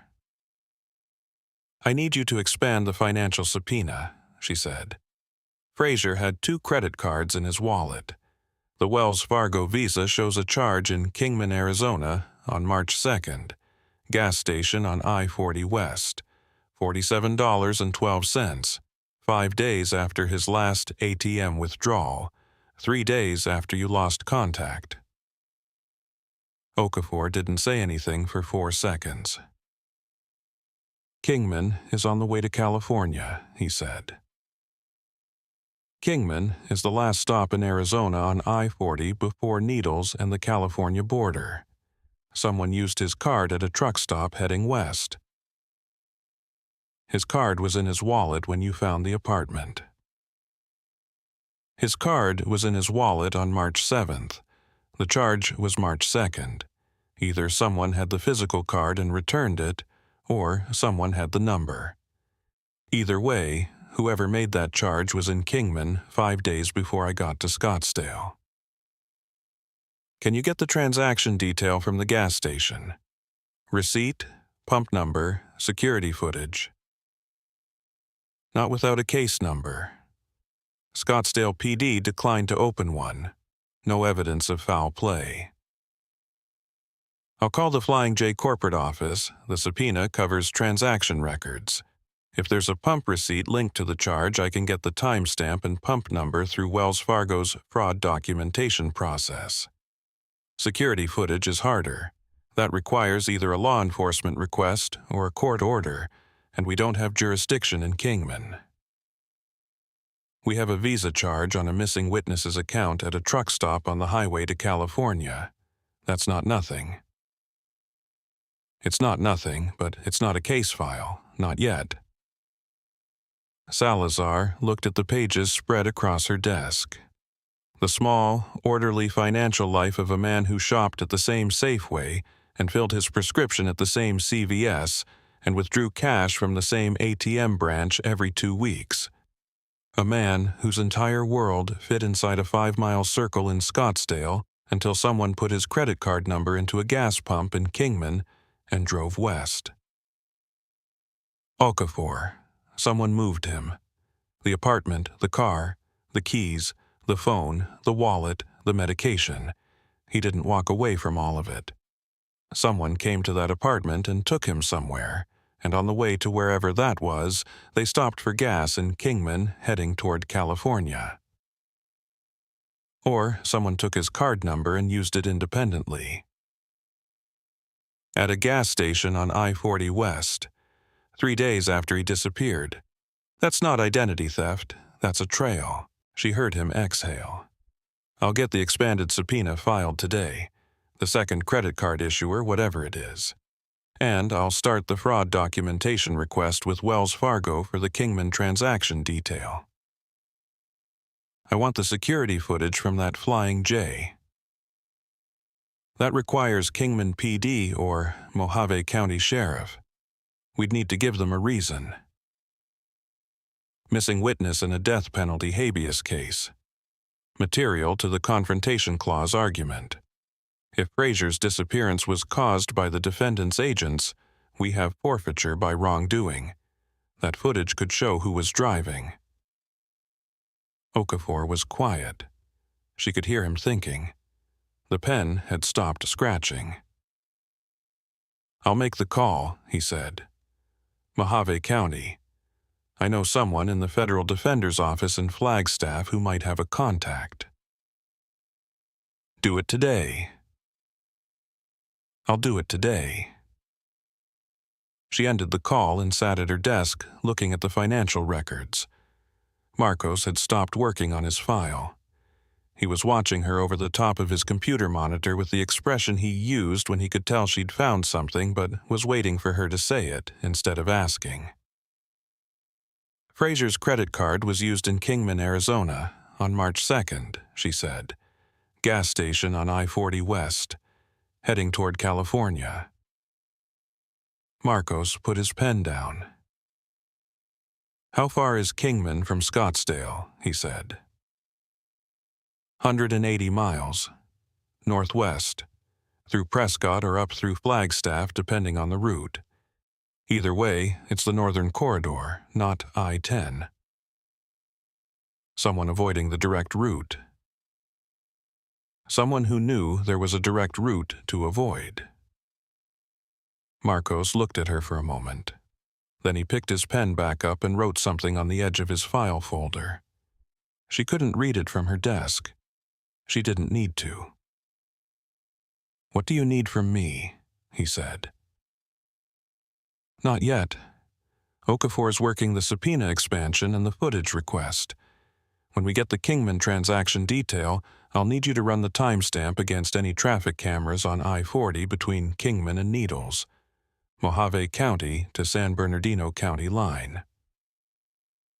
That's 100 miles of empty highway. There are cameras at the Needles port of entry, California Agricultural Inspection Station. Every vehicle coming into the state on I-40 gets photographed. Marcos nodded once. He went back to his file.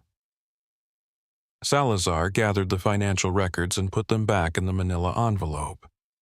She wrote on the outside of the envelope in black ink, Frazier, Financial, Wells Fargo, Feb 27, last ATM, Mar, 2 Kingman, AZ, Flying J 47.12, I-40 West. She put the envelope in the top drawer of her desk, the one that locked. She closed the drawer and turned the key and put the key in her jacket pocket. 26 days until the hearing. A woman in Boyle Heights deciding whether to testify. A credit card charge in Kingman pointing west toward California. 2 threads running in parallel, one legal and one investigative, and both of them leading somewhere she couldn't see yet. She picked up the Gower stabbing file and opened it again. The witnesses who recanted were still recanted. The partial plate was still partial. The case was still cold. She worked it anyway. That was the job. The cases on her desk didn't pause because the case in her head was moving. She owed the dead man on Gower the same attention she owed Marcus Cole, which was all of it, divided by the hours in the day and the limits of what one detective could carry. Her phone buzzed at 11:40. A text from an unknown number. 213 area code. One line. I'm still thinking. LM. Salazar read it. She didn't respond. She put the phone face down on her desk and went back to the Gower file. The partial plate was still partial, but the credit card charge in Kingman was 3 weeks old, and the footage at the Flying J wouldn't last forever, and somewhere on I-40 between Arizona and California, someone had driven west with Robert Frazier's card number and maybe Robert Frazier himself, and the trail was getting colder by the hour. Chapter 12. Wyatt. The motion landed on Okafor's desk Monday morning. Salazar heard about it at 11:15 when he called her at Hollywood Division, his voice carrying the particular flatness he used when something was bad enough that he'd already processed it before picking up the phone. Strand filed a motion for a court-ordered cognitive evaluation of Doreen Wyatt, he said, requesting a licensed neuropsychologist conduct a comprehensive assessment of the witness's capacity to provide reliable testimony, given her age and the temporal distance from the events in question. Salazar put down the Gower file. She's 81, not incompetent. The motion doesn't say incompetent. It says, the court has a responsibility to ensure that testimony offered in these proceedings meets a threshold of reliability, particularly where the witness is of advanced age and the events occurred approximately 10 years prior. She cites 3 Ninth Circuit cases on witness competency and 2 published studies on age-related memory degradation. She attached Dr. Whitfield's CV as an exhibit. Whitfield, the consultant Chen told me about. The same. The motion requests that the evaluation be conducted by a court-appointed neuropsychologist, not one selected by either party. Independent, she's asking for exactly what a reasonable judge would want. Is Yamada going to grant it? Okafor paused. The pause was the answer. It's not unreasonable, he said. That's the problem. Everything Strand files is not unreasonable. She never overreaches. She never asks for something a judge has to strain to justify. She asks for what any competent defense attorney would ask for, and she asks for it in language that makes denying it look like the court is cutting corners. So Yamada grants it. Yamada will grant it. She has to. If she denies the evaluation and then relies on Wyatt's testimony in her ruling, Strand has an appellate issue. Yamada won't create one. Salazar looked at the wall above her desk. The calendar with the hearing date circled. 24 days. "What does the evaluation involve?" she said. "Standard neuropsychological battery. 2 to 3 hours. Memory tests, cognitive processing, verbal recall, executive function. The neuropsychologist writes a report. The report goes to both parties and the court. If Wyatt passes, Strand loses the motion. If Wyatt shows any deficits, Strand uses the report on cross-examination to attack every piece of her testimony. And if she fails..." "She won't fail. You've met her. She's sharper than half the lawyers on this case." "I know she won't fail. I'm asking what happens in Strand's best-case scenario." In Strand's best-case scenario, the evaluation itself is the point. She doesn't need Wyatt to fail. She needs Wyatt to sit in a room for 3 hours, while a stranger asks her what day of the week it is and whether she can count backward from 100 by sevens. She needs an 81-year-old woman who filed a complaint 10 years ago and was ignored to be treated like a patient instead of a witness. That's the play. Salazar understood it then. Not the legal argument. The architecture. Strand wasn't building a case for disqualification. She was building a process designed to make testifying so degrading that Wyatt would decide it wasn't worth it. An 81-year-old woman who had waited a decade for someone to listen, asked to prove she was capable of remembering what she'd been trying to tell people for 10 years. "I'm driving to Ventura," Salazar said. "Elena. She needs to hear it from me, not from a process server. The order hasn't been entered yet. Yamada will rule on it this week, probably Wednesday. Then I'll tell her it's coming. She deserves to know before the paperwork does." Okafor didn't argue.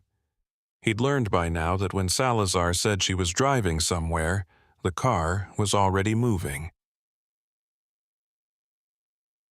She took the 101 west out of Hollywood at noon. Tuesday traffic was light through the valley and opened up past Thousand Oaks into the long stretch of freeway that dropped toward Camarillo and the coastal plain. The hills were still green from February rain.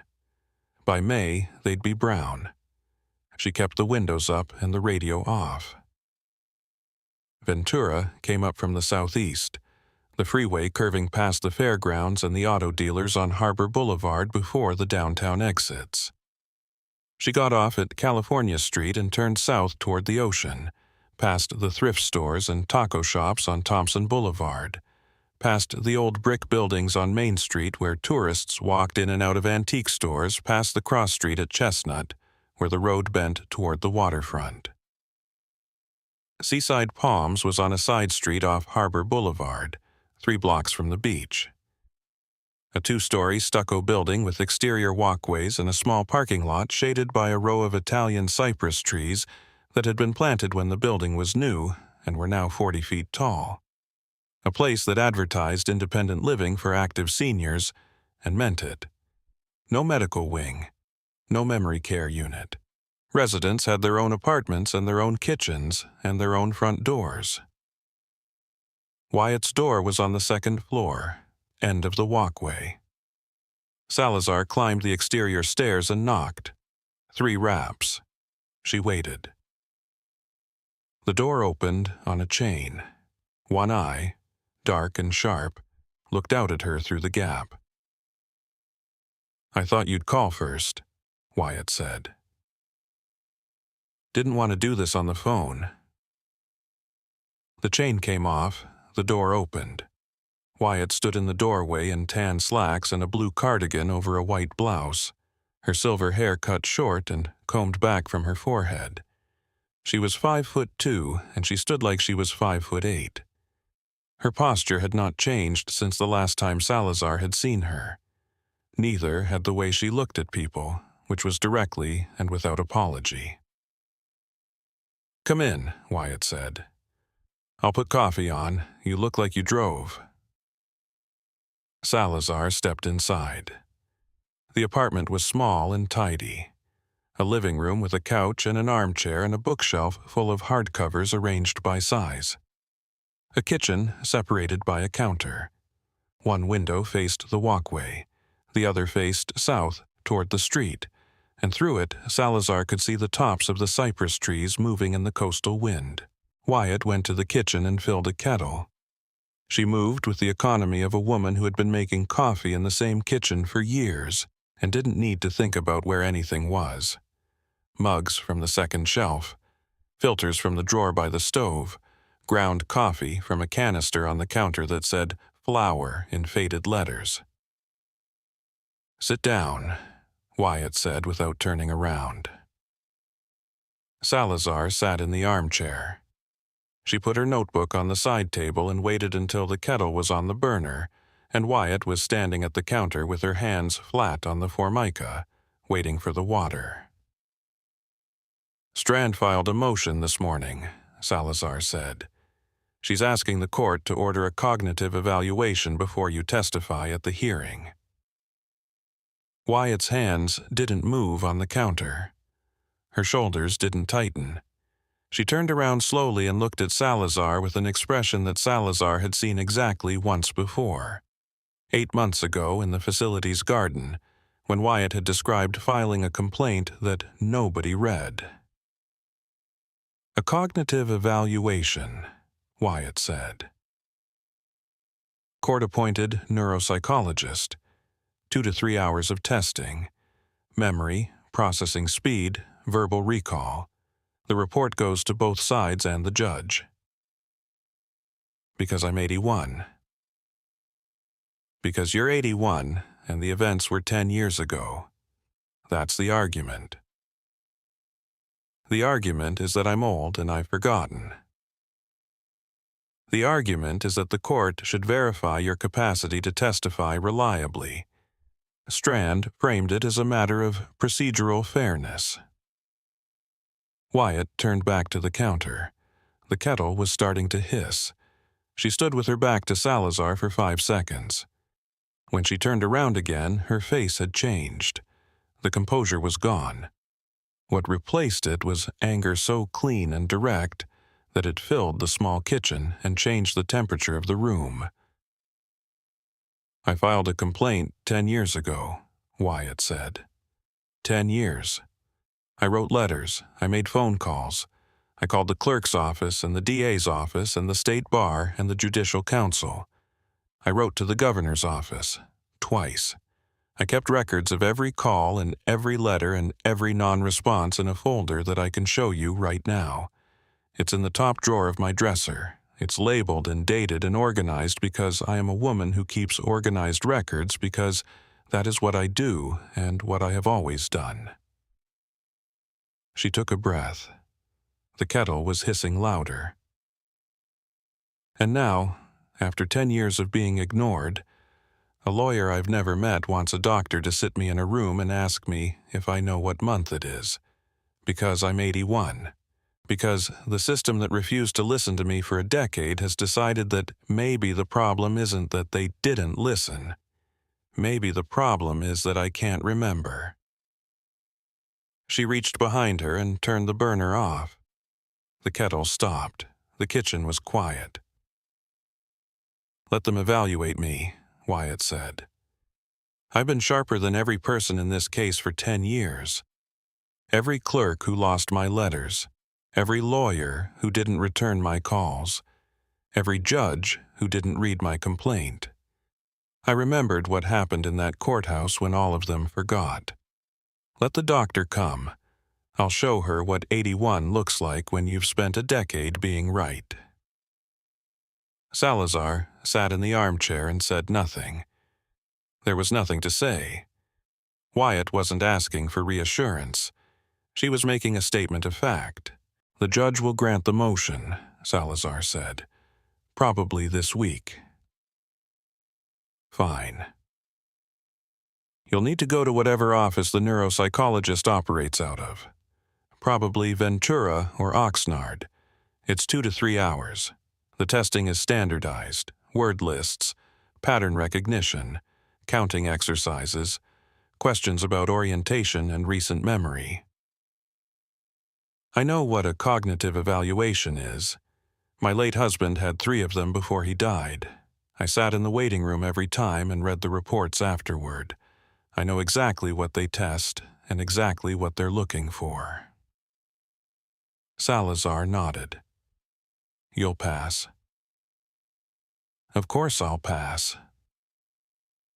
Wyatt poured the water over the filter. She brought 2 mugs to the living room and set one on the side table next to Salazar's notebook. She sat on the couch with her own mug held in both hands and looked at Salazar over the rim. "That's not why you drove an hour," Wyatt said. Salazar picked up the coffee. It was strong and hot and tasted like canister coffee. The same brand refilled at the same grocery store every 2 weeks for years. "No," she said, "it's not." "Tell me what you came to tell me." "The evaluation isn't about whether you pass. Strand doesn't think you'll fail. She knows you won't fail. She's read your complaint. She's read your deposition. She knows exactly how sharp you are." Wyatt's eyes were steady on her. "The evaluation is about the process," Salazar said. "She wants you to sit in a room for 3 hours while a stranger tests your memory of your own name. She wants the report to exist in the court file. She wants the phrase "court-ordered cognitive evaluation" attached to your testimony before you say a single word at the hearing. And she wants you to feel it." "Feel what?" "Feel like the system is treating you like a problem to be managed instead of a witness to be heard. Feel like everything you did for 10 years wasn't enough to earn the presumption that you know your own mind. Feel like the process of testifying is going to be so humiliating that it's not worth going through." Wyatt set her mug down on the coffee table. She set it down carefully, centering it on the coaster. "She wants me to withdraw," Wyatt said. "She wants you to decide it's not worth it. She won't ask you to withdraw. She won't threaten you. She won't send anyone to talk to you about it. She'll let the process do it. The evaluation, the report, the cross-examination where she reads the report aloud and asks you about every answer you gave. The questions about your husband's cognitive decline and whether you've noticed any similar symptoms in yourself. All of it within the rules. All of it designed to make you feel like a patient instead of a witness." The wind moved the cypress trees outside the window. Salazar could hear it through the glass, the soft, rushing sound that came off the Pacific every afternoon and moved through the streets of Ventura and rattled the windows of buildings like this one, where people lived quiet lives and didn't ask to be pulled into other people's legal proceedings. Wyatt sat on the couch with her hands folded in her lap. She looked at the window. She looked at the cypress trees. She looked back at Salazar. "Patricia Whitmore is dead," Wyatt said. Salazar didn't respond. "She's dead because she tried to do what I'm doing, and Victor Reyes is dead, and Robert Fraser is gone because someone took him from his home to stop him from talking, and Sandra Kowalski has 2 children, and she can't testify because she's afraid of what will happen to them." Wyatt unfolded her hands. She put them flat on her knees. "I'm 81 years old. I live alone in a 2-room apartment in Ventura. My husband is dead. My children are in Portland and Denver, and they call on Sundays. I have a routine that involves coffee and books, and a walk to the harbor when the weather is good. I have nothing to lose that hasn't already been taken or given away or outlived." She stood up. She was 5'2" and she filled the room. "I didn't wait 10 years to be chased off by a lawyer. I waited 10 years because nobody would listen. Now somebody is listening. And I'm going to sit in that courtroom, and I'm going to say what I heard and what I reported and what nobody did about it. And if Victoria Strand wants to ask me what month it is first, she can ask me what month it is. I'll tell her, and then I'll tell her what happened on November 2nd, 2016, because I remember every word of it, and I've remembered every word of it for 10 years, and no test in a doctor's office is going to change that." Salazar looked at her. Doreen Wyatt, 81, 5'2", standing in her living room in a blue cardigan with the coastal wind moving the trees outside her window and the coffee getting cold on the table.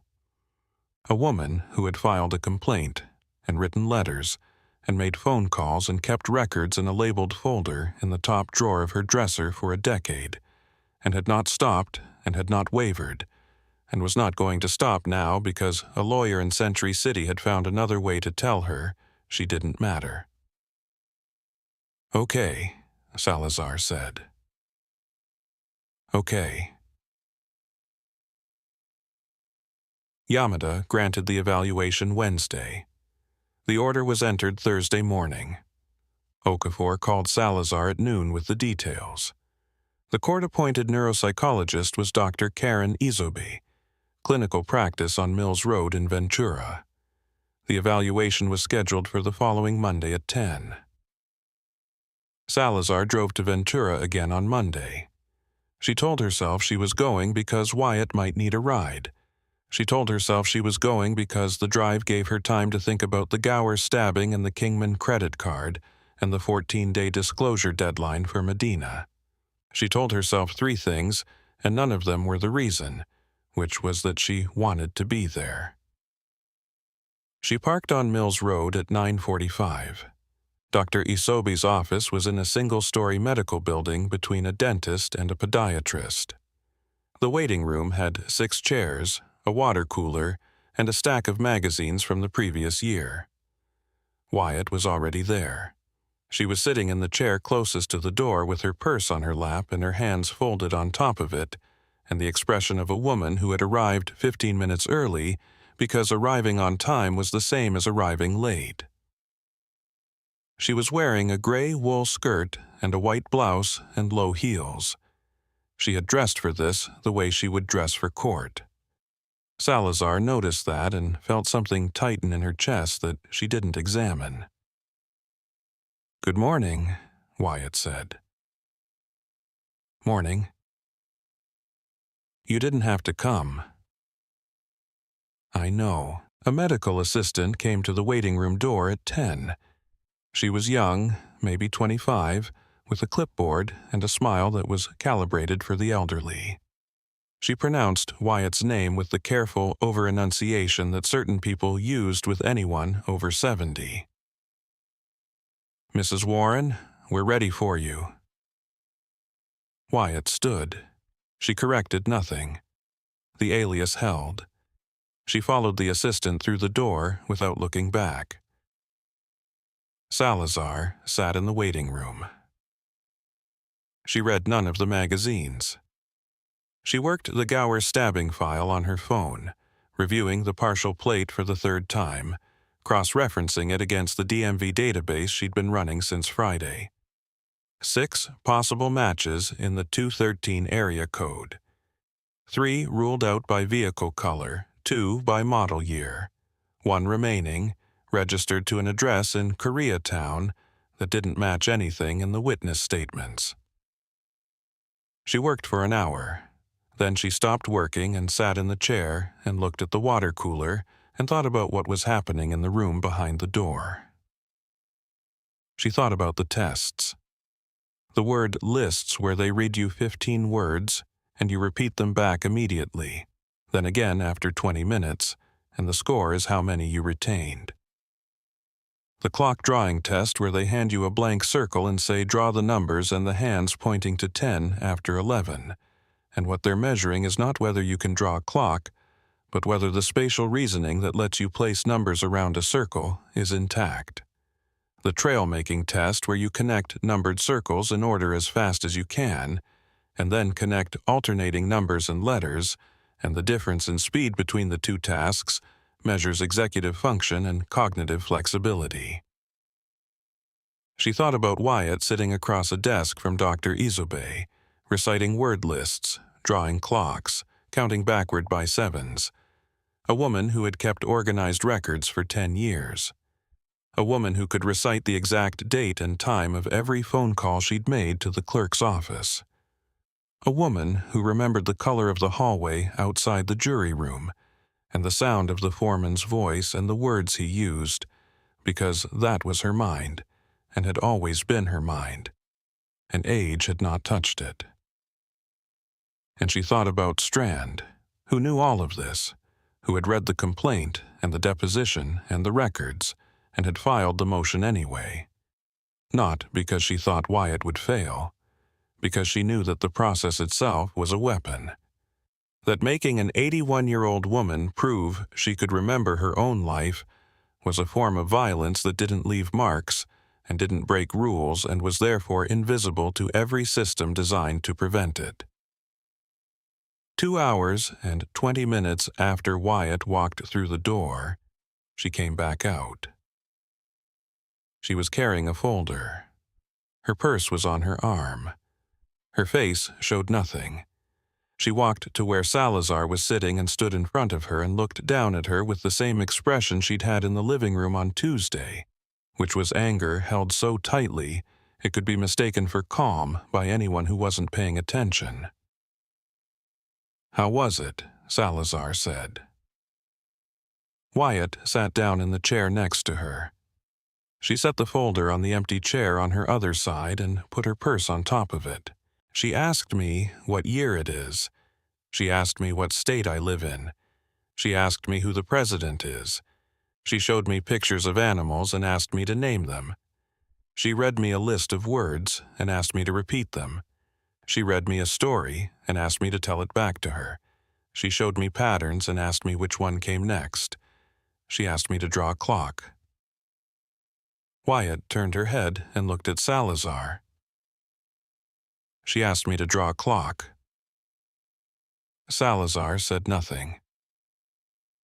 I drew the clock. I drew it correctly. I named the animals.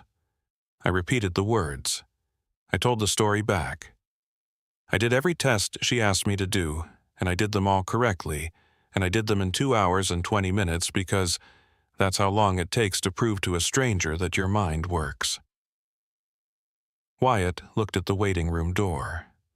The medical assistant was not there. The hallway behind the door was empty. Dr. Isobe was kind, Wyatt said. Professional and kind.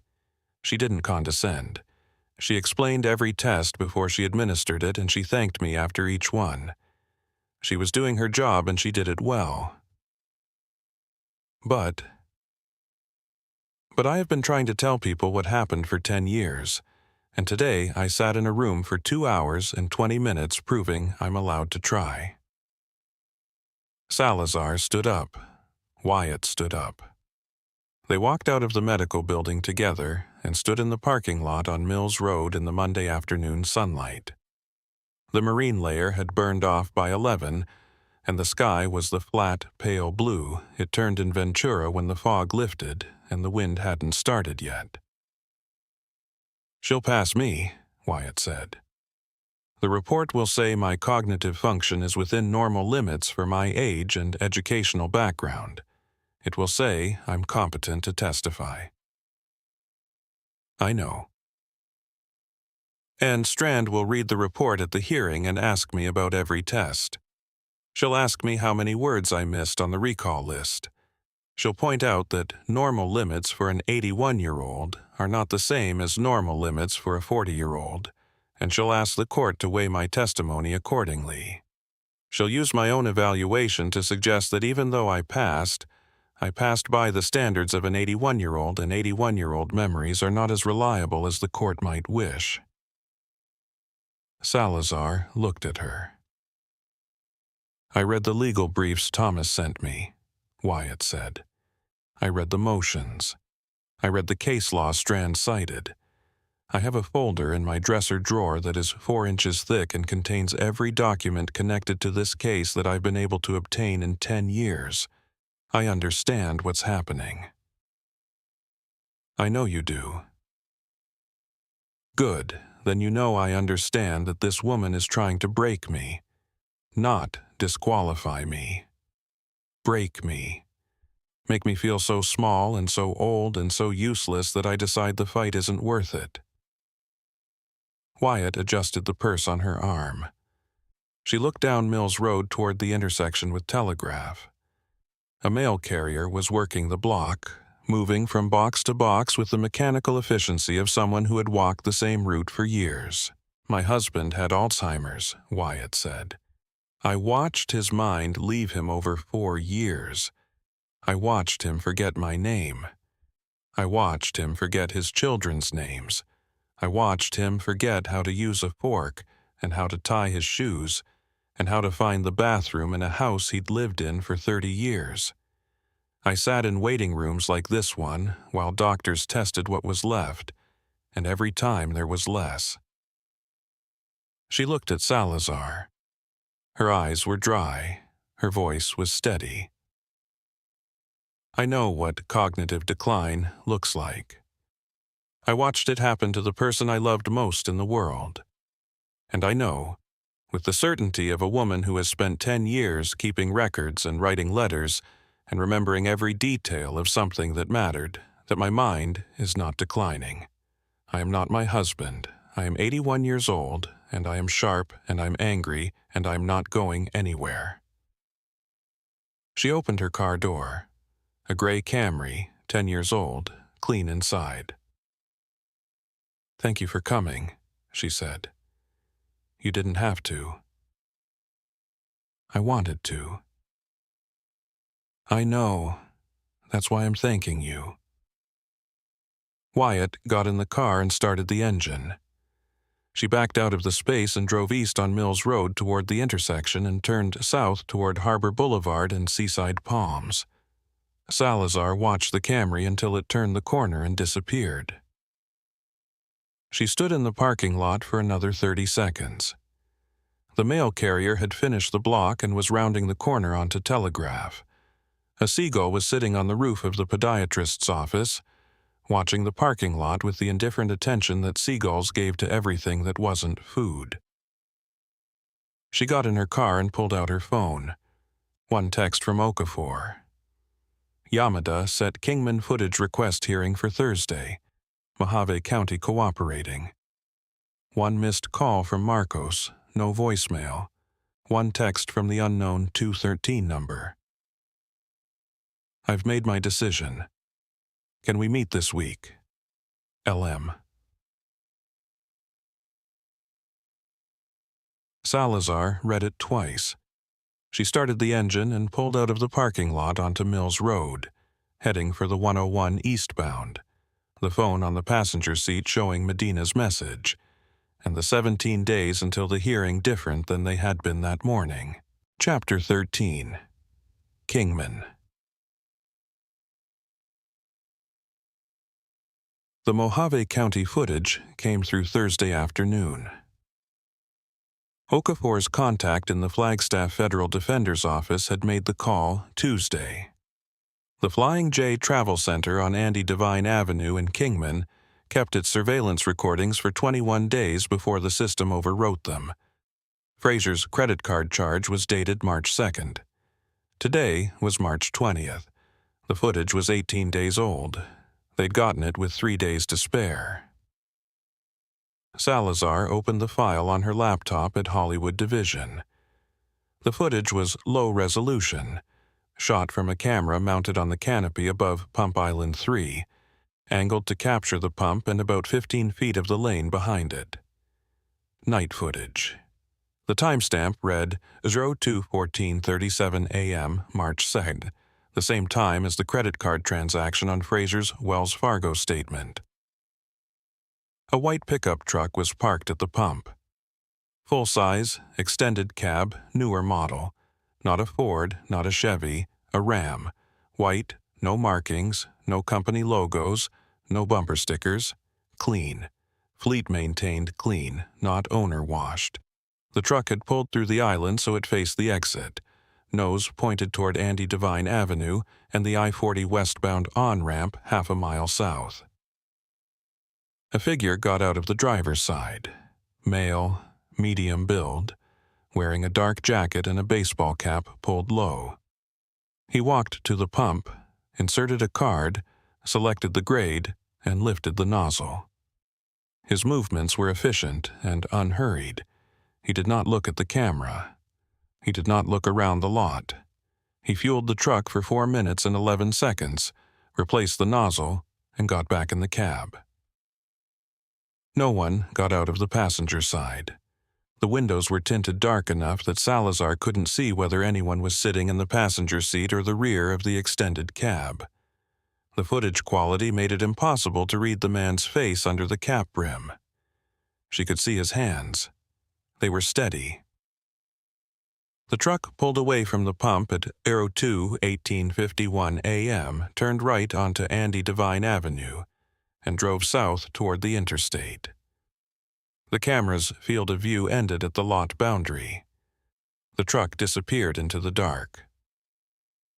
Salazar played it again.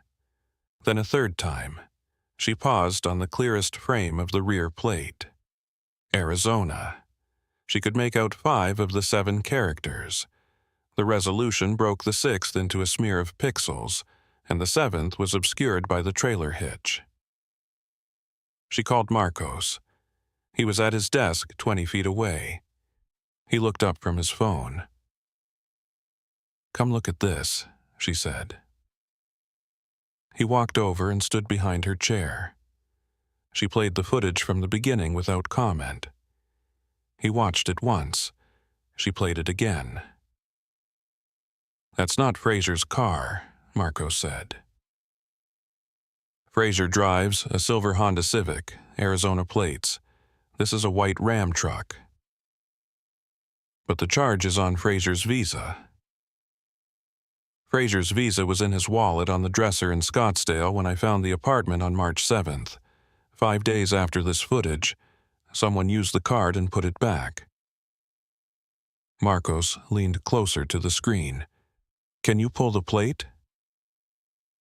5 of 7 characters. I need you to run a partial." She read him the 5 characters and the 2 possible positions. He went back to his desk and started the query. Salazar watched the footage a 4th time. She focused on the truck. Fleet white. No personalization. The wheels were stock alloy, clean. The bed was empty. No toolbox, no equipment rack, no bed liner visible at this angle. A truck that could be any truck in any parking lot in the American Southwest. She focused on the driver. He'd used the card at the pump, which meant he'd inserted it into the reader and entered a zip code. Fraser's billing zip was 85251, Scottsdale. The driver knew the billing zip. That wasn't public information. That meant access to Fraser's wallet or his financial records or both. She focused on the time. 2:14 a.m. on a Sunday morning. Kingman, Arizona, was on I-40 West, 180 miles northwest of Scottsdale. If you left Scottsdale at 11 p.m. Saturday, driving the speed limit on I-17 north to Flagstaff and then I-40 west, you'd reach Kingman around 2 in the morning. The timing fit a departure from Scottsdale late Saturday night, March 1st, the night before Okafor lost contact. But the route was wrong. I-17 to Flagstaff to I-40 west was the all-interstate route, 230 miles. The more direct route through Prescott on AZ-69 and AZ-89 was 185 miles, but slower, 2-lane highway through the mountains. At 2 a.m. on a Sunday, either route would be empty. Someone who didn't want to be remembered would take the quieter road. And from Kingman, I-40 West continued through the desert to Needles at the California border, then across the Mojave to Barstow. From Barstow you could go anywhere. South to LA on I-15. West to Bakersfield on 58. North on 395 through the high desert to Ridgecrest, Bishop, Reno. Kingman was a waypoint. The credit card charge was the only evidence that Fraser or Fraser's card had passed through. A gas station on a highway in the middle of the night. Nobody would remember anything because there was nothing to remember. "Got it," Marcos said from his desk. Salazar turned her chair. Partial plate matches 3 vehicles registered in Arizona. 2 are sedans. 1 is a 2023 Ram 1500, white, registered to Apex Fleet Solutions, 4200 South Decatur Boulevard, Las Vegas, Nevada. Fleet Company. Fleet Company. Commercial registration. The truck is one of a listed fleet. I'm pulling their Nevada Secretary of State filing now. Salazar wrote the name in her notebook. Apex Fleet Solutions. Decatur Boulevard was in the southwest part of Las Vegas, near the 215 Beltway. Commercial strip, light industrial. A suite number in a low-rise office park. "Filings here," Marcos said. Apex Fleet Solutions, LLC, organized in Nevada, 2019. Registered agent is Western Pacific Administrative Services. Managing member listed as Trident Mobility Group, LLC, also Nevada. Shell on top of a shell. Western Pacific is a registered agent service. They file for about 400 companies. Trident Mobility is the parent. Let me run Trident. Salazar waited. She looked at the frozen frame on her laptop, the white truck at the pump, the man in the dark jacket with steady hands. A fleet vehicle registered to a company in Las Vegas whose managing member was another company in Las Vegas. Trident Mobility Group, LLC, Marcos said. Organized Nevada, 2018. Managing member is an individual named Dale Hargrove, Henderson, Nevada. The company's listed business purpose is vehicle fleet management and transportation logistics. They manage commercial fleets for corporate clients. I'm checking their website. He typed. Salazar heard the clicks from his keyboard across the space between their desks. Website's minimal, professional. They manage vehicle fleets for corporate accounts, short-term and long-term leases, GPS tracking, maintenance scheduling, fuel cards. Client list isn't public, but their LinkedIn page mentions partnerships with regional security firms, executive transportation companies, and corporate travel departments. Security firms. That's what it says. Regional security firms. Salazar looked at her notebook. She'd drawn a vertical line down the page. On the left, Fraser's Visa, Flying J. Kingman, 0214 a.m., March 2nd, White Ram 1500. On the right, Apex Fleet Solutions, Las Vegas, Trident Mobility Group, Las Vegas, Dale Hargrove, Henderson, Corporate Fleet Management, Security Firm Clients. "Can you get a client list?" she said. "Not from public records, but I can work it from the other direction.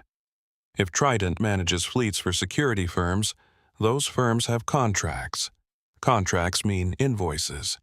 Invoices mean accounts payable departments with people who answer phones. You're going to call accounts payable departments. I'm going to call fleet insurance brokers. Every commercial fleet has to carry liability coverage. The broker who writes the policy knows exactly who the vehicles are assigned to, and brokers talk because they want referrals. Marcos picked up his desk phone and then put it down. He looked at Salazar.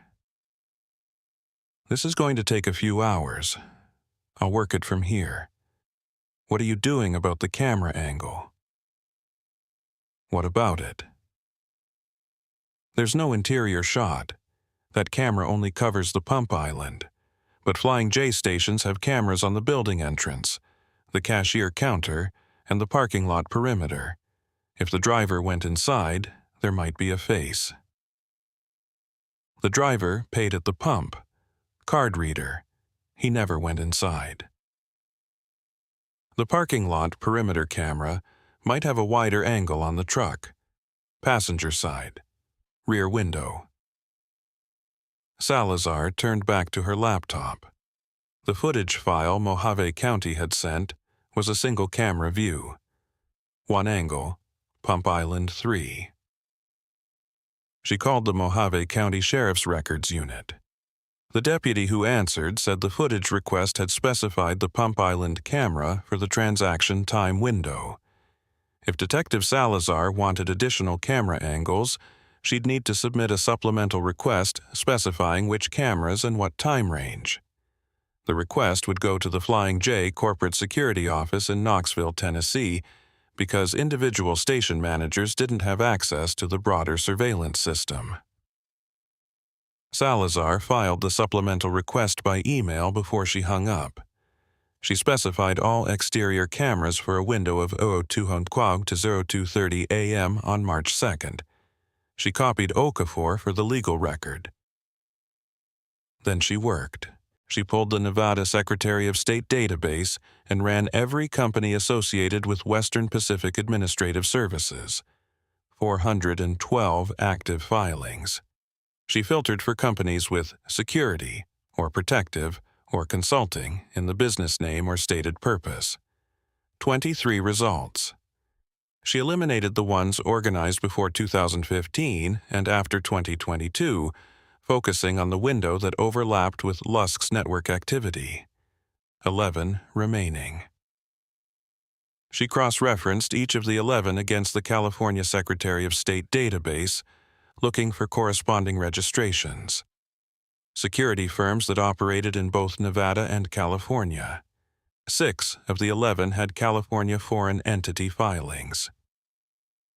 She cross-referenced those 6 against the LAPD intelligence database for any mentions in connection with private security, executive protection, or corporate investigations. 2 hits. One was a bodyguard service that had been flagged in a stalking investigation in 2021 and cleared. The other was Ridgepoint Security Consulting LLC, organized in Nevada in 2020, California. Foreign entity registration filed 2021. Listed in a LAPD robbery homicide supplemental report as a former employer of a person of interest in a case that was never filed. Ridgepoint Security Consulting. She wrote the name under the vertical line in her notebook. Organized 2020, Nevada and California. The timing was right. She ran Ridgepoint through the Nevada database. Managing member, Eric Cortez, Las Vegas, Nevada. Stated business purpose: security consulting, risk assessment, and protective services. She ran Eric Cortez through every law enforcement database she had access to. No criminal record. No warrants. Nevada Private Patrol Operator License, issued 2020. California Bureau of Security and Investigative Services License, Guard Registration and Private Patrol Operator, issued 2021. Clean. Licensed legal. She ran his employment history through the databases that tracked professional licensing in the security industry. Cortez had held a California Guard card since 2012. Previous employers included 2 executive protection firms in Los Angeles and 1 in San Diego. Before the Guard card, military service. She couldn't access the service records directly, but the licensing applications typically required DD-214 information, and Cortez's California PI license application listed U.S. Army, 2004 to 2011, Military Occupational Specialty 31B, Military Police. Former Army MP. Private security in Los Angeles. Started his own firm in Las Vegas in 2020. She looked at the dates. Cortez organized Ridgepoint Security Consulting in March 2020. She opened a separate browser tab and checked the timeline from the Lusk prosecution file that Okafor had shared with her. Lusk's direct security company was Citadel Executive Protection. Citadel EP had employed Daniel Kelso, the man who'd killed Patricia Whitmore. Citadel EP was a subsidiary of Brannock Hale and Associates, which was itself the registered agent for all of Lusk's entities. Citadel EP was now under investigation as part of the Lusk prosecution. Its operations had been frozen since Lusk's arrest. Cortez organized Ridgepoint 6 months before Lusk's arrest. She pulled Citadel EP's California employment filings from the Bureau of Security and Investigative Services. Guard registrations listed under Citadel EP's private patrol operator license. She scrolled through the names. 12 active guards at the time of Lusk's arrest. 4 had been registered in the previous 2 years. Eric Cortez. Registered under Citadel EP's license from January 2018 to September 2019. 14 months. He'd left Citadel EP in September 2019 and organized his own firm in Las Vegas 6 months later. Salazar sat back in her chair.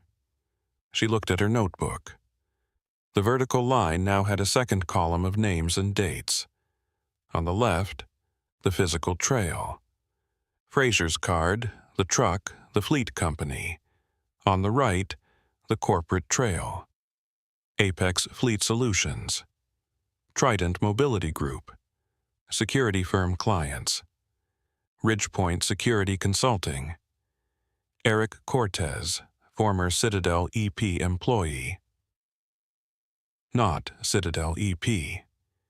Citadel EP was Lusk's company, now frozen, under investigation, its operations exposed by the Whitmore case and the Kelso arrest and the Hadley proffer. Nobody in their right mind would use Citadel EP for anything right now. But Cortez had worked at Citadel EP. He'd worked there for 14 months and then left and started his own company. A clean company with proper licensing and Nevada incorporation and no connection to Lusk on paper. A company that did the same work Citadel EP had done. Security consulting and protective services, but without the name that was now in the court files and the news reports. And Trident Mobility, the fleet management company that owned the white Ram truck that had used Fraser's credit card at a gas station in Kingman at 2 in the morning, listed security firms among its clients. She didn't have a contract between Trident and Ridgepoint. She didn't have a communication between Cortez and anyone in Lusk's network. She didn't have Cortez at the Flying J or at Fraser's apartment in Scottsdale. What she had was a chain of corporate registrations that connected a fleet vehicle in Kingman to an ecosystem of private military contractors and corporate security operators that overlapped with the world Lusk had built and that Lusk's arrest had not entirely dismantled. Fraser hadn't been grabbed off a street by someone in a ski mask. He'd been moved by a professional in a fleet vehicle who knew his billing zip code and used his credit card at a gas station on a highway in the middle of the night and put the card back in his wallet and left the wallet in the apartment. Deliberate. Clean. An operation that required planning and resources and knowing exactly how to relocate a person without creating the appearance of a crime. Marcos came back to her desk at 4:30. He pulled a chair over and sat down with a legal pad covered in notes. Trident Mobility manages 37 vehicles across 4 client accounts, he said. I got that from the insurance broker. He was chatty. Wanted to know if I was looking for fleet coverage. Client names. He couldn't give me all 4. Privacy agreements. But he confirmed that one of the accounts is a Las Vegas security company, and the vehicles assigned to that account are based in Las Vegas, Henderson, and Mesquite. He said the company name had the word Ridge in it. He thought it was Ridgeline or Ridge Point. Salazar turned her notebook so Marcos could see it. Ridge Point Security Consulting, she said. Eric Cortez, former Citadel EP. Marcos read the page. He read it twice. His face didn't change, but his hand stopped moving the pen he'd been turning between his fingers. When did he leave Citadel? Marcos said. September 2019, 6 months before Lusk's arrest. Before the arrest, not after. Before. He left while Citadel was still operating normally. Started his own firm in March 2020. Clean break on paper. Marcos set the pen down on the desk. That's not a clean break, he said. That's positioning. He saw what was coming, or someone told him what was coming, and he set up a standalone operation before the original company became toxic. Same skills, same network, different name. That's what it looks like. Who hired him to move Frazier? I don't know. Lusk is on a monitor. He can't make these calls. Lusk doesn't need to make calls. He spent 20 years building a network of people who do things for money. Kelso killed for him. Hadley manipulated a jury for him. Brannock Hale filed the paperwork for all of it. Some of those people are in custody or cooperating or under investigation. But not all of them. Cortez left Citadel before the arrests. He's clean, licensed, operating legally. Strand? Strand is a defense attorney. She files motions and deposes witnesses and sends Navarro to photograph people in parking lots. She doesn't relocate witnesses across state lines. Someone between Lusk and Cortez. Someone who knows the network. Someone who has access to Lusk's resources or someone who is working independently to protect the same interests.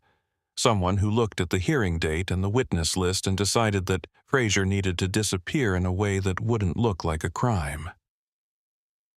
Marcos picked up the pen again. He turned it once between his fingers and set it down. Professional relocation, he said. Not violence, not threats. A man shows up at Frazier's door, tells him he's in danger, offers him a safe place. Frazier goes because he's been afraid for 10 years, and someone finally acknowledged it.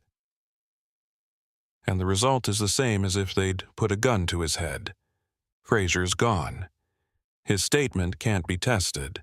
Strand files the Crawford motion, and the statement gets excluded.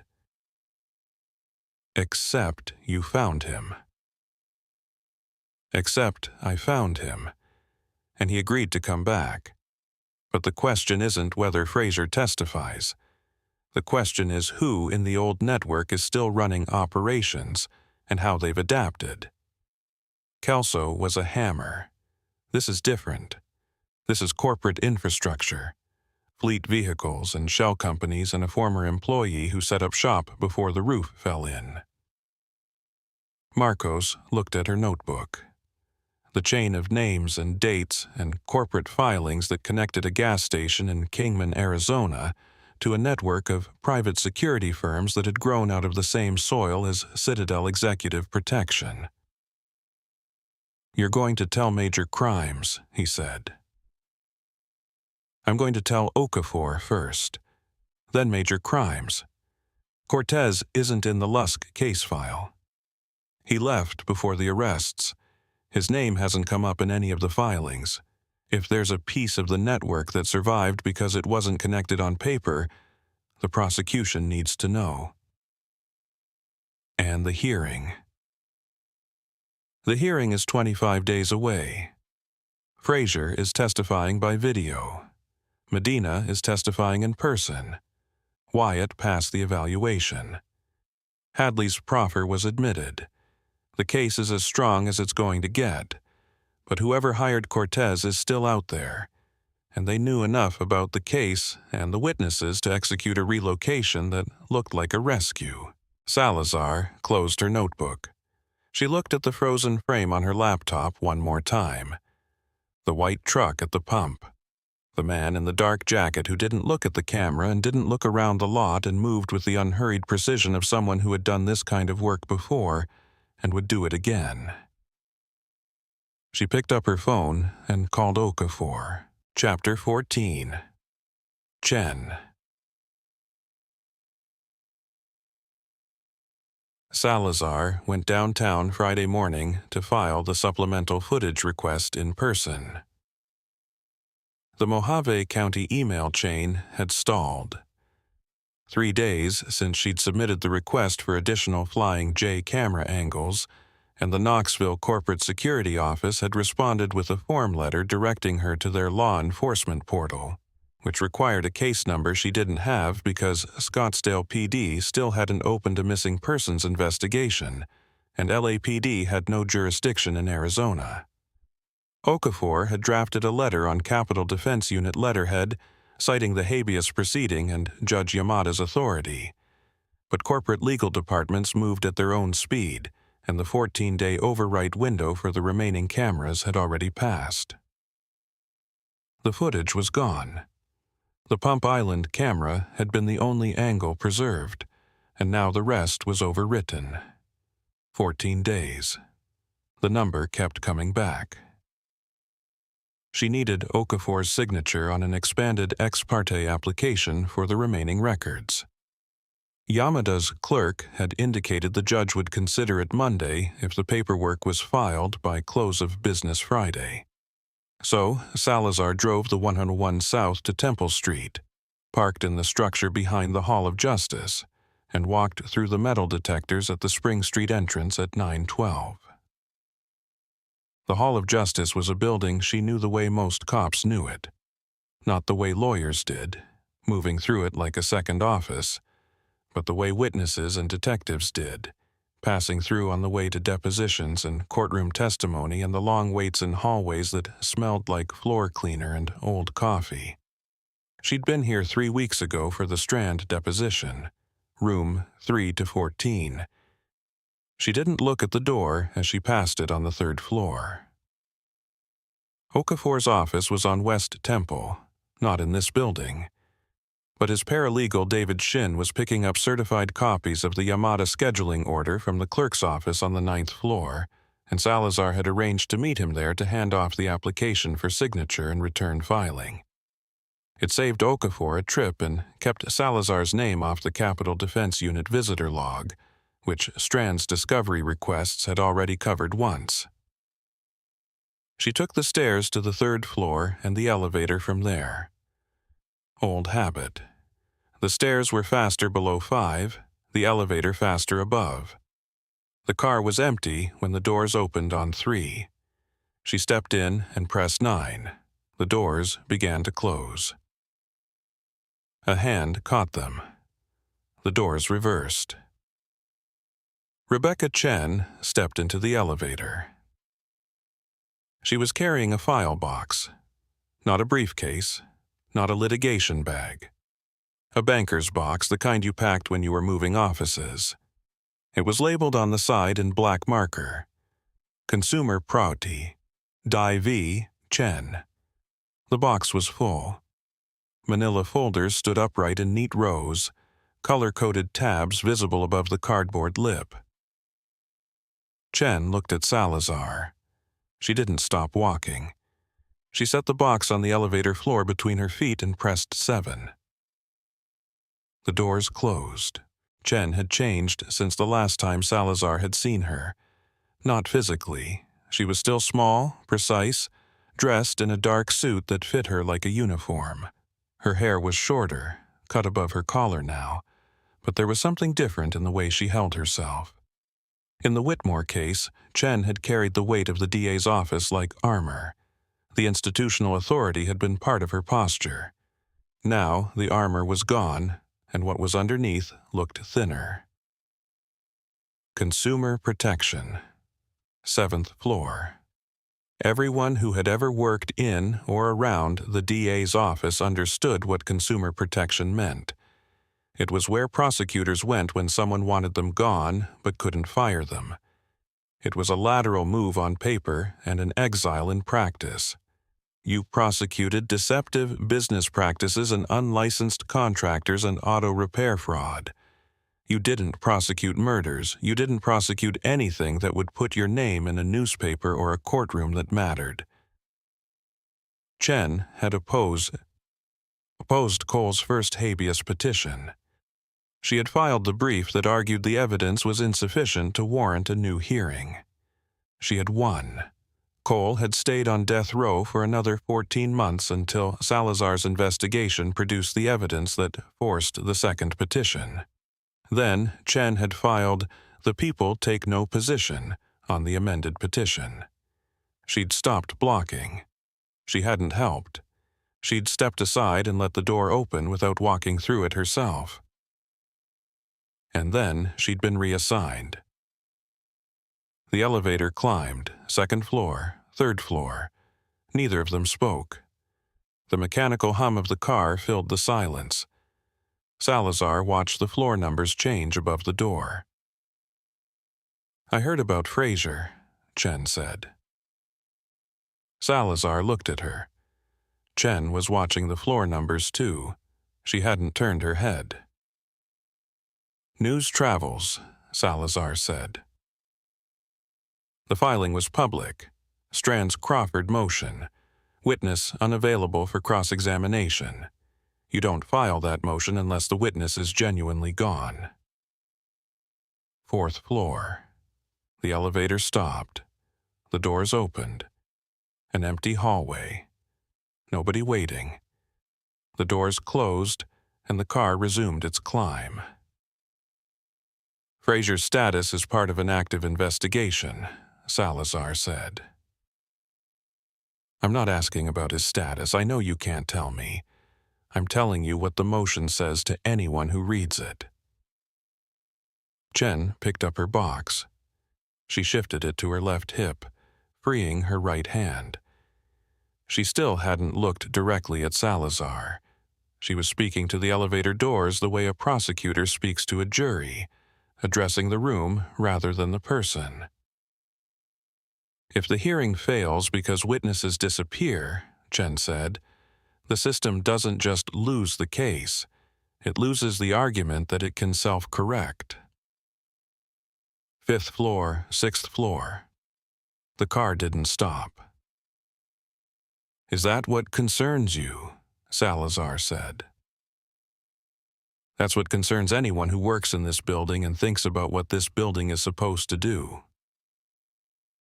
"You filed the opposition that kept Cole on death row for 14 months. Chen turned her head. She looked at Salazar for the first time since the doors had closed. Her expression was controlled, but there was something behind it that hadn't been there during the Whitmore investigation. Not guilt. Chen was too disciplined for guilt to show on her face in an elevator. It was something closer to clarity. Clarity earned in a quiet office on the 7th floor, reviewing unlicensed contractor complaints. Enough time there to understand exactly what you lost and why. "Yes," Chen said. "I did." The elevator reached 7. The chime sounded. The doors opened onto a hallway that looked like every other hallway in the building except quieter. Less foot traffic. Fewer people moving with the particular urgency of active trial preparation. The Consumer Protection Division operated at a different speed. Chen stepped forward. She stopped in the doorway, 1 foot in the elevator and 1 foot in the hall, holding the doors open with her shoulder. The box was balanced on her hip. "Strand's firm retained a jury consultant 6 weeks ago," Chen said. "Her name is Anne Whitfield. She has a PhD in cognitive psychology from Stanford. Her listed specialty is witness preparation for defense teams. Salazar didn't move. She didn't reach for her notebook. Lusk isn't testifying, Salazar said. Strand doesn't have defense witnesses in the Cole hearing. It's a habeas proceeding. The defense doesn't present a case, they challenge the petitioner's evidence.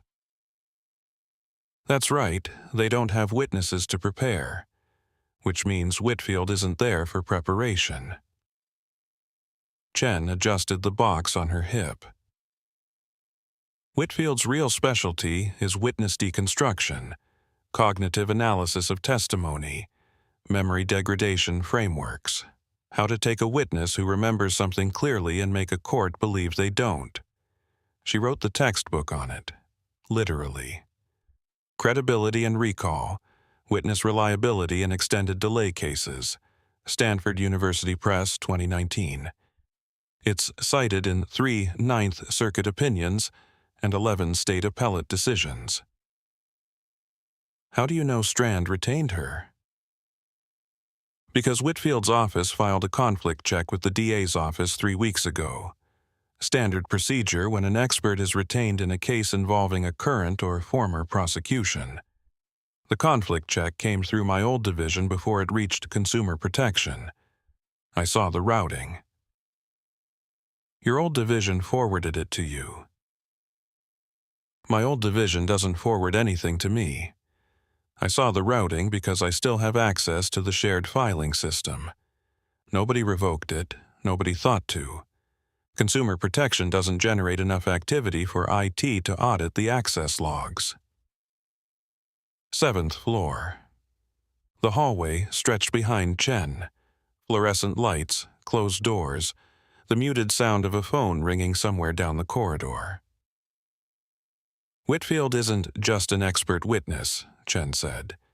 She's a system. She evaluates every prosecution witness before trial and builds a cognitive profile.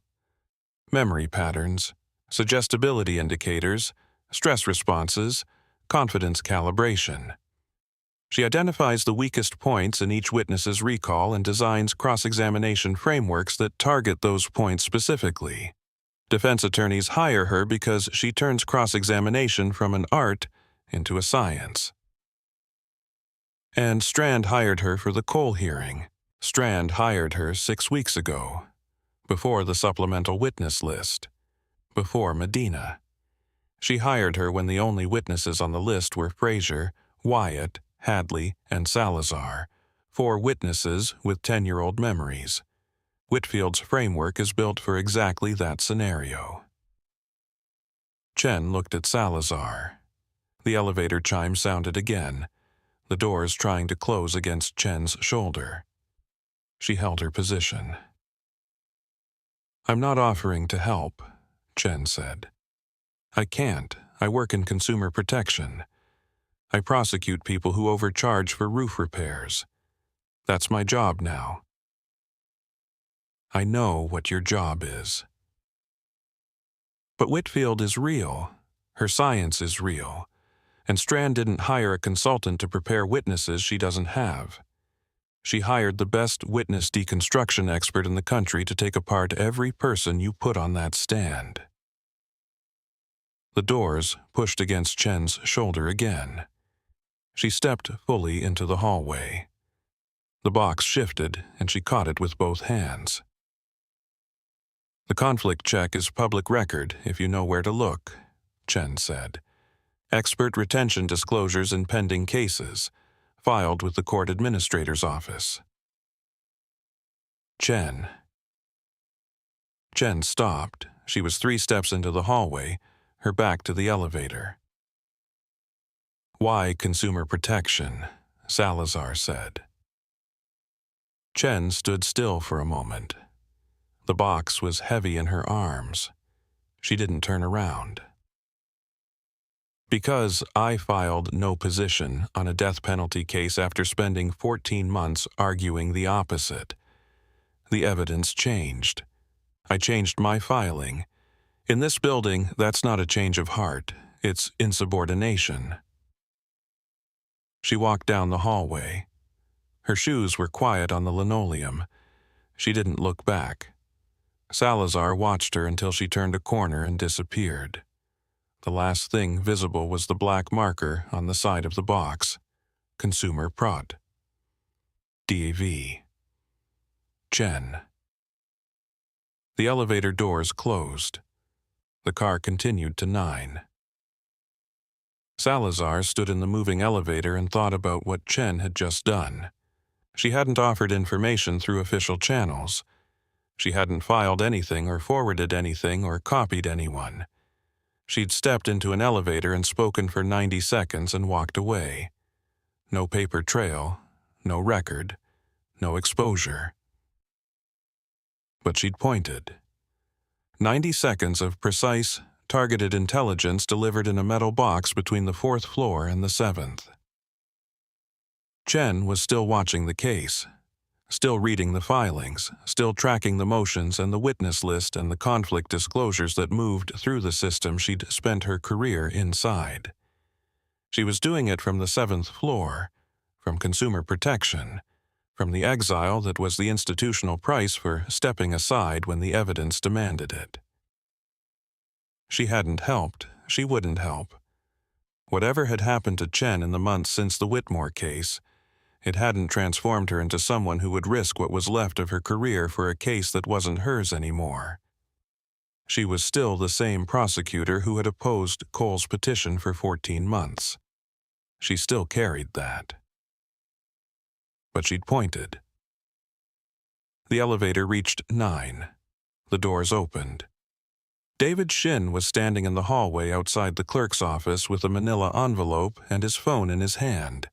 He looked up when he saw Salazar. "I've got the certified copies," he said. 3 sets. Okafor wants the application filed before 2 if we want it on Monday's calendar. Salazar took the envelope. She pulled out her notebook and wrote, Dr. Ann Whitfield, Stanford, Cognitive Psychology, Credibility and Recall, Witness Deconstruction, retained by Strand 6 weeks ago, conflict check filed with court administrator. "Detective," Shin said. "We need to add something to the filing," Salazar said. "Not the footage application. A separate research request. I need everything published by a cognitive psychologist named Ann Whitfield. Book, journal articles, court testimony transcripts, expert witness disclosures, everything." "Who is Ann Whitfield?" "She's Strand's next weapon, and she's been building the framework to take apart every witness we have." Shin looked at the name in Salazar's notebook. "Okafor needs to know about this," he said. "Call him now. I'll wait." Shin pulled out his phone and stepped toward the window at the end of the hallway. Salazar stood outside the clerk's office on the 9th floor of the Hall of Justice with the manila envelope in one hand and her notebook in the other. She could hear Shin's voice, low and precise, relaying the name and the title and the implications. Through the window at the end of the hall, she could see the tops of the buildings on Temple Street. The morning light was flat and gray, the marine layer that wouldn't burn off until noon. Somewhere on the 7th floor below her feet, Rebecca Chen was unpacking a box of consumer protection files in an office that nobody visited. She was reading the same filing Salazar was reading, tracking the same case from inside the same building, carrying the same weight. The difference was that Chen had chosen the weight and Salazar had chosen the work. Both of them were still in the building. Both of them knew what the building was supposed to do. Shin came back from the window. "Okafor wants a full workup on Whitfield by Monday morning," he said. "Published research, testimony history, methodology. He says if Strand is building a memory degradation framework for the hearing, we need to know every piece of it before we walk into that courtroom." "Then we'd better start today," Salazar said. She handed him the application and walked toward the clerk's office. 19 days until the hearing. Strand had a consultant who turned witness destruction into a science. Chen had given her the name. What she did with it was the work that came next. Salazar pushed open the clerk's office door. Chapter 15. The Consultant. Salazar found the book at the UCLA Law Library Saturday morning. She'd called 3 bookstores Friday afternoon. None of them carried it. The Stanford University Press website offered 2-day shipping, which was 2 days she didn't have. The Los Angeles Public Library system showed 1 copy at the Central Library downtown, checked out, due back April 2nd, 18 days after the hearing. She tried the County Law Library on First Street, then Loyola's Collection, then Southwestern. Nothing. Academic publishers printed small runs for academic audiences, and Credibility and Recall, Witness Reliability and Extended Delay Cases by Dr. Ann Whitfield did not sit on shelves waiting for detectives who needed it on a Saturday. The UCLA Hugh and Hazel Darling Law Library had a reference copy. Non-circulating. She could read it there. She drove west on Sunset through Silver Lake and Hollywood, then took the 405 south to Wilshire and turned into Westwood. She found street parking on Veteran Avenue at 8:40 and walked across campus to the law school. The library opened at 9 on Saturdays. She was the 3rd person through the door. The book was on the 2nd floor. Call number KF8965 45 2019, shelved between a treatise on expert testimony standards and a casebook on forensic evidence. It was 340 pages, dark blue cover, white lettering, no dust jacket, binding designed to survive seminar tables and conference rooms, not airport bookshops. She carried it to a carrel by the window, set her notebook beside it, and opened to the table of contents. Part 3 was the section that mattered. Applied Frameworks for Extended Delay Cases. How to use memory science in actual courtrooms. How to design cross-examination questions that expose the gaps between what a witness believed they remembered and what the science predicted they could actually retain after 5, 10, 15 years.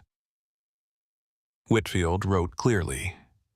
No jargon where a plain word would work. She opened with the forgetting curve, Ebbinghaus, 1885, and mapped it onto testimony. A witness who testifies the next day retains roughly 65 to 75% of contextual detail. A year later, 30 to 40%. At 10 years, the number depended on so many variables that any single estimate was unreliable, which was precisely Whitfield's point. Then, source monitoring errors. A witness who heard a name in conversation might later testify they read it in a document. The memory of the fact survived. The memory of how they acquired the fact did not. Then the misinformation effect, Loftus out of UC Irvine, proving that memories were not recordings but reconstructions, every retrieval rebuilt from fragments, gaps filled with inference and information acquired after the original event. After enough retrievals, the original and the contamination were indistinguishable. Salazar stopped reading. She thought about Doreen Wyatt on the witness stand. Strand asking, "Mrs. Wyatt, in the 10 years since you reported this event, how many times have you discussed it? Each conversation a retrieval. Each retrieval an opportunity for reconstruction." Wyatt would say she remembered it perfectly. The science said belief was not evidence. Salazar went back to the book. Chapter 7 was the one that mattered. Verbal memory and overheard speech, the weakest form of recall. Overheard speech was encoded with less depth than directed speech because the listener had no expectation of needing to remember it. A 2012 Virginia study. Participants who overheard a conversation from an adjacent room retained 40% after 1 hour, 12% after 1 week. At 3 months, under 5%. Confidence and accuracy were uncorrelated. Salazar put down the book. She pressed her thumb against the bridge of her nose. Medina overheard the foreman's voice through a thin wall 10 years ago. Words not directed at her. By every metric Whitfield described, her memory was exactly the kind most vulnerable to degradation. Whitfield wasn't wrong. The science was real. The framework was not a lie. It was a lens. And if Yamada looked at every witness through this lens, the entire evidentiary foundation crumbled.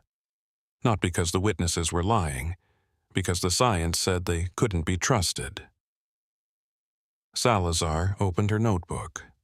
She wrote, "Whitfield framework easel memory degradation as default assumption for all testimony. If Yamada accepts this framework, burden shifts. We don't just need witnesses. We need to prove their memories survived the decay curve. For 10 years. She wrote, "Strand isn't using Whitfield to challenge individual witnesses.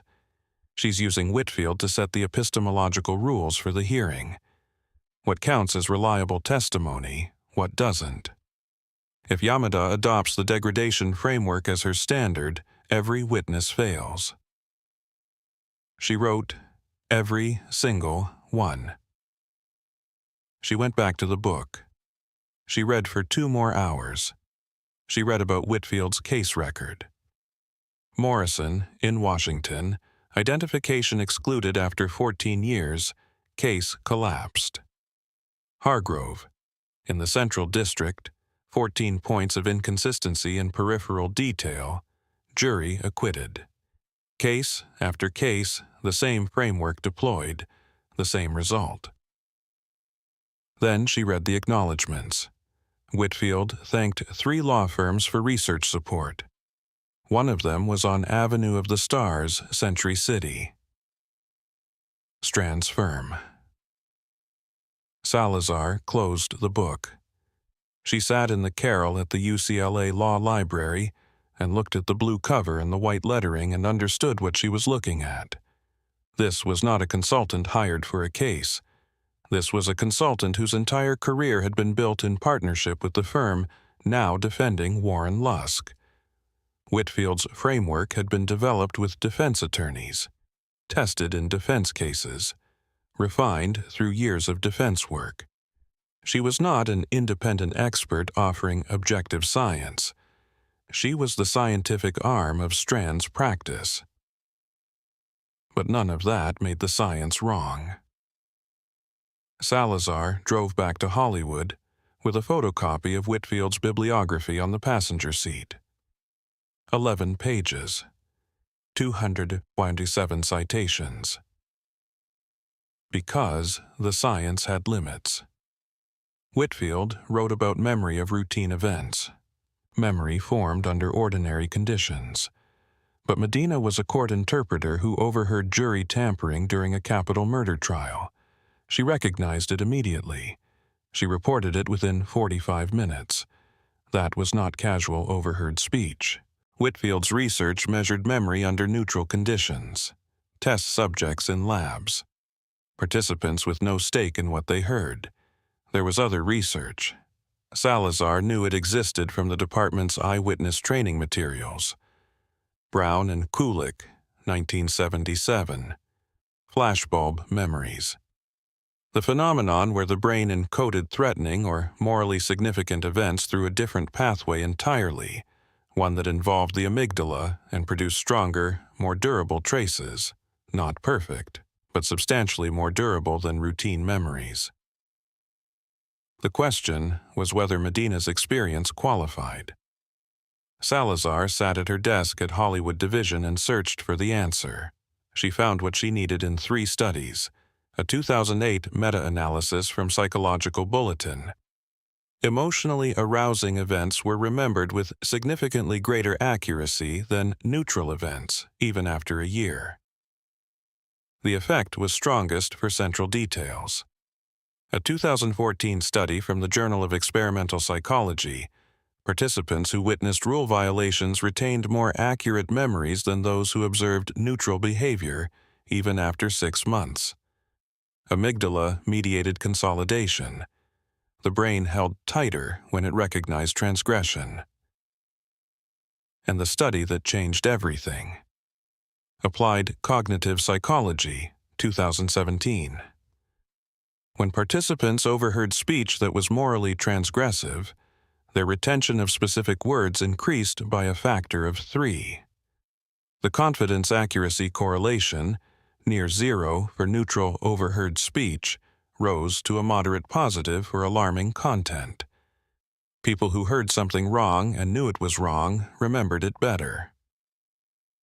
Salazar printed the abstracts. She stapled them together with her photocopy of Whitfield's bibliography and wrote across the top of the first page. Their science is real. Ours is realer. She called Okafor at 1:15. He picked up on the second ring. She could hear papers shifting behind his voice. He'd been in the office since before she'd gone to UCLA. "I read Whitfield's book," she said. "All of it?" "The parts that matter. She's going to argue that 10-year-old testimony is unreliable by definition. The science supports her. Memory degrades. Overheard speech is the weakest category of recall. She'll have studies, data, charts. Yamada will hear expert testimony from a Stanford PhD with 3 Ninth Circuit citations, and the framework Whitfield builds will apply to every witness we put on that stand." Okafor was quiet for a moment, including Medina. Especially Medina.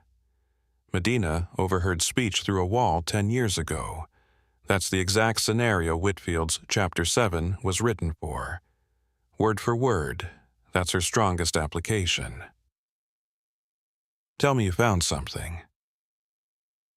The framework has a hole. Whitfield's research is based on memory formed under neutral conditions. Laboratory studies. Test subjects with no stake in what they're hearing. But there's a separate body of research on memory for emotionally significant events, traumatic events, morally transgressive events. The encoding pathway is different. Amygdala involvement produces stronger memory traces. The retention rates are 2 to 3 times higher than neutral recall, and the confidence-accuracy correlation is positive instead of 0. She heard Okafor's chair move. He was leaning forward. "Medina didn't overhear a casual conversation," Salazar said. "She overheard jury tampering during a capital murder trial while she was serving as an officer of the court. She recognized it immediately as a violation. She reported it within 45 minutes. That's not routine recall. That's a morally alarming event. Exactly what triggers enhanced encoding." Can you distinguish the two frameworks scientifically, not just as argument, but with research that holds up against Whitfield's? I have 3 published studies. Meta-analysis from Psychological Bulletin, specific studies from Journal of Experimental Psychology and Applied Cognitive Psychology. All peer-reviewed, all distinguishing between neutral and emotionally arousing memory. The science says Whitfield is right about ordinary memories and wrong about what Medina experienced. "We need our own expert," Okafor said. "We need someone who can testify to the distinction on the stand. Whitfield will present the degradation framework. Our expert needs to present the exception. Not to say memory doesn't degrade, because it does. To say that specific categories of memory, formed under emotional arousal and moral alarm, follow a different curve, and that Medina's experience falls into that category. Do you have a name? Not yet, but the researchers who publish these studies are at UC Irvine, University of Virginia, and NYU. Someone in that network will be qualified to testify as an expert on emotional memory persistence. The hearing is in 18 days. I know. Retained experts need time to review the case materials, prepare their testimony, and submit their expert report. The court requires disclosure of expert witnesses 14 days before the hearing. That's 4 days from now. I know that too. Okafor was quiet again. Salazar could hear him thinking. She could hear the calculation behind the silence. 4 days to identify an expert, retain them, brief them on 10 years of case history and file the disclosure. It was not enough time. It was the time they had. Loftus is at UC Irvine, Okafor said. I saw that. She's the most cited memory researcher in the country. If we could get her, Whitfield's framework gets challenged by the person who built half of it. Can you reach her? I know someone in the cognitive science department. I'll call Monday morning. If Loftus won't do it, she'll know who will. Salazar looked at the printed abstracts on her desk. The stapled pages, the highlighted passages, the notation across the top. 18 days until the hearing. 4 days until the expert disclosure deadline. The entire epistemological framework of the case was being set by a Stanford psychologist who had been working with Strand's firm for years, and they had 4 days to find someone who could challenge it. There's something else, Salazar said. Whitfield's acknowledgments section. She thanked 3 law firms for research support. One of them is Strand's firm. Okafor didn't respond immediately. That doesn't make her science wrong, he said. No, but it means this isn't a consultant Strand found for this case. This is a consultant Strand helped build. Whitfield's entire framework was developed in partnership with defense attorneys. Her methodology was tested in defense cases. She's not an independent expert who happens to agree with Strand. She's Strand's intellectual infrastructure. That's cross-examination material, bias, financial relationship. It doesn't disqualify her testimony, but it colors it. It also means Strand has been planning this framework for longer than 6 weeks. She retained Whitfield 6 weeks ago for the Cole hearing, but Whitfield has been Strand's weapon for years. The framework was ready. All Strand had to do was point it at our witnesses. Salazar heard Okafor write something down. The scratch of a pen on paper carried through the phone. I'll start on the expert retention Monday, he said. You keep reading. If we walk into that hearing without our own memory expert, Whitfield sets the rules and every witness we have gets measured by a standard they can't meet. I'll have the full research summary on your desk by Monday morning. Elena. She waited. Chen gave you this.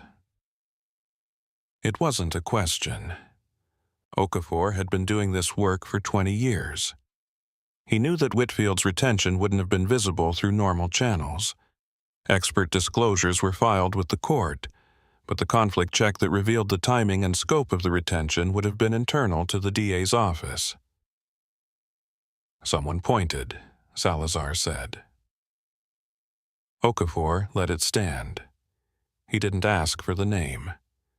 He understood that some intelligence came without attribution, and that pressing for sources burned the source. Monday, he said. Monday. Salazar hung up. The hearing was no longer just about witnesses. It was about the rules for evaluating witnesses. The framework, the lens. Strand had spent years building a scientific instrument for destroying testimony. The truth needed a framework, too. Her phone buzzed. A text from Marcos. Partial plate from Gower came back. 3 possible matches. Want to run them Monday? She typed, "Monday works. Bring coffee." She gathered the pages, put them in a folder, wrote Whitfield on the tab, and placed it in her bag. 18 days until the hearing. 4 days to find an expert who could challenge the framework that would otherwise destroy every witness they had.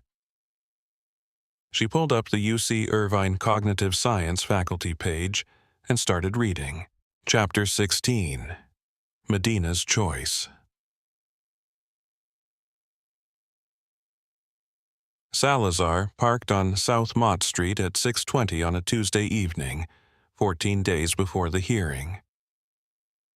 She had texted Medina back on Sunday morning, after reading Whitfield's book and compiling the research summary and spending Saturday night at her kitchen table on Beechwood Drive, thinking about a woman in Boyle Heights who had sent a message that said she'd made her decision but didn't say which way it went. Salazar had written, "When and where?" Medina had replied Monday afternoon, "My apartment. Tuesday after 6. My daughter will be home." The daughter will be home. Medina had written it as a fact, not a warning, not an apology. She was telling Salazar that the conversation they were about to have would happen in the presence of the person it was really about. Salazar walked east on Cesar Chavez from Mott. The evening was warm for March, warmth coming off the concrete in Boyle Heights. The sun on it all day, and the buildings held it, and the street released it slowly into the air that moved between the apartment buildings and the storefronts and the parked cars. A woman was walking a small dog on the opposite sidewalk. 2 boys on bicycles rode past without helmets, standing on the pedals, going somewhere that mattered to them. A man was closing the metal gate on a tire shop halfway down the block, the gate rattling on its tracks in the sound that meant the workday was over on this stretch of Cesar Chavez.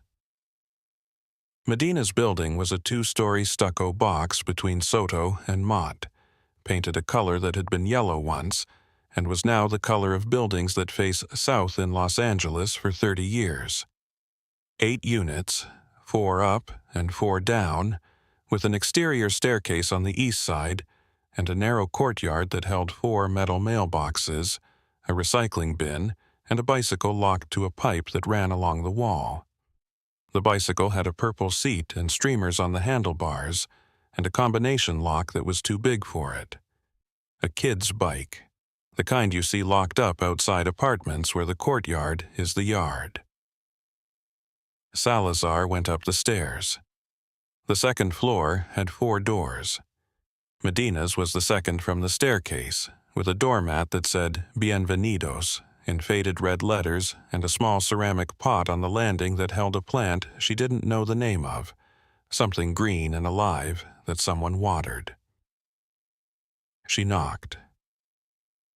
The door opened, and Medina was standing there in clothes that were not the clinic clothes from their first meeting or the Saturday morning clothes from the coffee shop. She was wearing a gray t-shirt and cotton pants and no shoes.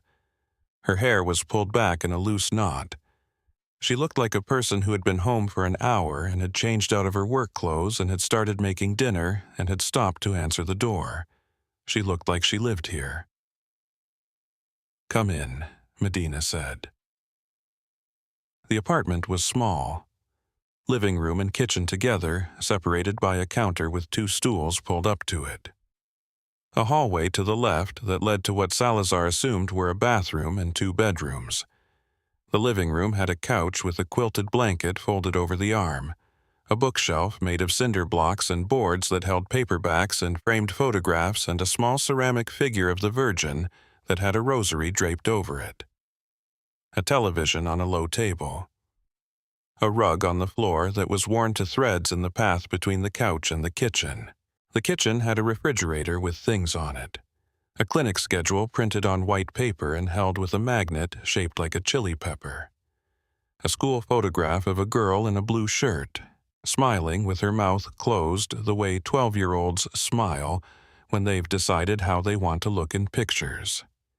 A grocery list in 2 handwritings, one adult and precise, and one that was rounder and pressed harder with the pen.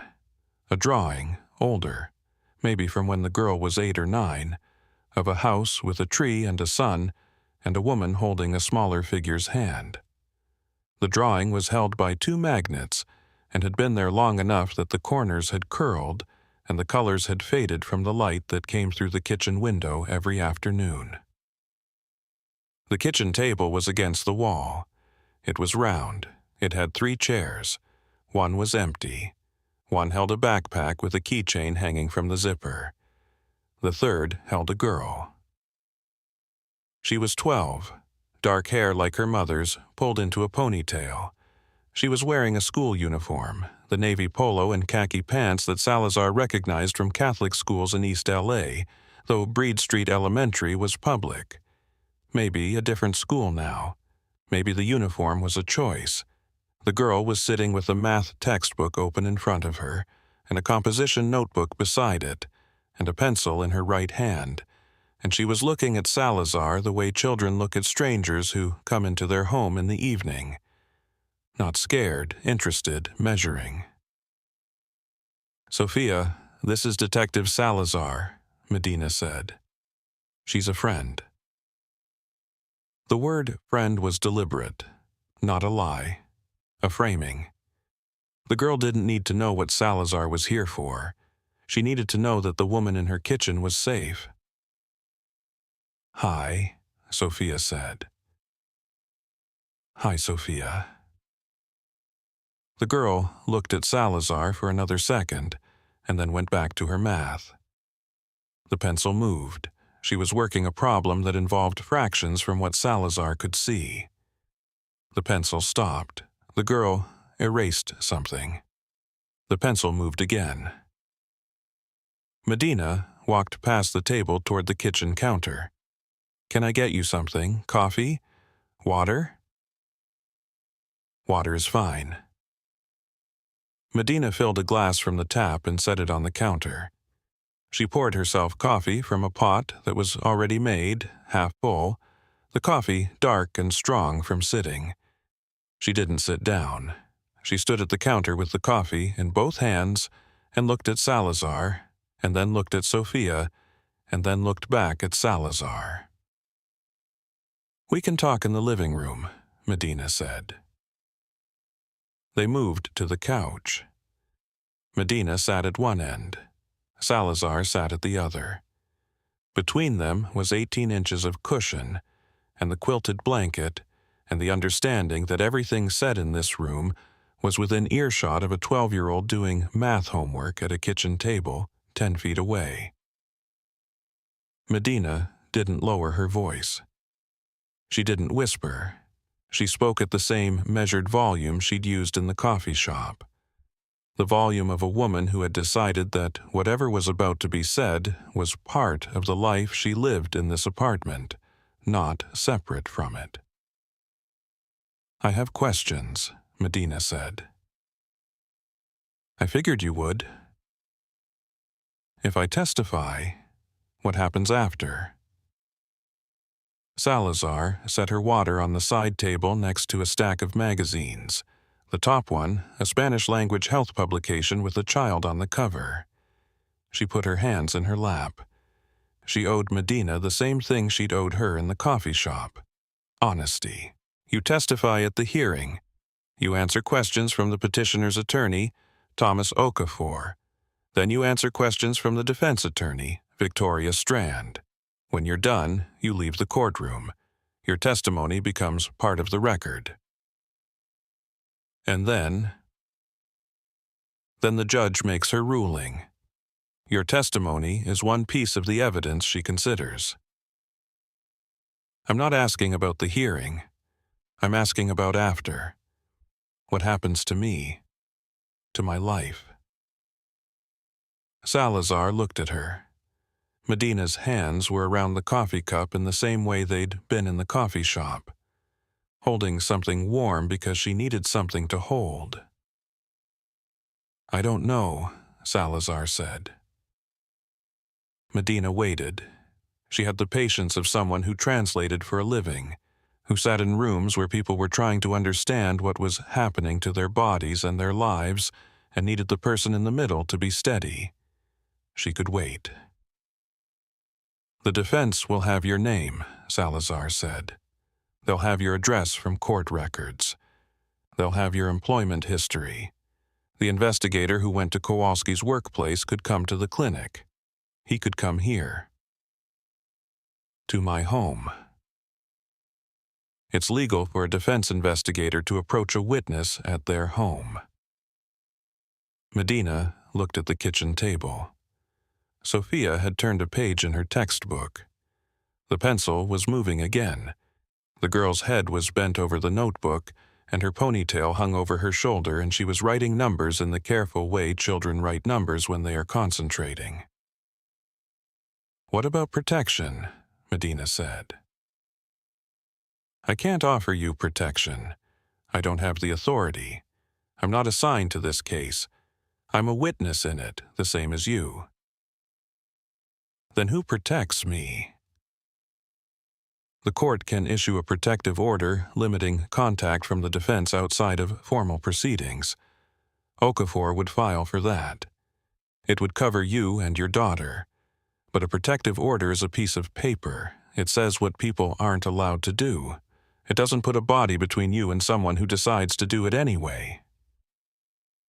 Medina set her coffee on the floor beside the couch. She put her hands on her knees.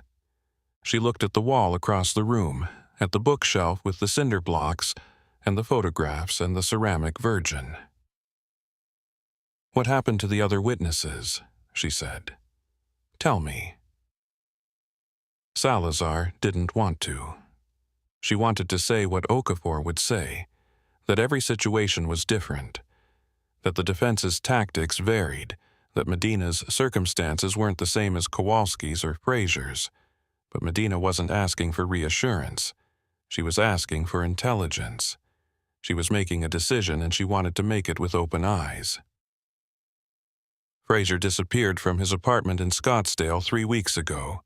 His phone, wallet, and car keys were left behind. We found him. He's alive. He was relocated by a private security firm connected to the defense ecosystem. He agreed to testify remotely, by video. He will never come back to Los Angeles. Medina absorbed this. She didn't react visibly. She processed it the way she processed information in exam rooms, taking it in and holding it and preparing to do something with it. "Kowalski," she said. A defense investigator visited her at her dental office in Eagle Rock.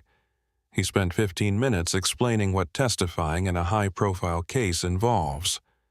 Background investigation, financial records, credit reports, interviews with neighbors and coworkers and the parents at her children's school.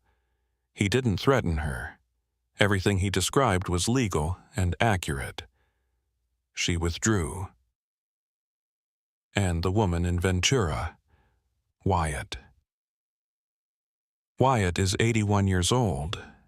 The defense filed for a court-ordered cognitive evaluation. She was subjected to 2 hours of neuropsychological testing to prove she could remember her own life. She passed. She's still testifying. Medina looked at the kitchen table again. Sophia had closed the textbook. She was writing in the composition notebook now, the pencil moving steadily, filling lines. Homework that wasn't math. English, maybe, or social studies. An assignment where you write in full sentences and your handwriting matters.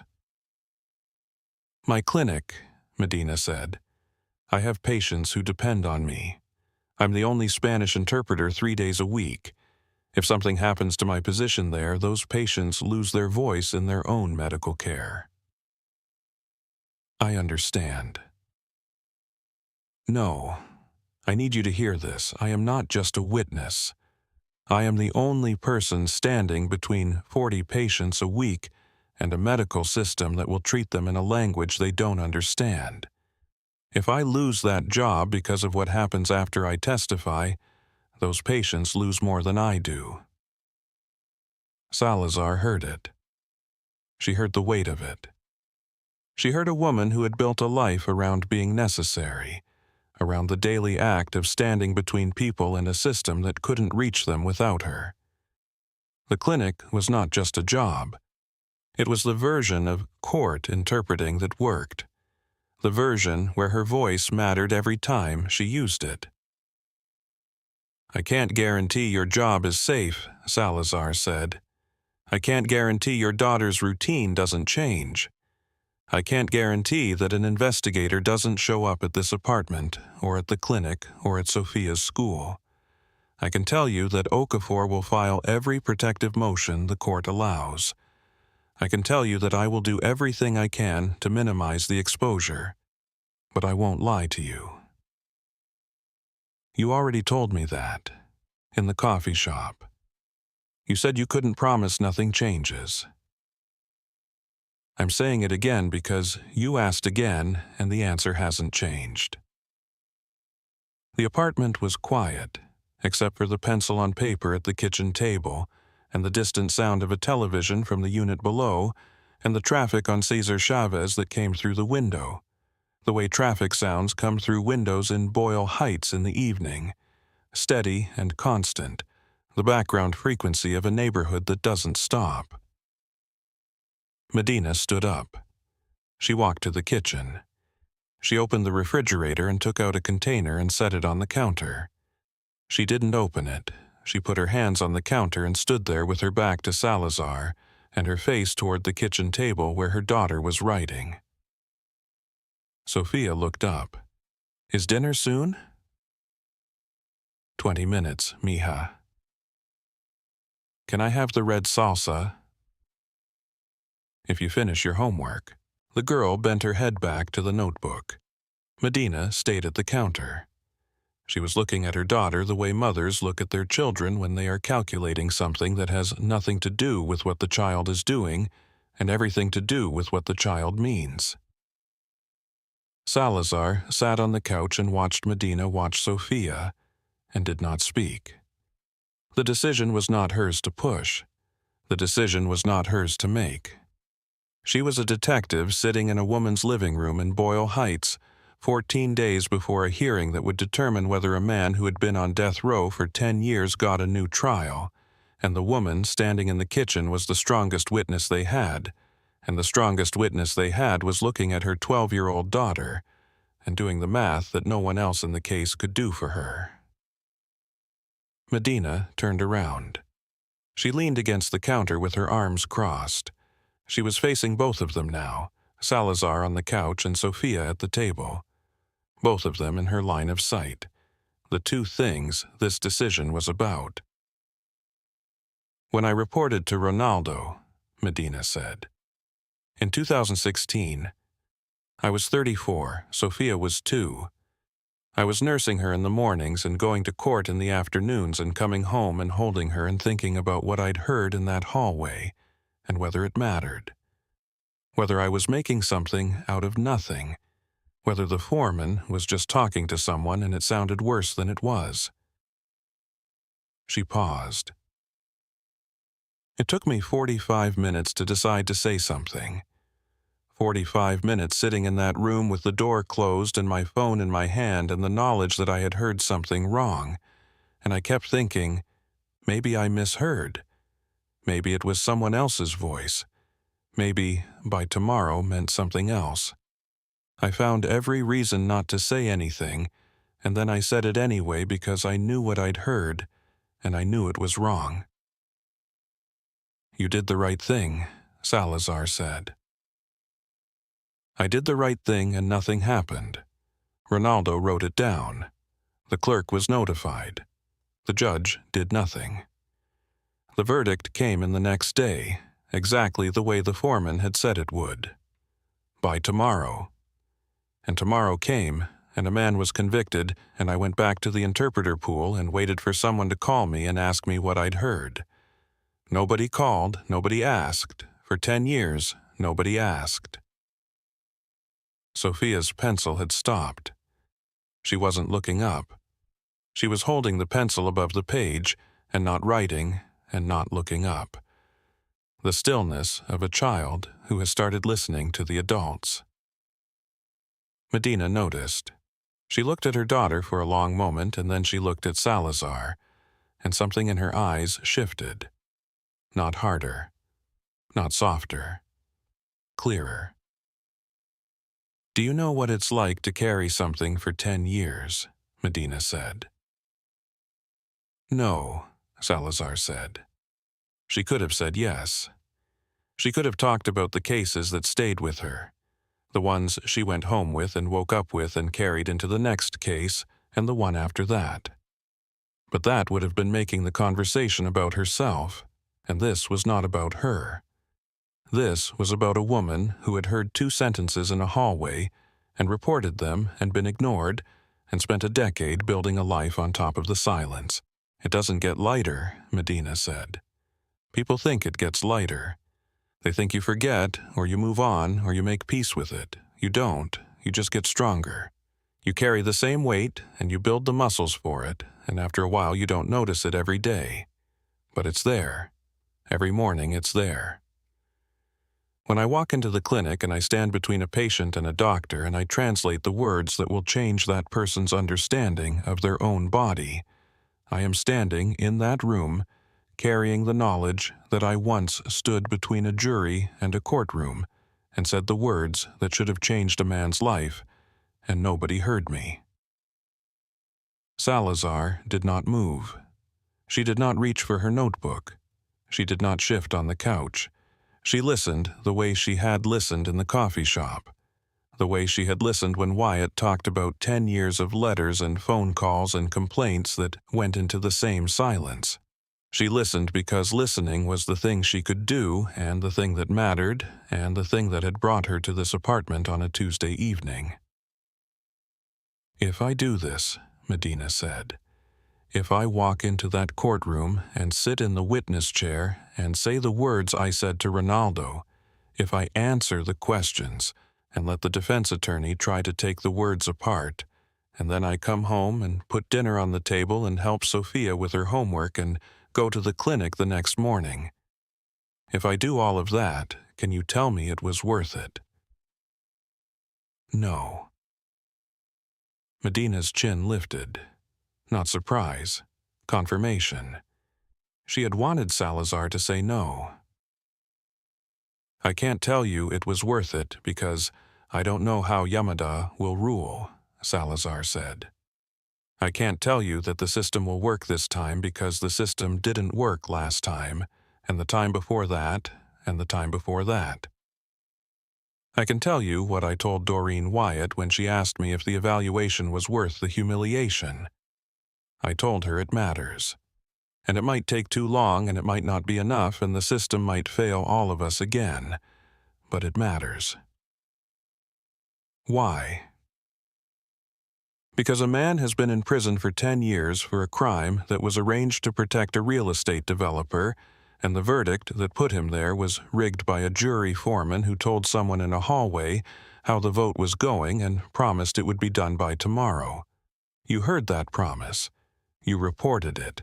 The system buried it. If you say it again, in a courtroom, under oath, with a judge listening, the system has to answer for what it did with your words the first time. The system doesn't answer for things, Detective. People do. Then people will have to answer.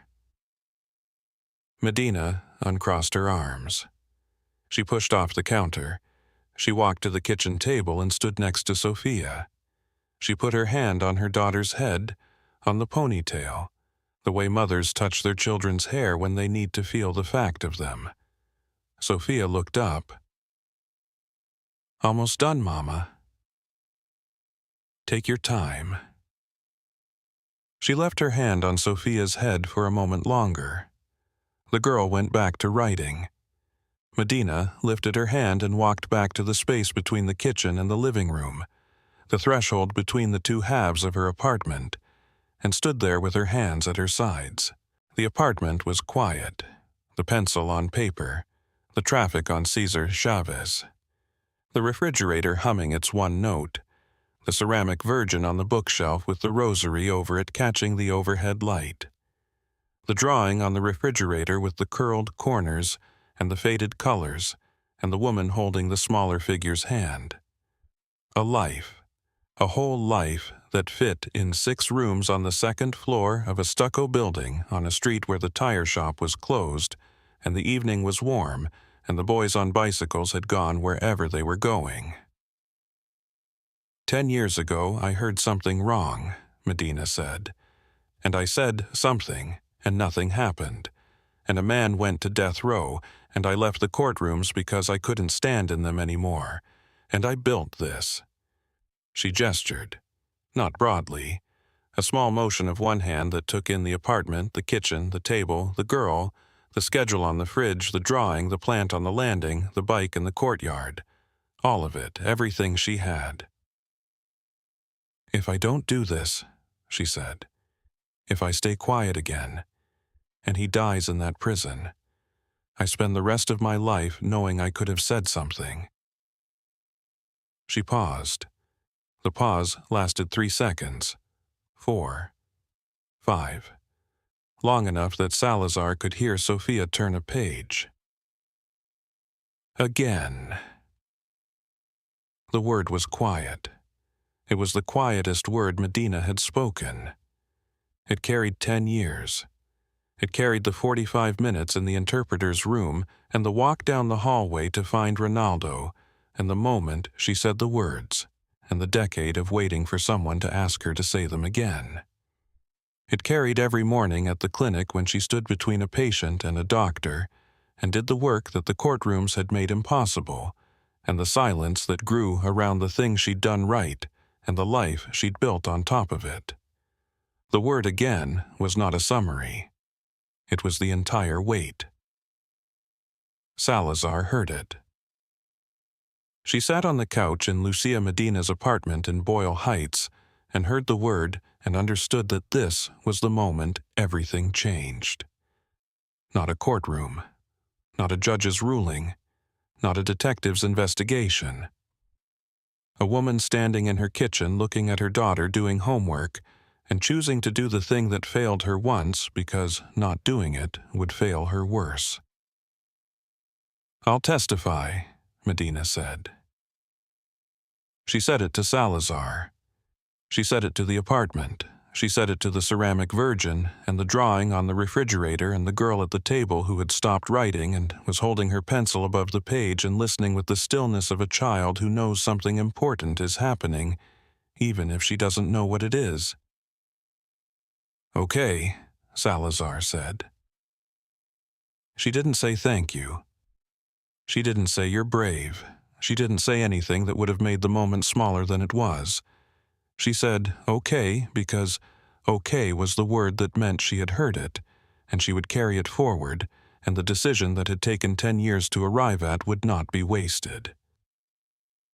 Medina nodded once. She turned to Sophia. Red salsa, right? Yes, please. Medina opened the refrigerator. She took out a jar and set it on the counter beside the container she'd taken out earlier.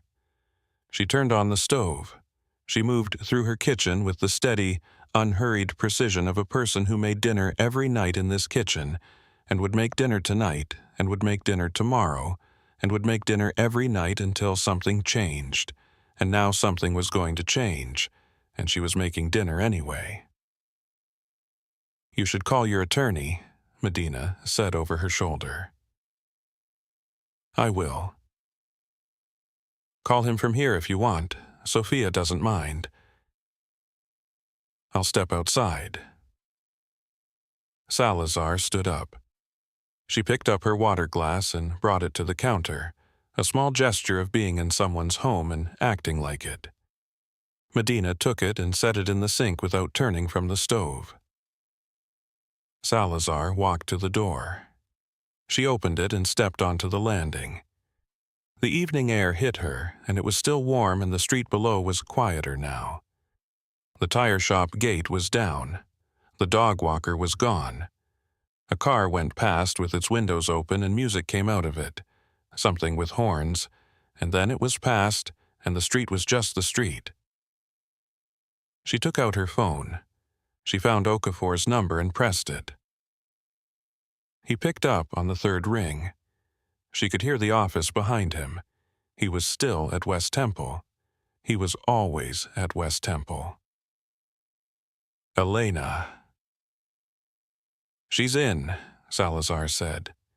Medina agreed to testify. The silence on the other end lasted 2 seconds. She could hear him breathing. She could hear the sound a man makes when he has been working a case for 10 years and the piece he needed just fell into place, and he is too experienced to celebrate and too human not to feel it. "When?" Okafor said. "Just now. I'm at her apartment. She had questions. I answered them honestly. She looked at her daughter and she decided." "Is she solid?" "She's the most solid witness you have." Another pause. She heard him set something down. A pen, maybe. A file. "We need to prep her this week," he said. "I'll clear Thursday morning, my office. Bring her through the testimony sequence so she knows what to expect. We file the supplemental witness disclosure Friday. That puts us at 13 days. She'll be there. And the protective order. I'll draft it tonight. Medina and her daughter, Sophia, residence and workplace and the school. Limit defense contact to formal proceedings only. She'll appreciate that. Elena." She waited. "Thank her for me, not now, later. When it's right." "I will." She hung up. She stood on the landing outside Medina's apartment with her phone in her hand and the evening settling over Boyle Heights. Through the door, she could hear the stove and the sound of oil in a pan, and Medina's voice saying something to Sophia, and Sophia's voice answering, and the ordinary sounds of a kitchen where 2 people lived, and ate, and did homework, and made decisions that the system would never understand the cost of. 14 days. Salazar put her phone in her pocket. She went down the stairs. The purple bicycle was still locked to the pipe in the courtyard. The combination lock was still too big for it.